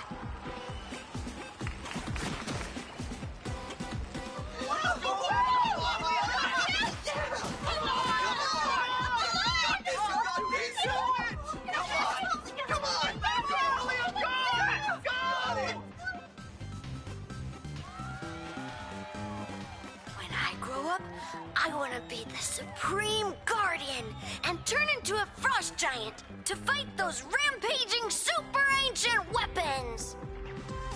In my next life, I want to be the Supreme Guardian and turn into a magical girl to protect Planarcadia.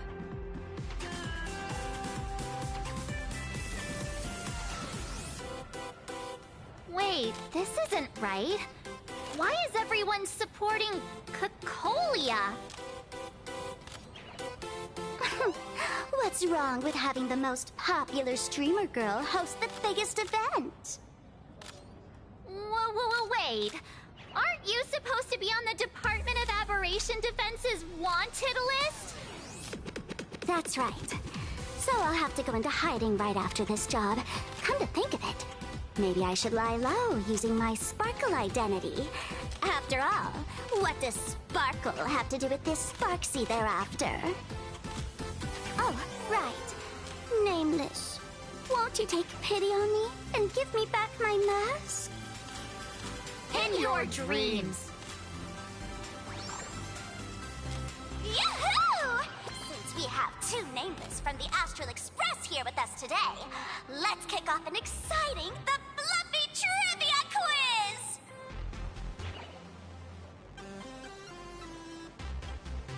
Here's your question. In the final chapter of the Fluffy's Bellabog arc, The Supreme Guardian's Bond, what did Cocolia summon to fight by her side? Oh, the Guardian wand that could transform her into an ice giant?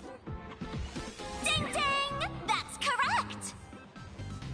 Well, looks like this young lady here is quite the devoted reader of the Fluffy, answering even faster than the Nameless. Those two huge chunks of ice were definitely quite impressive. And what's the deal with this ice giant? Sure, Cocolia can transform, but she shouldn't be anywhere near the size of the engine of creation. What? Lady Cocolia fought the engine of creation in her human form? That just makes it even more awesome! Ugh, but they didn't show that part in the comic. Next question. Before Cocolia was frozen in ice, what did she give to Baseball Raccoon? Oops! Wrong answer! The Flaming Lance! In the end, the little raccoon used that lance to channel everyone's light to Cocolia, restoring her power so she could descend in her wildfire form! Ding ding! That's correct! Every time I turn to that page, I can't help but burst into tears! Actually, I inherited this flaming lance from the previous Supreme Guardians when I got stabbed right through the heart. What are you talking about? In Bellabog's final battle, wasn't it like this? Despite her grievous wounds, the Supreme Guardian transformed herself into a frost giant for the sake of the people of the Winterlands, joining forces with the Nameless to counter the destruction engine that was about to flatten Bellabog. So the Fluffy storyline follows the official Bellabogian narrative? Wait, is that not how things went? Could you at least spill a little? Just a little?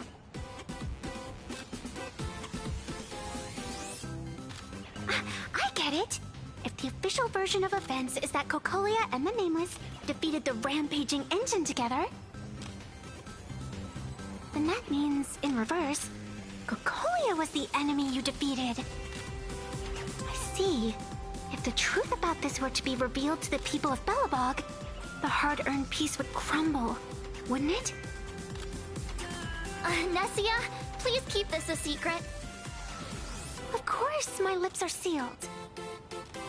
But I have to say, I'm surprised that even the heroes of the Astral Express can tell lies. They say lies don't last forever.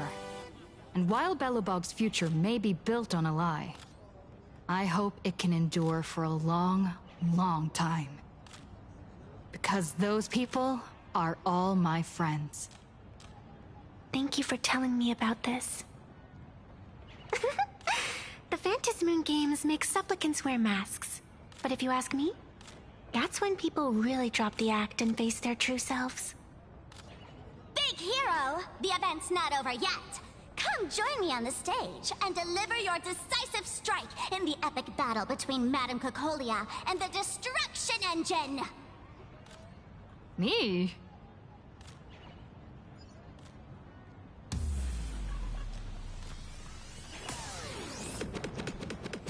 Madame Cocolia is in crisis! Hang in there, Madame Cocolia! Fear not, everyone! I can see our hero approaching! Today, we are honored to welcome to Star Rail Fest the hero of the Astral Express, one who survived the Battle of Belobog, the Trailblazer! Let me hear you say the name of the Wheel of Preservation's successor! Trailblazer! Trailblazer! Trailblazer!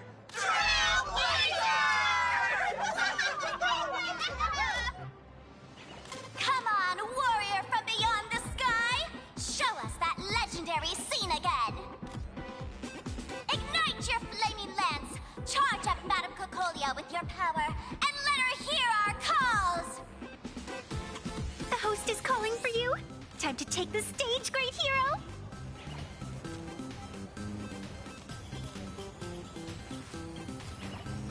Reenacting a legendary scene right here. Oh, good thing I'm not the one up there. Big hero. You're gonna shout that line when you ignite it, right? Of course, it's Flaming Lance forward.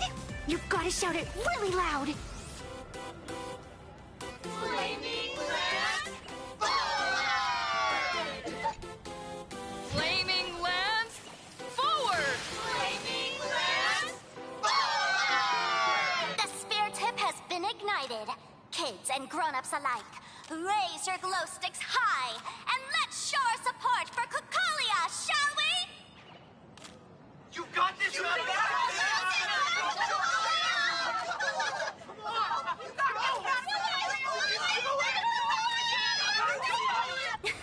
Seeing everyone so fired up makes me want to join in on the cheering too. You've got this, Madame Cocolia! Don't give up, Madame Cocolia!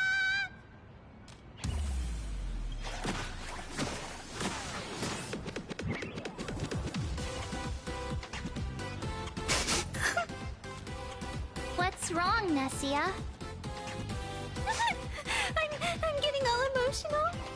This scene takes me back to the moment I first cracked open the Fluffy Across the Blue comics. The Speeding Express, Dazzling Cosmos, and a bunch of quirky yet adventurous companions. I know this story is fiction, but I really want to be part of it and travel with you guys. But leaving home, that's not exactly easy for me. Thanks for the love. And hey, traveling with the little animals aboard the Fluffy still counts as traveling with us in my book.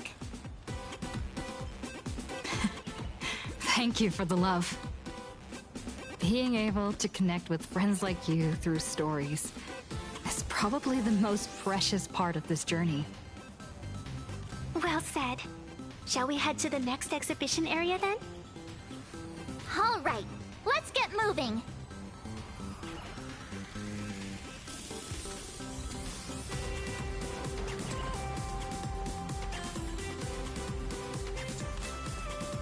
Welcome aboard the Fluffy Shuttle Express! Together we'll trailblaze into the future! Welcome aboard the Fluffy Shuttle Express! Are you ready to head to our next stop? The Xianzhou Lafu exhibition area? I have to say, Perlux really put care into organizing this exhibition. Oh, I wonder what attractions await us in the Xianzhou Lafu exhibition area.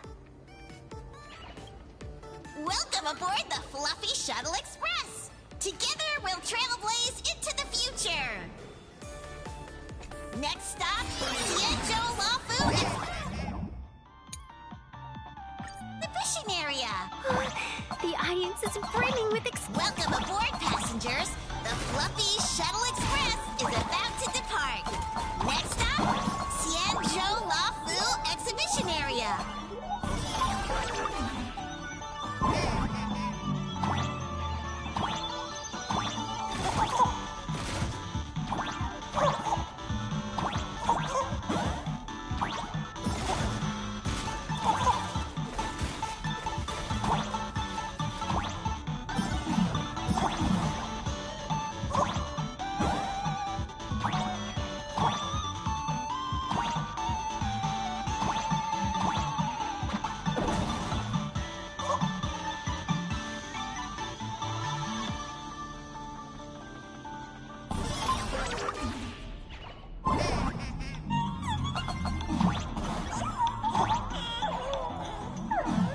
We're approaching the Tianzhou Lafu Exhibition Area. Please remain seated and hold on tight.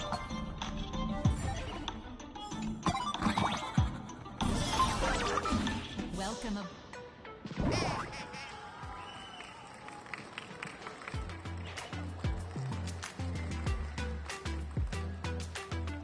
Oh, brr.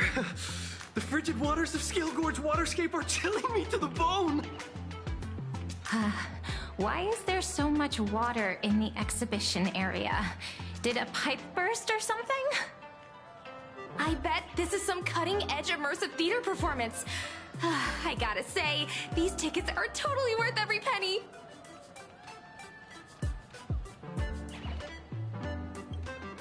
Based on what we saw in the Bellabog area, the Fluffy's adventure on the Xianzhou should be... Ah, I got it! It must be Woof Woof Dawn teaming up with Jing Yuan Yuan to battle against the Lord Ravager Fanty.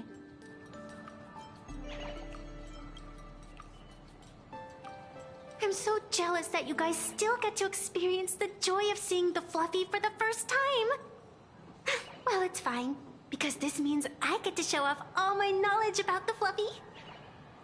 When people talk about the Astral Express's most memorable moments in the Xianzhou War, it can only be the epic fight, the triumphant return of the High Cloud Squadron.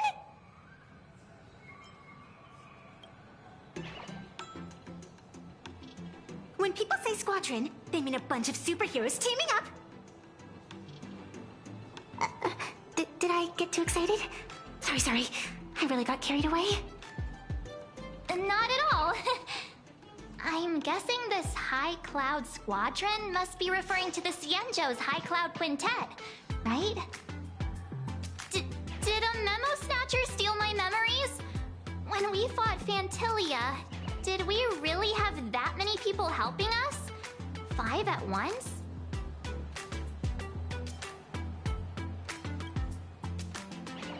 Oh, I can't take it anymore. I'm bursting with curiosity. Quick, let's go inside and take a look.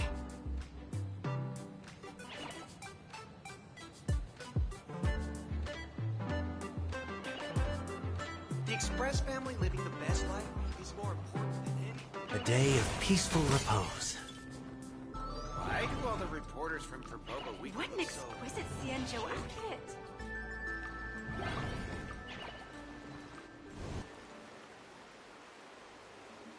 Holy moly, they nailed the Scale Gorge waterscape.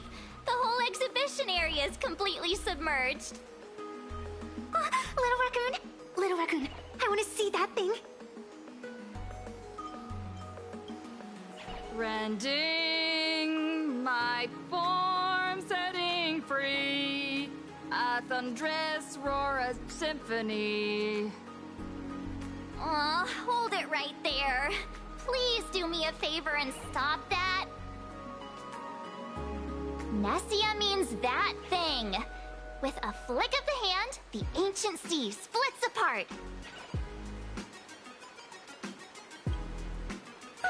Wolf of Dawn, I've actually been a huge fan of yours all along. From the very first page of Volume 1, Chapter 1, I was already captivated by you.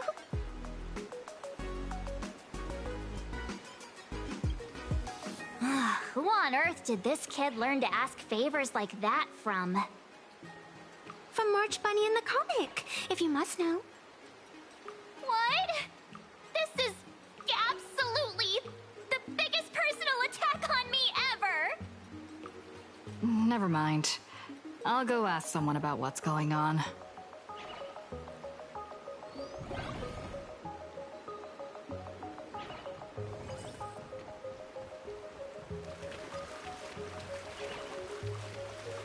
Hey, host, this immersive theater is getting a bit too immersive, don't you think?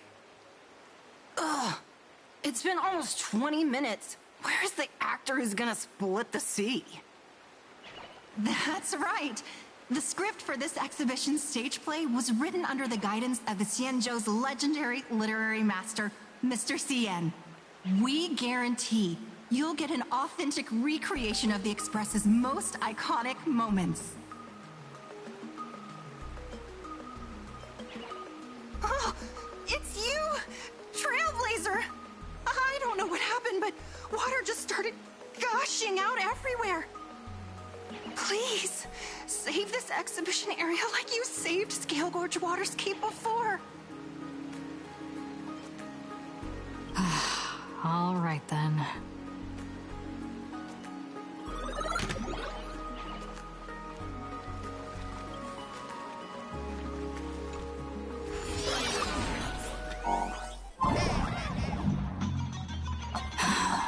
I come to sightsee, I do hard labor. I fix these pipes.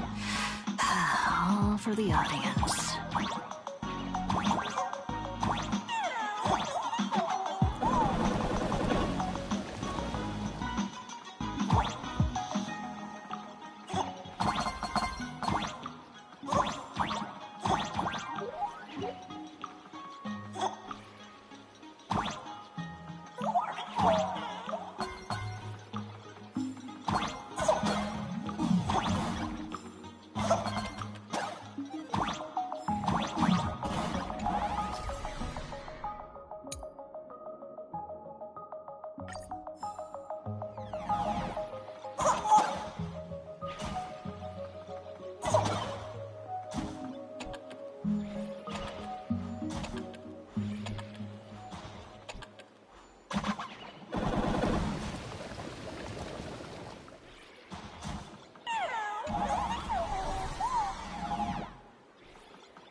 Finally done. I never miss Dawn Hong as much as I do now.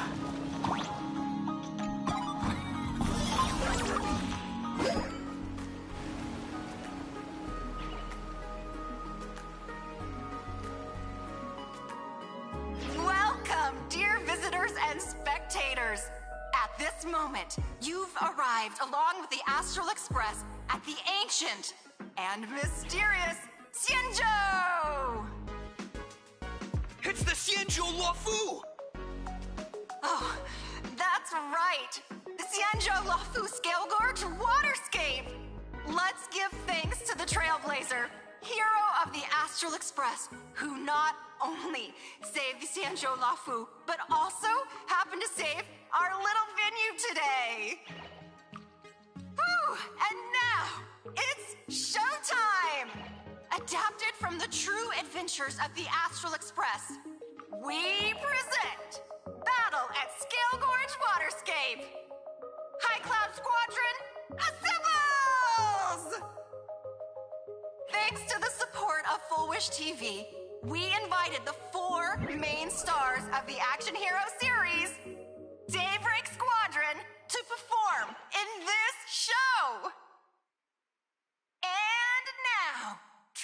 Trailblazer, please come up on stage and reenact that heart-stopping battle where you drove away the Lord Ravager! Ha! We meet again, the Nameless. I don't think that's necessary. Aren't we supposed to be the heroes of the Xianzhou?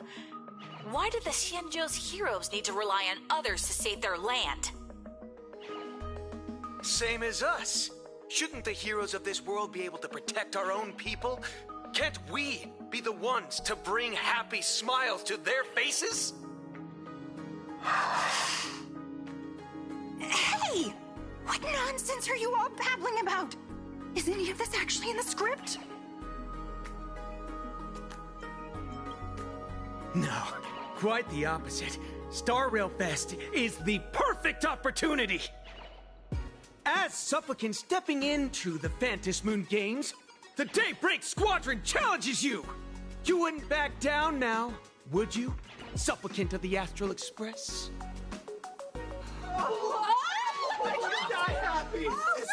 This is amazing! Squadron! They're even better in person! What? This is way too sudden. These people, something's not right about them. I feel like they're way too hyped up.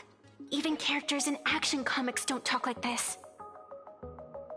Yeah, in comics, a challenge like this is always a cover for some massive conspiracy. I've gotta fight alongside her. March, you need to have faith in her abilities.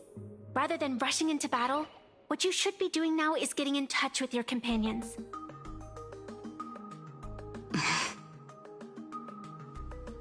This is Star Rail Fest. Even if you defeat me, you'll never gain everyone's approval. Boss, do we really have to do this?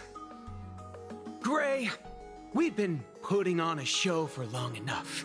Wasn't becoming a real hero what you've always wanted? We'll tear the legend of this outsider to shreds right here under the spotlight! Then everyone will see who the real heroes are! The ones who can truly protect their smiles! I accept your challenge. But do we really have to fight here? This is exactly the stage we've been waiting for! Let's do this! The Phantom Moon Games are a ceremony to find those closest to elation. We'll show everyone the heroism of the Daybreak Warriors!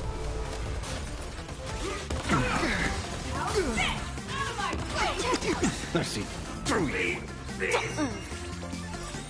Can you find the answer? Wanted to doubt farewell. I will watch over you and guide you on your path. A powerful hit! Come at me again! Fight! Mountains move, dragons rise! Soaring above the lands, this is permanence! Eye for an eye. The price of justice! Fight to the death. Beasts! Slaughtering! Our bodies have been transformed. You don't stand a chance against me. Fight to the death. This life is so... Have you calmed down now? Can we talk? Once a supplicant's challenge begins, it won't stop until one side falls! Don't get it wrong. This is just a prelude to the real showdown, witnessed by the Phantom Moon!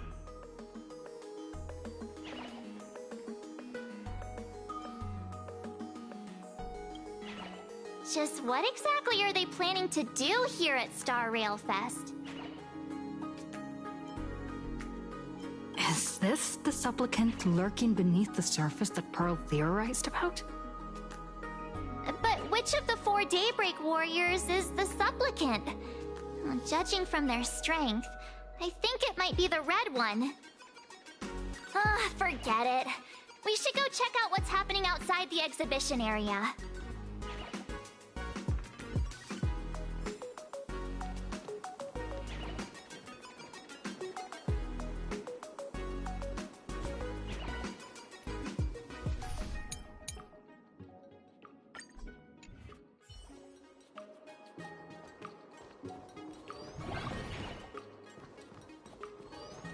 If you've lost your belongings, please let the service center know.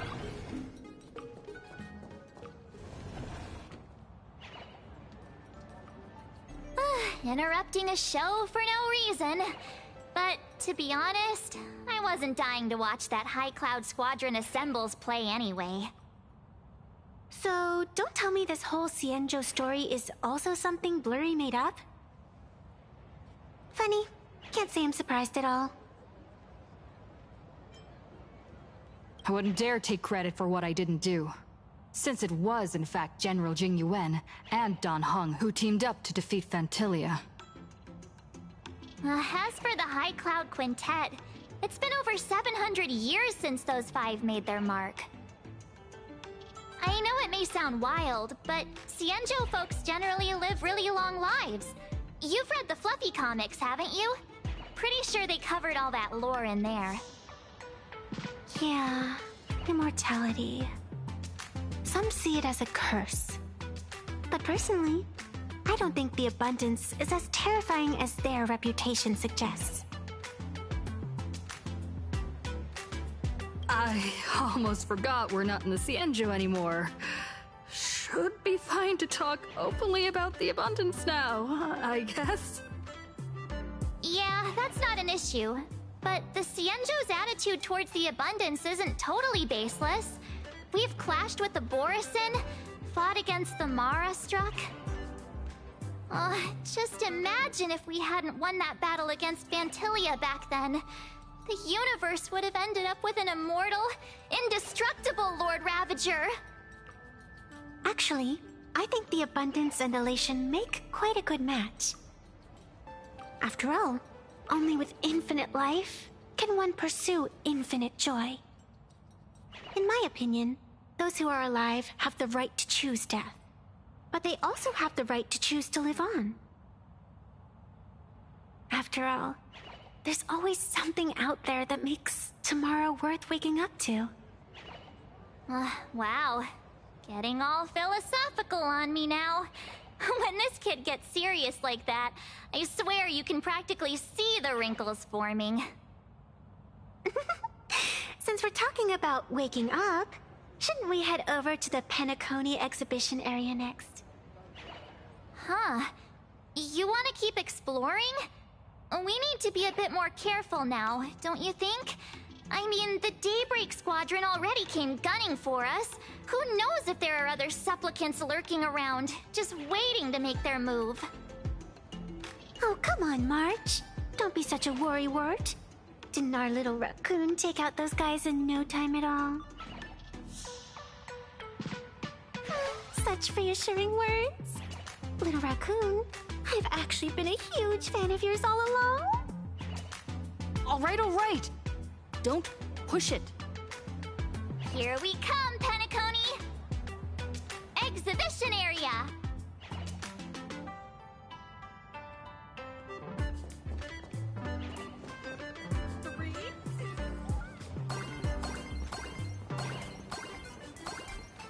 Welcome aboard Himeko, you're here! Are you two all right? Well told me to watch the live stream, and I saw the Daybreak Squadron challenging her. You did well. I bet their intention was to stir up their supporters' wish power through the challenge. If you'd hurt them recklessly, it might have pushed many supporters straight into their arms. Oh, and you are? Oh, nice to see you again. Express Navigator, Miss Himeko. Pardon my poor memory, but have we met before? Of course. I've seen you in the news more than once. It's such an honor to meet you. This is Evanescia. I think she's a student from Graphia Academy.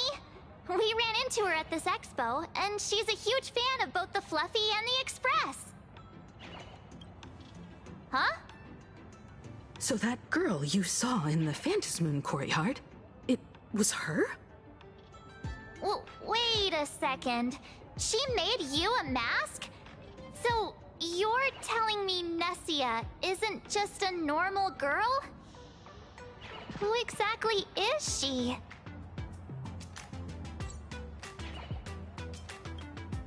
Who exactly are you? Me? I'm no different from you. Just a spectator of the Phantasmoon games. Though I suppose my position is a bit special. I had so much fun tagging along with you two.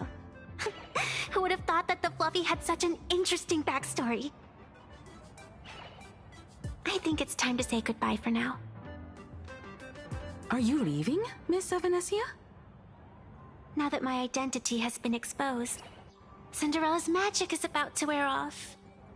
And since this little adventure started on a whim, might as well end it on one too. Little raccoon, you can feel it, can't you? All that attention, all that joy from the exhibition. As you fulfill people's wishes, that power has been flowing straight into your mask. It might spark something beautiful, or plant the seeds of something sinister. Whatever you choose, I just hope you won't become a boring character. I'm rambling again, aren't I? Well then, before I go, let me break this awkward moment with a riddle. Do you know why flowers are so beautiful?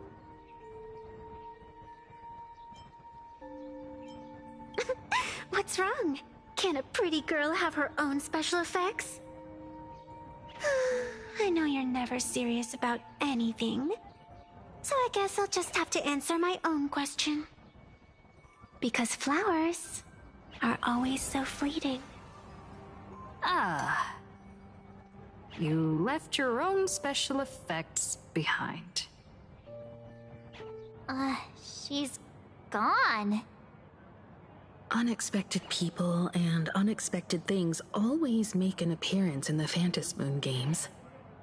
Although, Miss Evanescia claims to be just a spectator. As someone who can create masks and allow others to become supplicants, there's no way she's just some ordinary girl. I just don't know what to make of everything happening to you.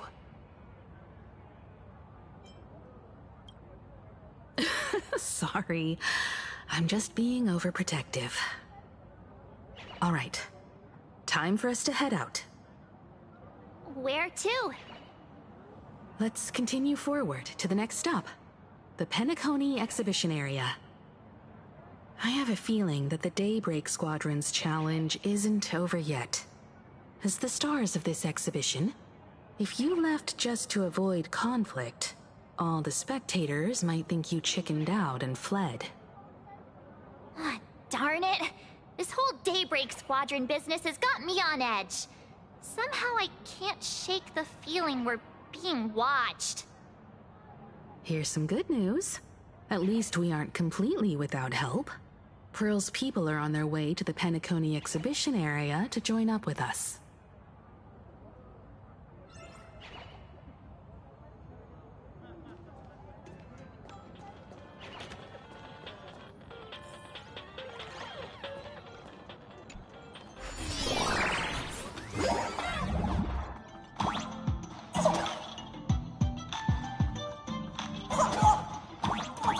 Welcome aboard, passengers! The Fluffy Shuttle Express is about to depart! Next stop,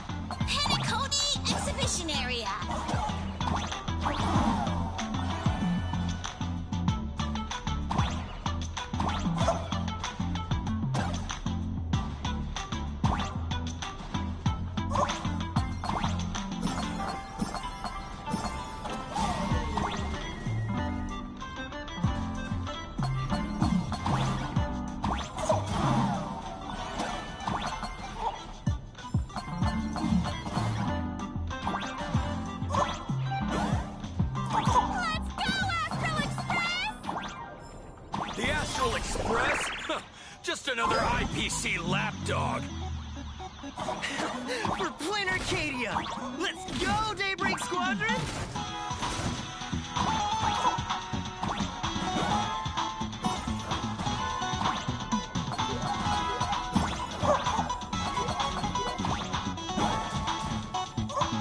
We're approaching the Petaconi exhibition area. Please remain seated and hold on tight.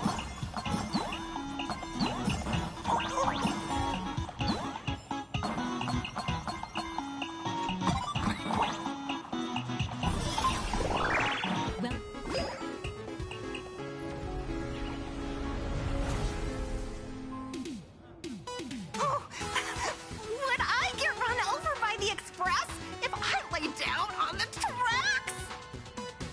Yup, and you'd get blasted straight into a comic book. Who knows?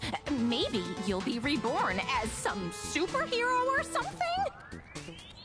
That's what I call true happiness! It's hard to believe they recreated the scene where the Express crashes into the Great Septimus. All the previous exhibitions were so hilarious, but they really nailed the Great Septimus part.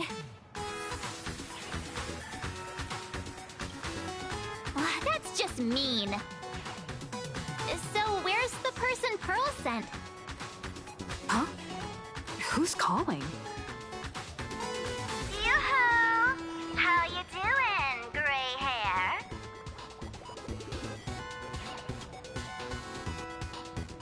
I heard about your big fight with the superheroes, and since I actually respect you as a rival, I thought I'd give you a heads up. You might think you scored a massive win in the Phantom Moon games, but most people probably don't see it that way. Anyway, the news is on right now. Why don't you go check it out?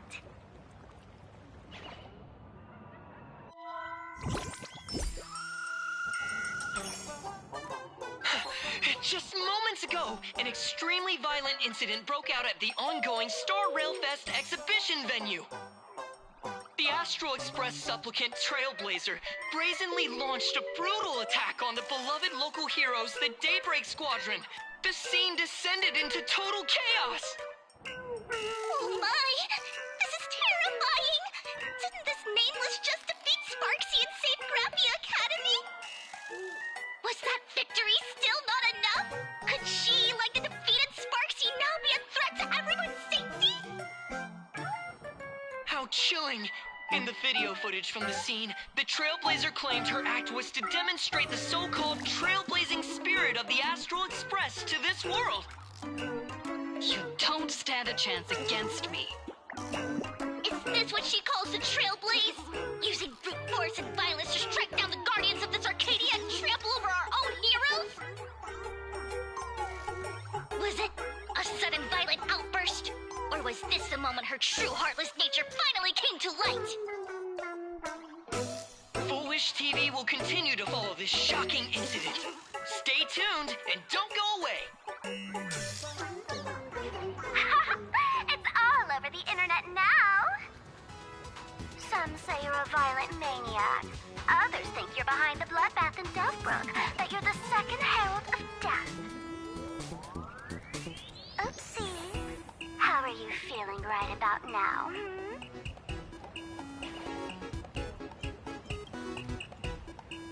How could I? As a famous streamer, poor little Sparksicle has always been troubled by constant cyberbullying. And then there was some nameless from the Astral Express who gave me quite the beating IRL. Of course, someone's definitely pulling strings behind the scenes and stirring up drama. As a top streamer in this field, Sparksicle can spot these tricks from a mile away. All right. Didn't you also do a TV news interview? Yoo-hoo! You bet! Here, let me send you the interview video. I won't go any further, but since you managed to defeat Miss Sparkle... No, I mean Miss Sparksy... I don't want to see you embarrass yourself in front of those clowns. Good luck. See you around. Hi! Trailblazer. Sorry to bother you. We're with Full Wish TV. It's our lucky day running into you here. Do you have a moment? Keep it brief. I've got plans later. First question. Seeing as Planarcadia was the starting point of the Express's new voyage, how would you describe your impressions of this place? Planarcadia.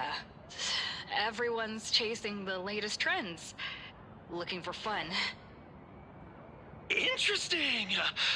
Throughout the history of the Phantom Moon games, it's been extremely rare to have such a renowned cosmic figure as yourself participating.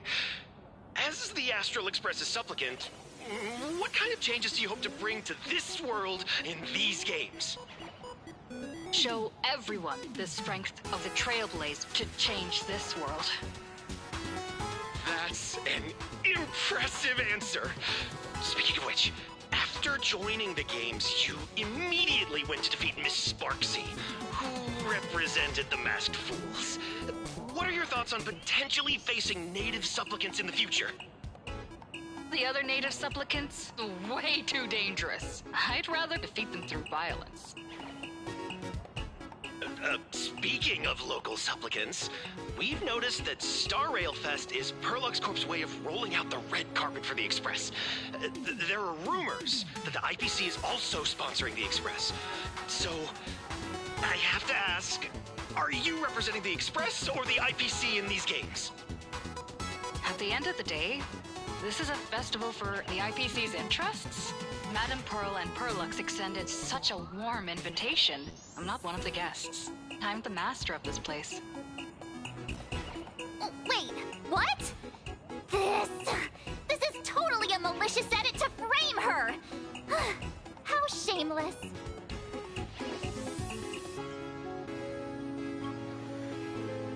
Over these 15 years, the nature of competition in the Phantom Moon games has evolved. The Daybreak Squadron's taunts were just smoke and mirrors. The real game is being played in the shadows, where our opponents have mastered the art of weaponizing public opinion. Come to think of it, it's only natural. After all, the true stars of the games were never the supplicants on stage, but rather the audience, whose gazes they command. Indeed. The audience is all fired up, waiting to see you work your magic, kid. But you know what? I bet what they really want to see, deep down, is the Daybreak Squadron taking the Astral Express down a peg or two. Oh, well. If it isn't the folks from the Astral Express. Fancy meeting you again. This storm online is several times more intense than the day you stopped SparksyCon. Miss Kuchiba, you've seen all this fake news too, right? Sorry, got a bit, held up on the way. Since I entered the exhibition area, at least 7 folks stopped me asking for the autograph of this guy called Welt. So, who is this Welt? Pearl assigned us to investigate the Sinwish Syndicate massacre. But every suspicious thread we followed led us from the Research Society of Happy Smiles straight to the Daybreak Squadron. And then there's the one pulling the strings behind the scenes. Full Wish. Full Wish? Oh, you know that name. Now this is getting interesting. She was my junior at school. 15 years ago. She was also the only student who survived at Graphia Academy. The good news is, your junior is living better than anyone else. She owns TV stations, charity organizations, has a huge business empire, and wields both wealth and power. Oh, as for the bad news, she's probably plotting something for the Phantom Moon games. And I mean the worst kind of something. My gut tells me that the Sinwish Syndicate massacre, well, that's probably on her tab too. Madame Pearl sent Mr. Ashvale to ensure everyone's safety. Of course, I understand that with the Nameless's skills, there's no real need for extra protection. But Madame Pearl didn't want to take any chances. Long story short, feel free to use me as muscle. No need to be shy about it. So, are we still heading to the top of Pom Pom Tower? We should keep moving forward. If my guess is right, the Daybreak Squadron will launch their second attack there. Forget about any fantasies of fairness and harmony. From this moment on, the Phantasy Moon Games could follow in the footsteps of what happened 15 years ago. Once this battle turns bloody, fear will seep through the screen and become some supplicant's wish power. See, that's the problem with modern society. Good news stays home, while bad news spreads like wildfire.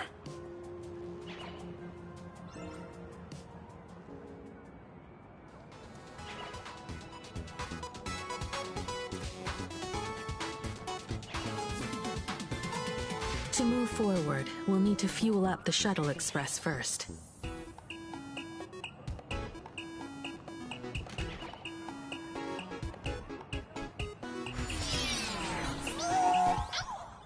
Come on, let's fuel up the Express!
Quick, stay back! It'd be terrible if you got caught in the crossfire. Astral Express! We've been waiting for you for quite a while.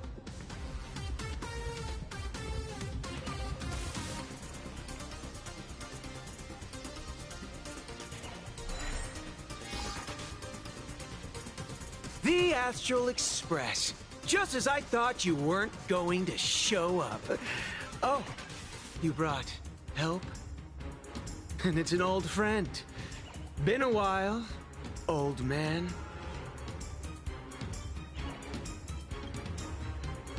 Don't be so paranoid. People who have lived in Duffbrook share a special connection. Since you're treating me as an old friend, I don't want to act like some high and mighty adult telling you what you should and shouldn't do. But let me tell you this. What you're doing right now has already crossed a dangerous line. Whatever orders Full Wish gave you, there's still time to turn back if you stop now. Wilhelm, Tiana, Lucius, and you, Magnus. After my heartfelt warning, do you still insist on taking Full Wish's side? They're my partners. Listen up, old man. Supplicant's challenges during the Phantasmoon Games have no restrictions. That means you have no right to stop us. Like the Herald of Death. Oh. We're not the Herald of Death. And we're definitely not here for bloodshed this time. We will prove to the people that we are true heroes who can protect their happiness! The Astral Express. These visitors from beyond the sky claim they saved the cosmos from a Lord Ravager. But who knows what the truth really is? This so-called saving the cosmos might just be another scheme of the IPC. Just like us back then. Putting on a show on TV, desperately trying to comfort the kids in front of the screen. Tell those children, tell my past self, that when the Herald of Death comes, there will be heroes who put themselves between everyone else and a threat. Captain. But where were the nameless of the Astral Express? When we children needed protection 15 years ago!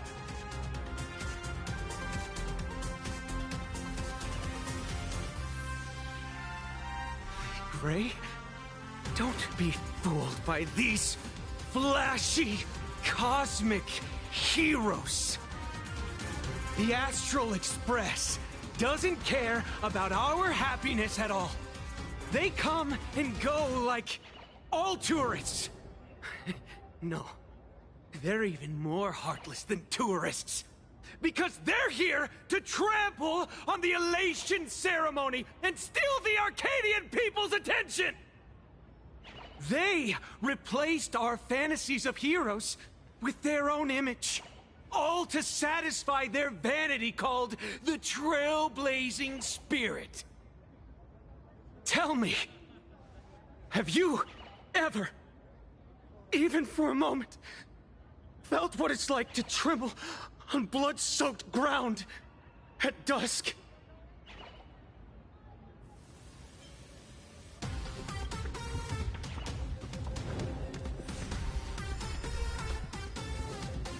I'm afraid of losing my companions. Afraid of death. There are so many things that I fear. It's not the Astral Express you hate. You're just hating yourself. That powerless child who couldn't protect everyone. But I want to tell you, being powerless was never your fault.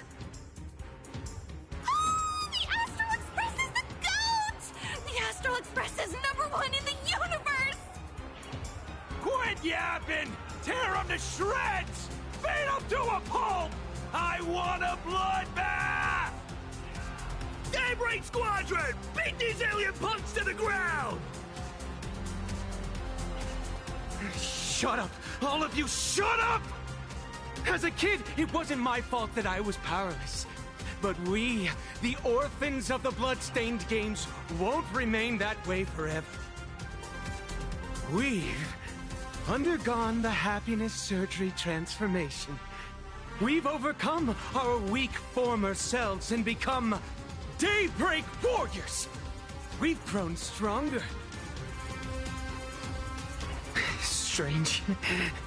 Even though our suffering was erased, why was I so scared just now? And why were there tears? Brother, that's only because this pain has been here all along. It's time to overcome it! It's time to use the power of happiness to defeat it once and for all! Well said. Then let's finish what needs to be done. Let's reclaim from these outsiders the image of heroes that the people of Ahatopia hold dear. What about you, Magnus? Sorry, Mr. Ashvale, but a hero never betrays his companions. We are the Daybreak Squadron, 4 warriors of one heart, united to protect the world.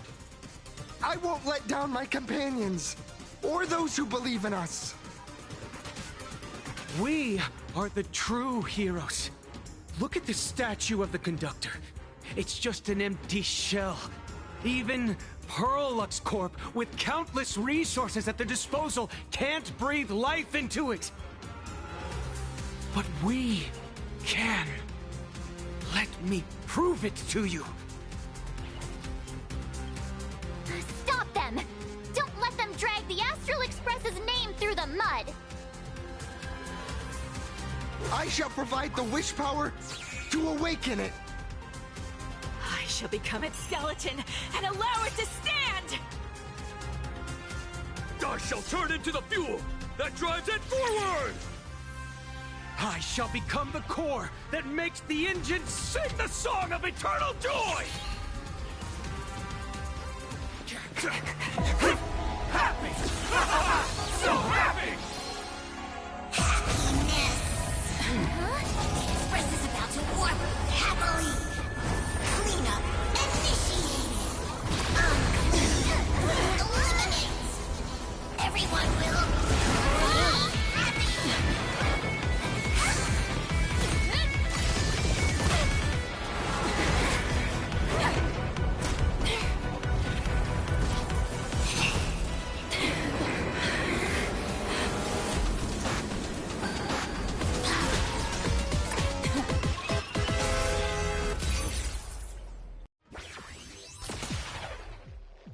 happy! Clean up the trash, and everyone will be happy!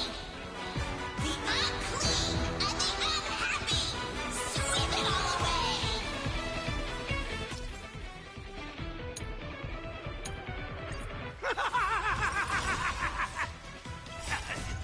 It's really moving! This is the power bestowed upon us by Aha! I will stop you at all costs. I won't let you trash the conductor's image like this! Have some sunshine! Thanks for the support. Embrace a new life.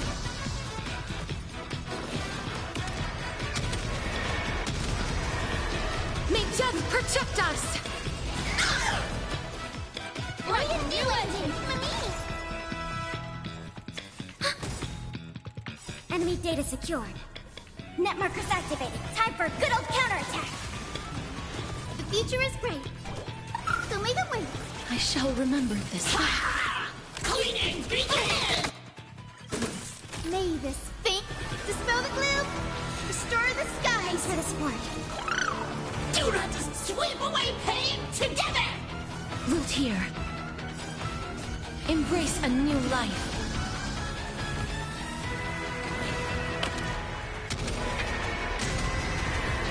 May death protect us! Did you hear that?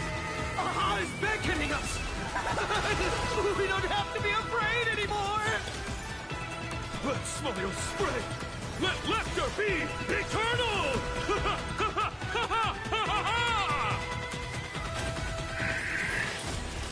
You guys are seriously nuts.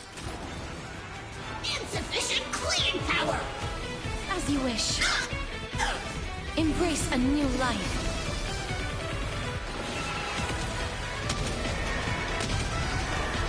May death protect us!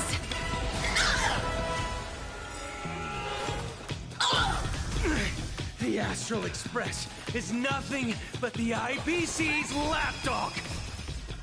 No worries. We've already dealt with one of them. Won't mind handling a few more. Or What did you say? May this faint dispel the gloom, restore the skies. Thanks for the support. Mimi! Mimi! Wiltier. Embrace a new life.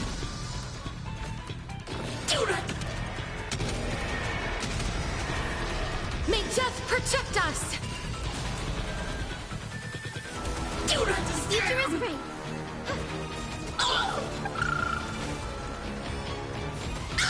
This is being in sync. Mimi! As we've written, we know! Deep cleaning mode activated! This place is dirty!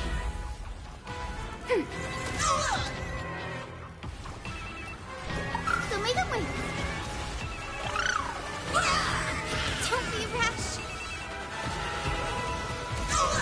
Life is not so as you wish. Embrace a new life.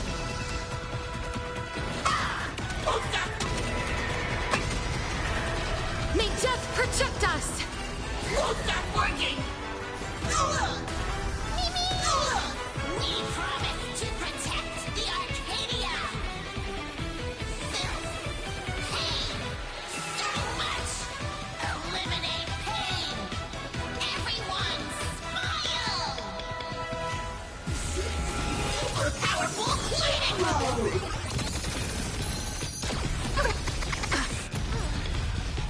May this faint dispel the gloom, restore the skies.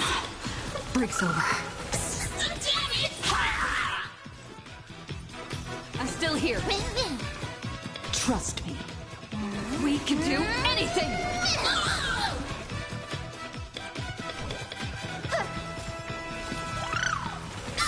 Mimi! Mimi! Please cherish Wiltier. Embrace a new life.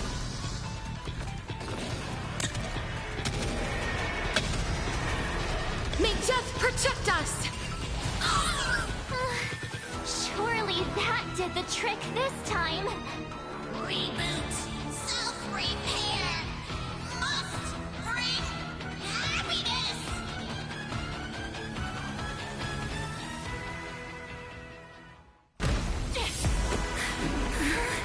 With everyone, we'll be happy!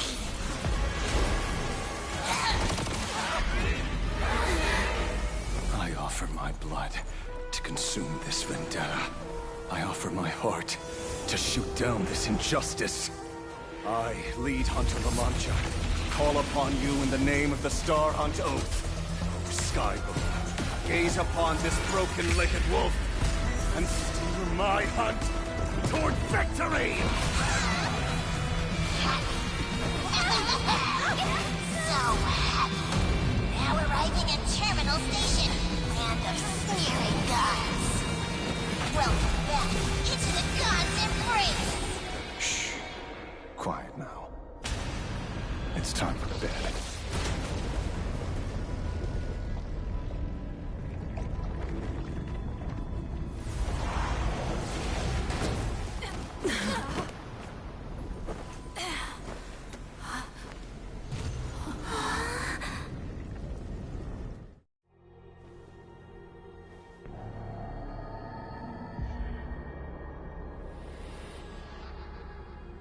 Are we still alive?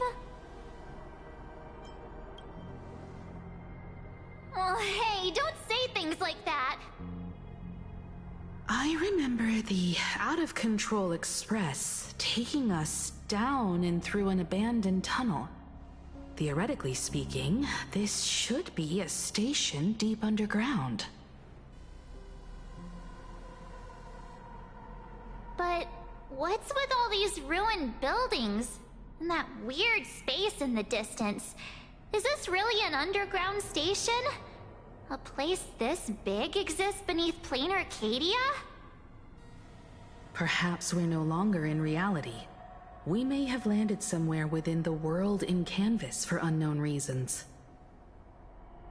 Then, can we still make it back? We need to find everyone and get out of here as soon as possible.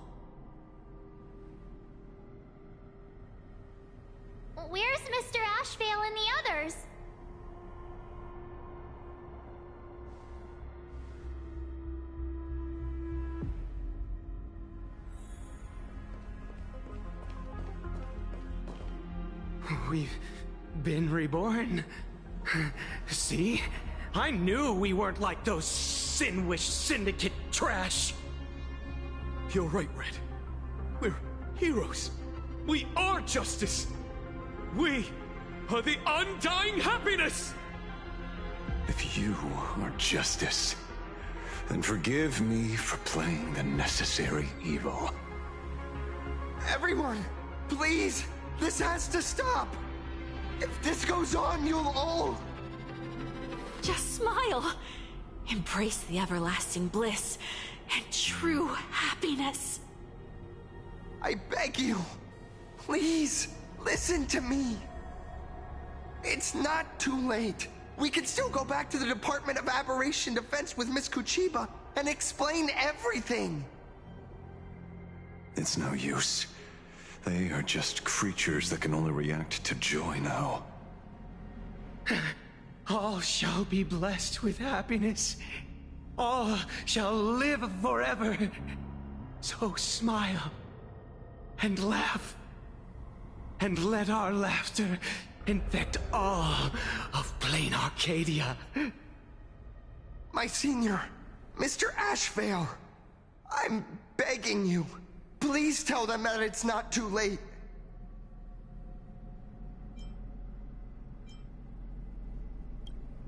Move aside, Magnus. Please, just give me another minute. You know they're good people. It's best if you just move aside. A true hero never abandons his friends. If I try to kill them now, will you stop me? Or will you turn a blind eye?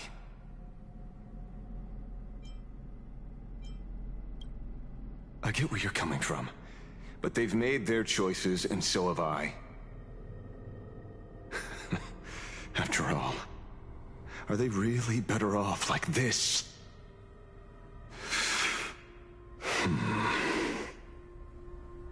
Tribute of life unto death, and the debt paid in blood.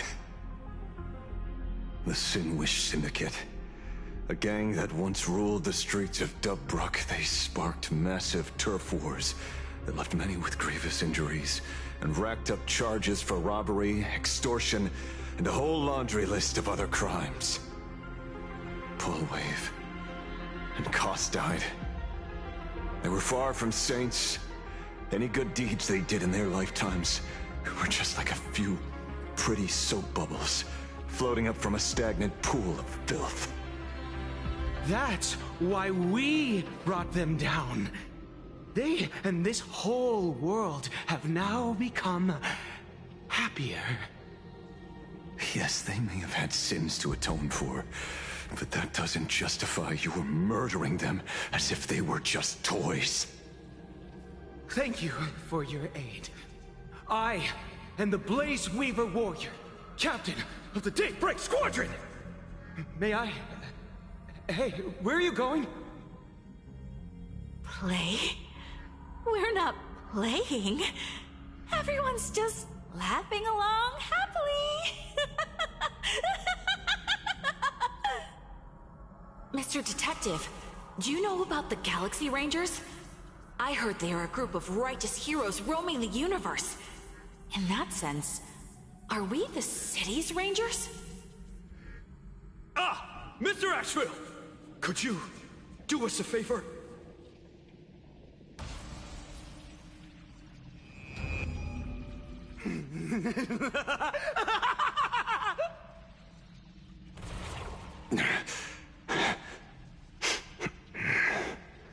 This familiar scent.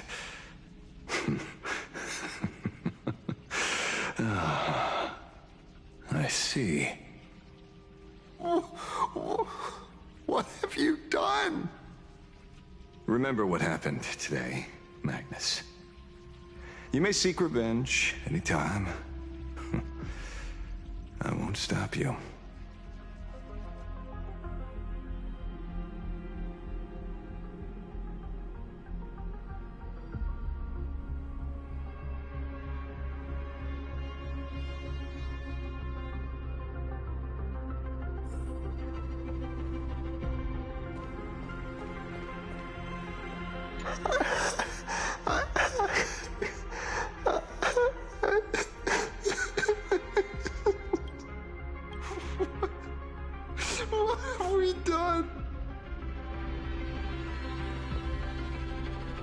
so concludes the new Herald of Death case. But without evidence or testimony, how am I going to write the closing statement for this report? No one but Ashvale will ever know. But I choose to believe him. His shadow only bears its fangs at those drenched in sin.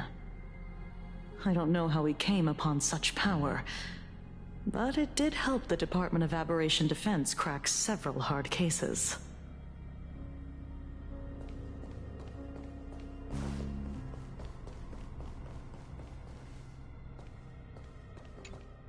Glad to see that you're all made of tough stuff.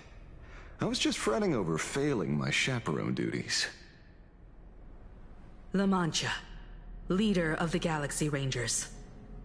I've heard about you, but only in legends past. Then you're well informed, Nameless. I'd expected the name to be long forgotten by now. So much for turning over a new leaf.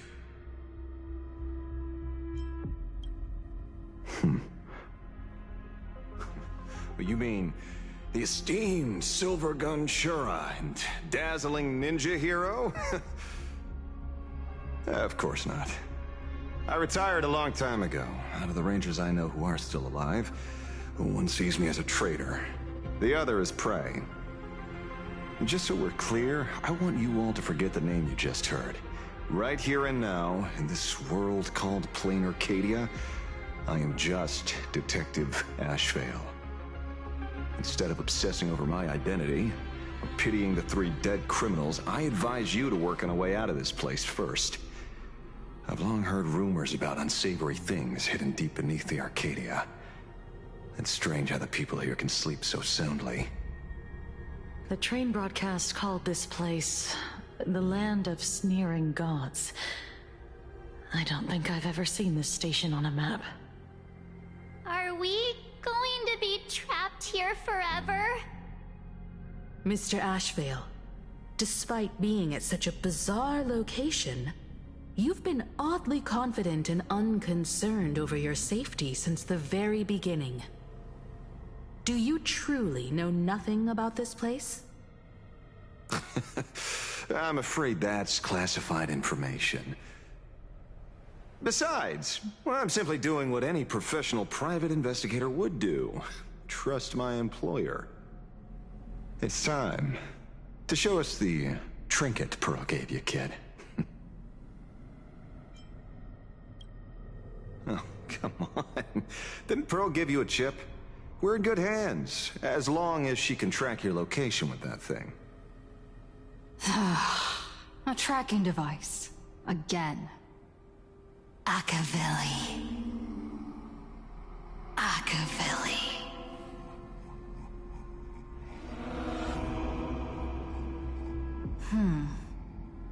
Come this way. Come slowly. Yes. At the end of this path, come. I beckon you. There's someone calling for me from someplace deeper.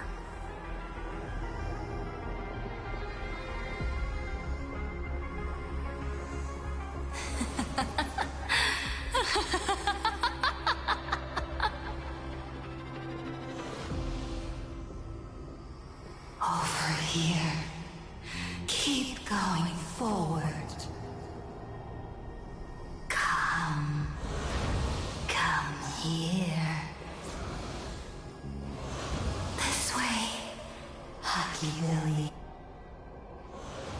Come. Embrace this wondrous world. Come to my side. You want to go further, deeper, become one with me. The joy, the positive feedback, sweet enough that flickers on your cortex. Gentle, wonderful.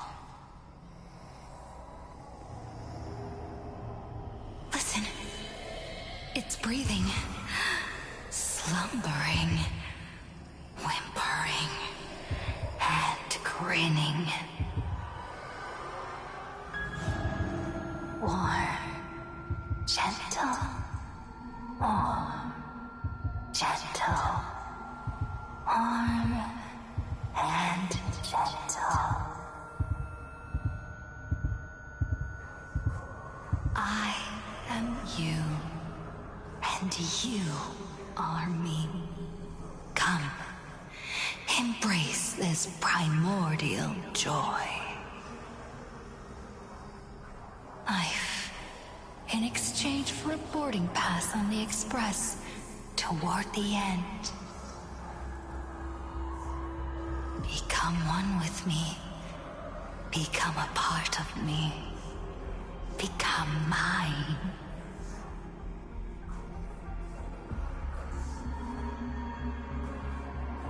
Let's go deeper. I want to go over there.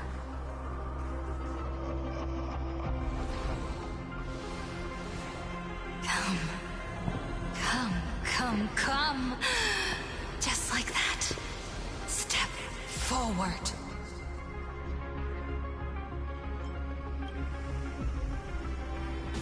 That's far enough, kid. My golden principle while working on cases in this world is to keep my curiosity in check, and not get involved with matters beyond the case itself. Especially things that already look considerably dangerous. However, the thing that slumbers in the deep here does look awfully familiar.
We meet again, everyone.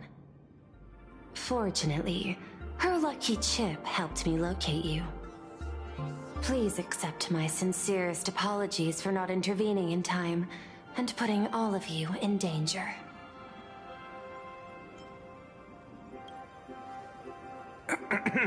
Actually, she put one in my pocket too, but I auctioned it online as a souvenir. Thank goodness you kept yours. Otherwise we'd be done for. Madame Pearl, where exactly were we just now? The place where you fell is called the Torn Scroll. It is a space that peeled from the scroll painting during Planarcadia's return to reality. These splintered spaces continuously rip at both reality and the world in canvas. The Department of Aberration Defense originally thought this kind of phenomenon had stabilized, but based on observation, during your encounter with the Daybreak Squadron, there was a sudden spike of disturbances from the Torn Scroll. Unfortunately, the cause, unclear. Therefore, I had to use the power of the Cornerstone to analyze the space, then mend the fissure with Imagenesis in order to bring you out. The Department of Aberration Defense has initiated emergency protocols to reassure the public and handle the aftermath. However, I wasn't able to directly observe your situation after you'd fallen into the Torn Scroll. Would you be so kind as to share what happened there? We can close the new Herald of Death case. My shadow has devoured the guilty three and tasted their sins. They were responsible for the Sinwish Syndicate massacre. Of that, I'm certain. Was Full Wish the mastermind? I couldn't find any solid proof of it, but it hardly matters now that the culprits have been executed. Worry not. Based on the intel provided by you and Miss Kuchiba, I have deduced the following. As a survivor of the tragedy of the Blood-Stained Games, Full Wish founded the Research Society of Happy Smiles, charity organization. The organization has since been providing an unapproved medical treatment named happiness surgery to its members, which neutralizes their physiological capacity to feel pain. The procedure drew many more followers as a result. And the Daybreak Squadron, members of the Smile Society, imitated the Herald of Death's modus operandi for their crimes, and challenged the Astral Express during the exhibition. From the aforementioned facts, the predicted probability of Full Wish being the mastermind is 92%. If I may, Madam Pearl. Management in Planarcadia should be dictated by the chain of evidence rather than extrapolated probability. I understand. I will observe the human laws and customs.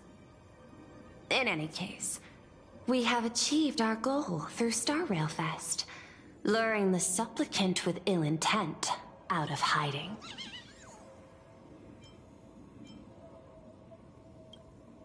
You've all fought and worked hard. Please, allow me to apologize again. Since Full Wish is exposed now, and we've defeated her supplicant, shouldn't we hurry and arrest her as soon as possible? I'm afraid it's not that simple. We've defeated Full Wish's supplicant, yes. However, all three Daybreak warriors were supplicants. That can't be. The supplicant should be the only one who wore the mask and participated in the games with the Phantom Moon's blessing. Those devoured by my shadow can no longer lie nor deceive. All three of them had worn the mask before. If they were all supplicants, that means it's still possible for Full Wish to intervene in the games. What's even more terrifying is, when the shadow devoured them, I caught a taste of something familiar. It was the taste of abundance that had once devoured as a Galaxy Ranger. What? That's something that happened a long, long time ago. Living in seclusion dulls one's senses. I should have realized it earlier. Darn it.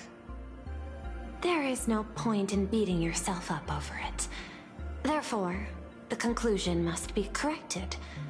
The Research Society's happiness surgery is a medical technology related to the abundance, and not simply about relieving pain. Assessing the risk involved in this procedure... unable to extrapolate. General Yao Guang told us that she foresaw a great calamity upon Planarcadia. According to her divinations, Blade, the Stellaron hunter, could be its catalyst.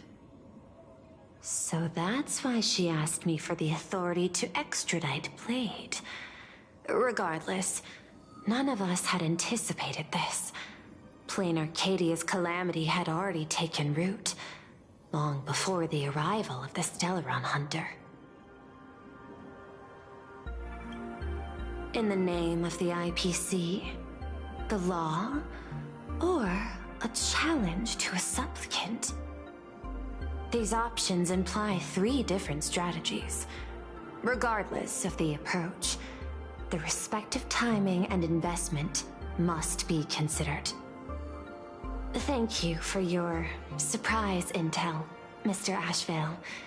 You have just saved many more lives. Henceforth, the Department of Aberration Defense will place Full Wish and the members of the Research Society of Happy Smiles on a special watch list. Given Full Wish's control over media outlets, I recommend closer monitoring of her dissemination channels.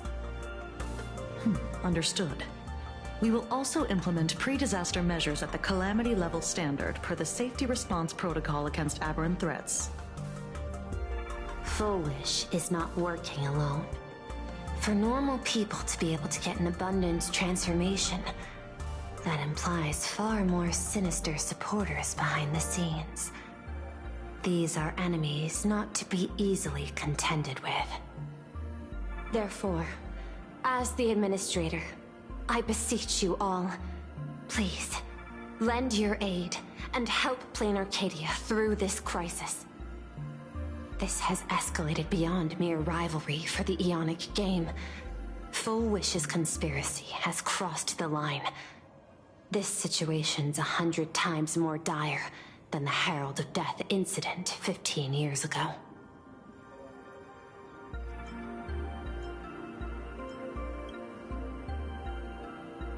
Please, Madam Pearl. This is my homeworld, and I won't allow the tragedy to repeat itself. Besides, there may be an even greater conspiracy behind all this. As a Nameless, it is my duty to see it through to the end. Indeed, there are old scars and fresh wounds to settle. For the way she toys with life, and the taste of that flesh, Full Wish must be held accountable once and for all. You have my eternal gratitude. I won't forget this bond from our shared trials. Now then, I shall prepare an action plan, as well as share relevant information with General Yao Guang.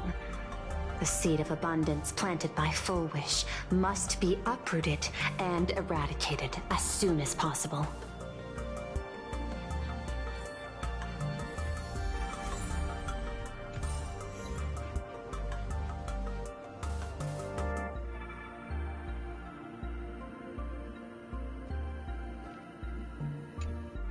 Is there something else I can help you with? I understand. Your inquiry. How did they manage to operate with so many years unnoticed?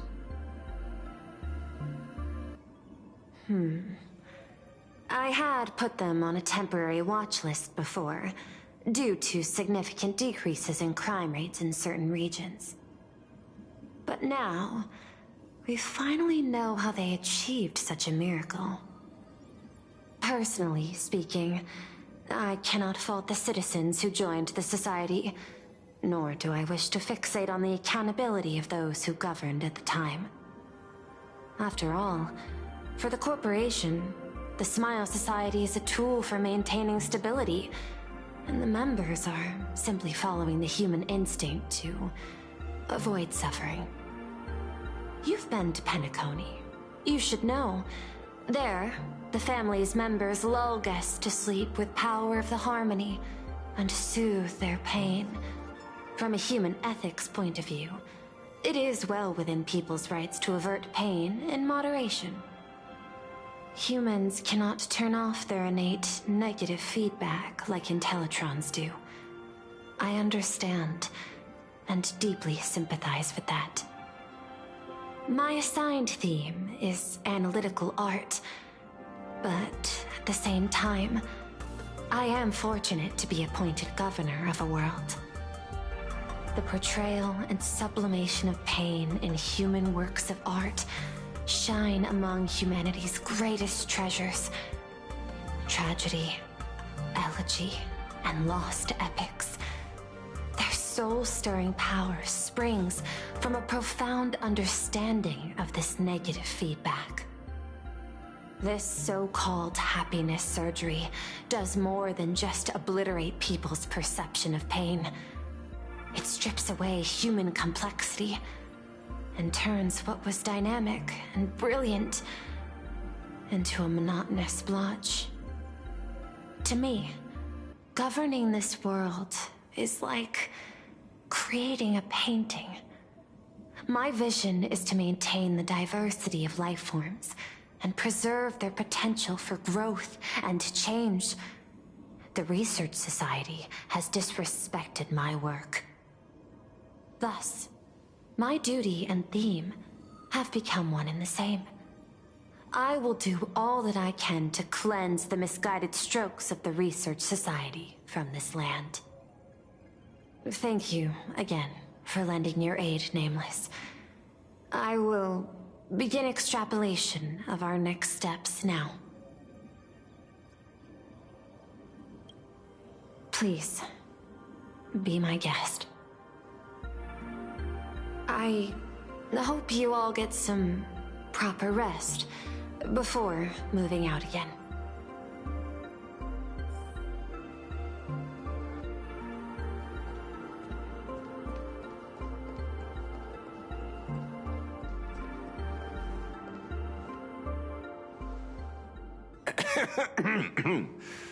You know, I'm not here to be an ornament. Assessment. You have something to ask me, Mr. Ashvale. Well, lately, I've been on an extremely lucky streak. Be it Full Wish or Magnus, the leads practically gained sentience and came to me one by one. Luck is also an important part of one's toolkit. Wouldn't you agree? I'm beginning to think you're the one behind it all. You tasked me to investigate the Society and protect the Astral Express, which all led to me unleashing my shadow on those people. Just so you can confirm your hypothesis. You had everything planned out since the beginning, hadn't you? If I answer yes, would it wound your ego? Perhaps. Yes. I paved the way for your investigation, leading you straight to the suspects. Through you, I confirmed my suspicions about the Research Society. However, the question of abundance transformation remains a thorny issue for me. Fortunately, there's a ranger who specializes in confronting such abominations, having lived in long seclusion within Planarcadia. But you know, the shadow sealed inside my arm can be very dangerous. Simply removing the nail can cause it to stir and resonate with the fragment and fissure. Had I not kept it under control at that time, the fight would have ended with all of us buried in that bottomless abyss. Is that part of your plans too, Pearl? Humans fear the worst, but to the Intellitrons, such fears are merely irrational deterrents. Wasn't the mask of elation I gave you enough to pin down the shadow? That gift you found through the guidance of the Express Navigator, Star Seer, I see. That very shadow that devoured the Swarm and Lord Ravager Zulo 10 amber eras ago. That very shadow that devoured Shuhu, the Emanator of Abundance, hundreds of years ago. You won the bet. You sure know a lot about this. Please, allow me to correct you. My ethical parameters prohibit engagement in probabilistic gambits. Accordingly, I operate by acquiring sufficient information to ensure zero margin for error. Then again, you are the species that brought art into existence as a form of expression. That seed of creation exists even in the most ignorant of humans' minds. And for that, I love and admire you. Whether you believe it or not, I will honor our initial agreement, Mr. La Mancha. At the moment of victory in the Phantasmoon Games, I will free you from all sufferings and fulfill your wish. To let a Galaxy Ranger die peacefully in his bed.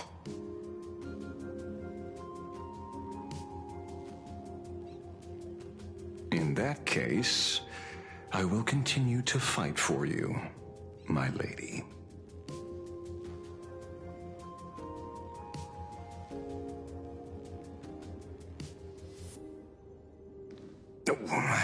Right.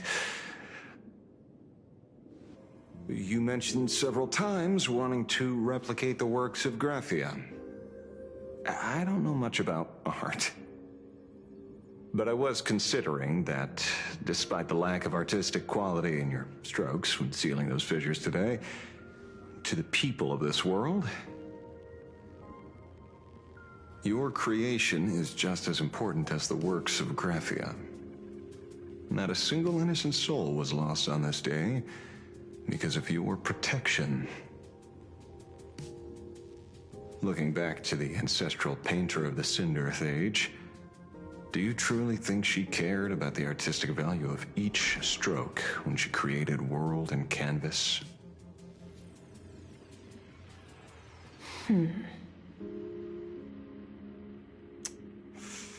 Tisk. Oh. But what do I know? These are just crude observations from an amateur, so pay them no mind. I'll be on my way.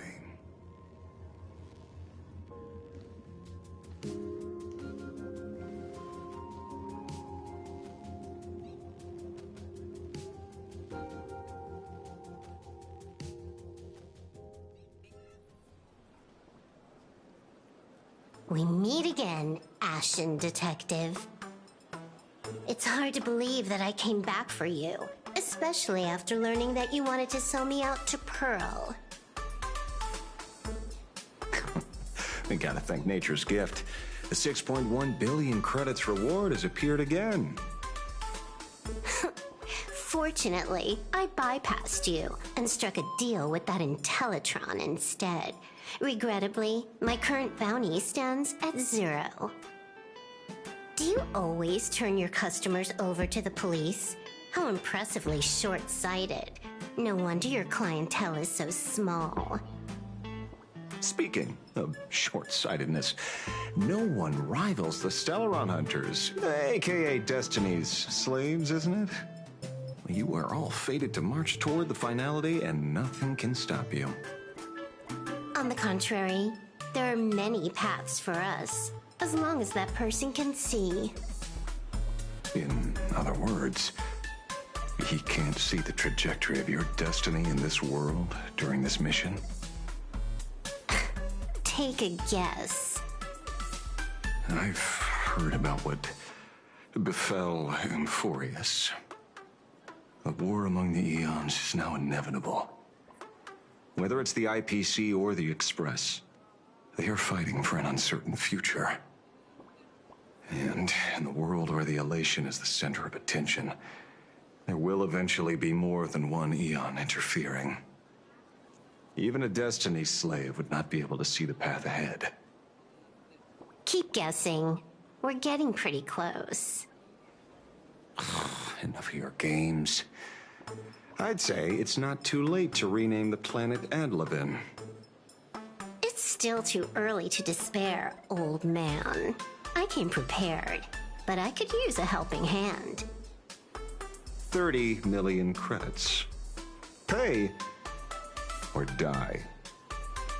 Come on, give your friend a discount, will ya? Say 0 credits? I ain't your friend. I meant him.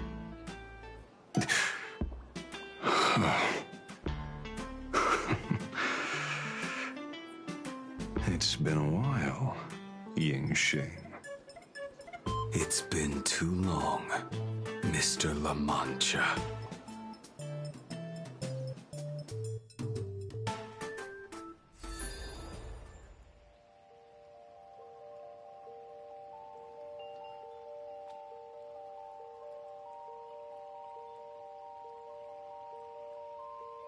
I knew it. There must be an explanation for the unusual fate of this world. Though I lost sight of the sparrow, I discovered a mysterious tree. I finally found the heart of the Phantasmoon games, thanks to this little birdie. Mr. Sunday, do you sense me? There's no reaction from the bird. What's wrong with it? Hello? Is anyone there?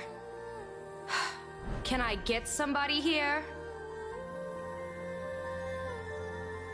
No one's here. No one. That's a lie.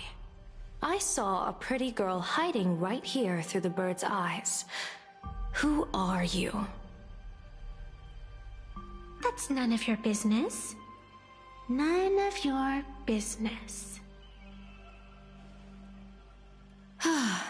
If that's how it's going to be, then I'm done playing nice here.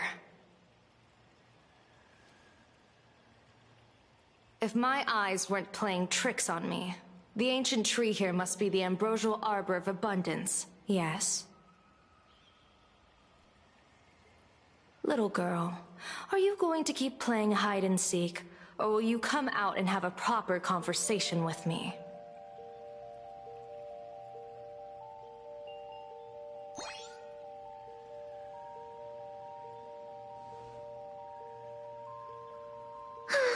The Department of Aberration Defense often comes here to record game progress.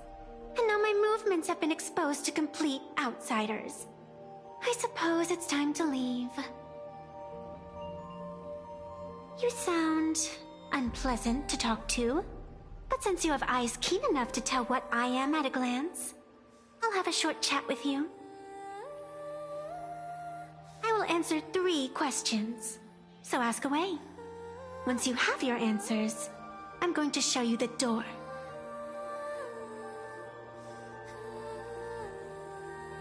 I wanted to question why the Joyseeker would permit the ambrosial arbor of abundance to take root in a world they had blessed.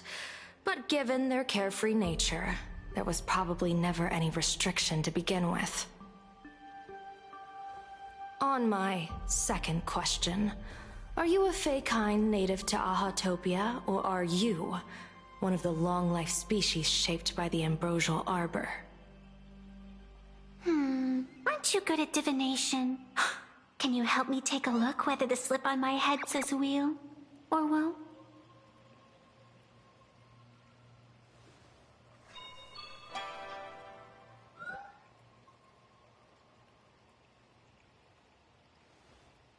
There's nothing on your head except your ears.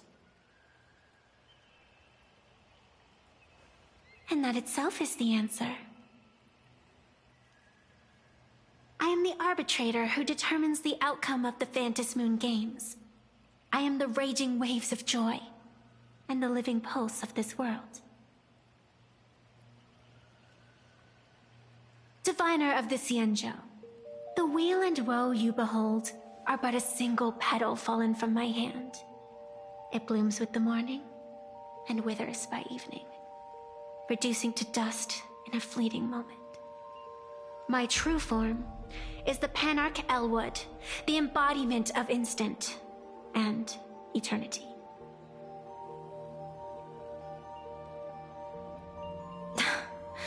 Interesting. Took you quite some time to come up with those words, huh? Though I one who created me did say most people wouldn't believe me. Turns out they were right. I believe you. I feel the same way. For many do not trust the words of a diviner. Besides, no weal or woe has befallen you, which means your fate cannot be determined like that of ordinary mortals. You're not the first one I've met with this condition since my arrival here. You're left with one question. Since you admit to being an abomination of abundance, shouldn't you explain the fate of this world's residents? Unless they are your doing? If your answer fails to convince me, it may be too late by the time I summon the Lux Arrow from the sky with the rainbow. Chill out! You shouldn't make jokes like this. I'm not as skilled at divination as you are. When you suddenly speak of the great wheel or woe and interrogate me, I get confused too. After all, isn't every rule and every variable of the Phantasmoon Moon games dictated by the impulse of some god? As for the brewing storm, let's settle down and discuss whether the turmoil once again is the result of the laughter's mischief.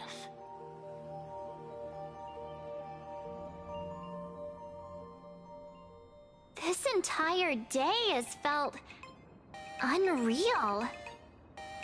We had situations lined up one after another, and a growing crisis on our hands.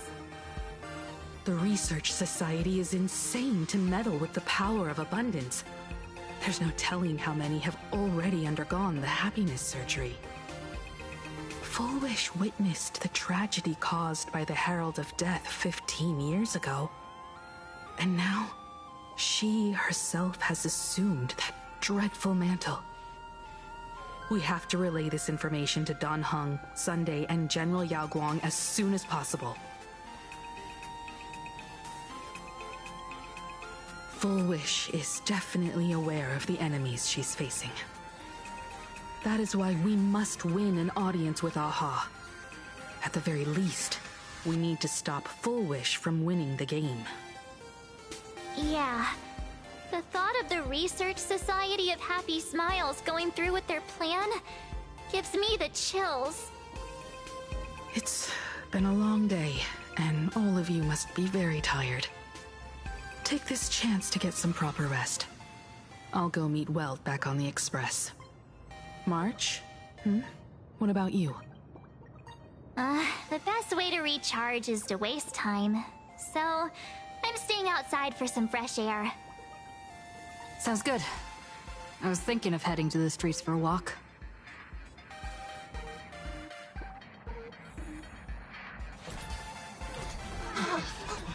What was this? Did you hear that?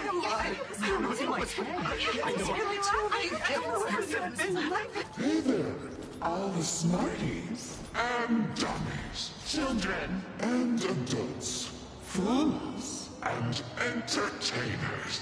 Can you all hear me? Now that everyone has made their appearance, no need to keep further secrets. What you can't As a spark must grow to wildfire. as an extra one of these Phantasmoon games. servicing all As my authority was a thing to become the true permanent one of elation. As such, it's time to revel in unabated joy.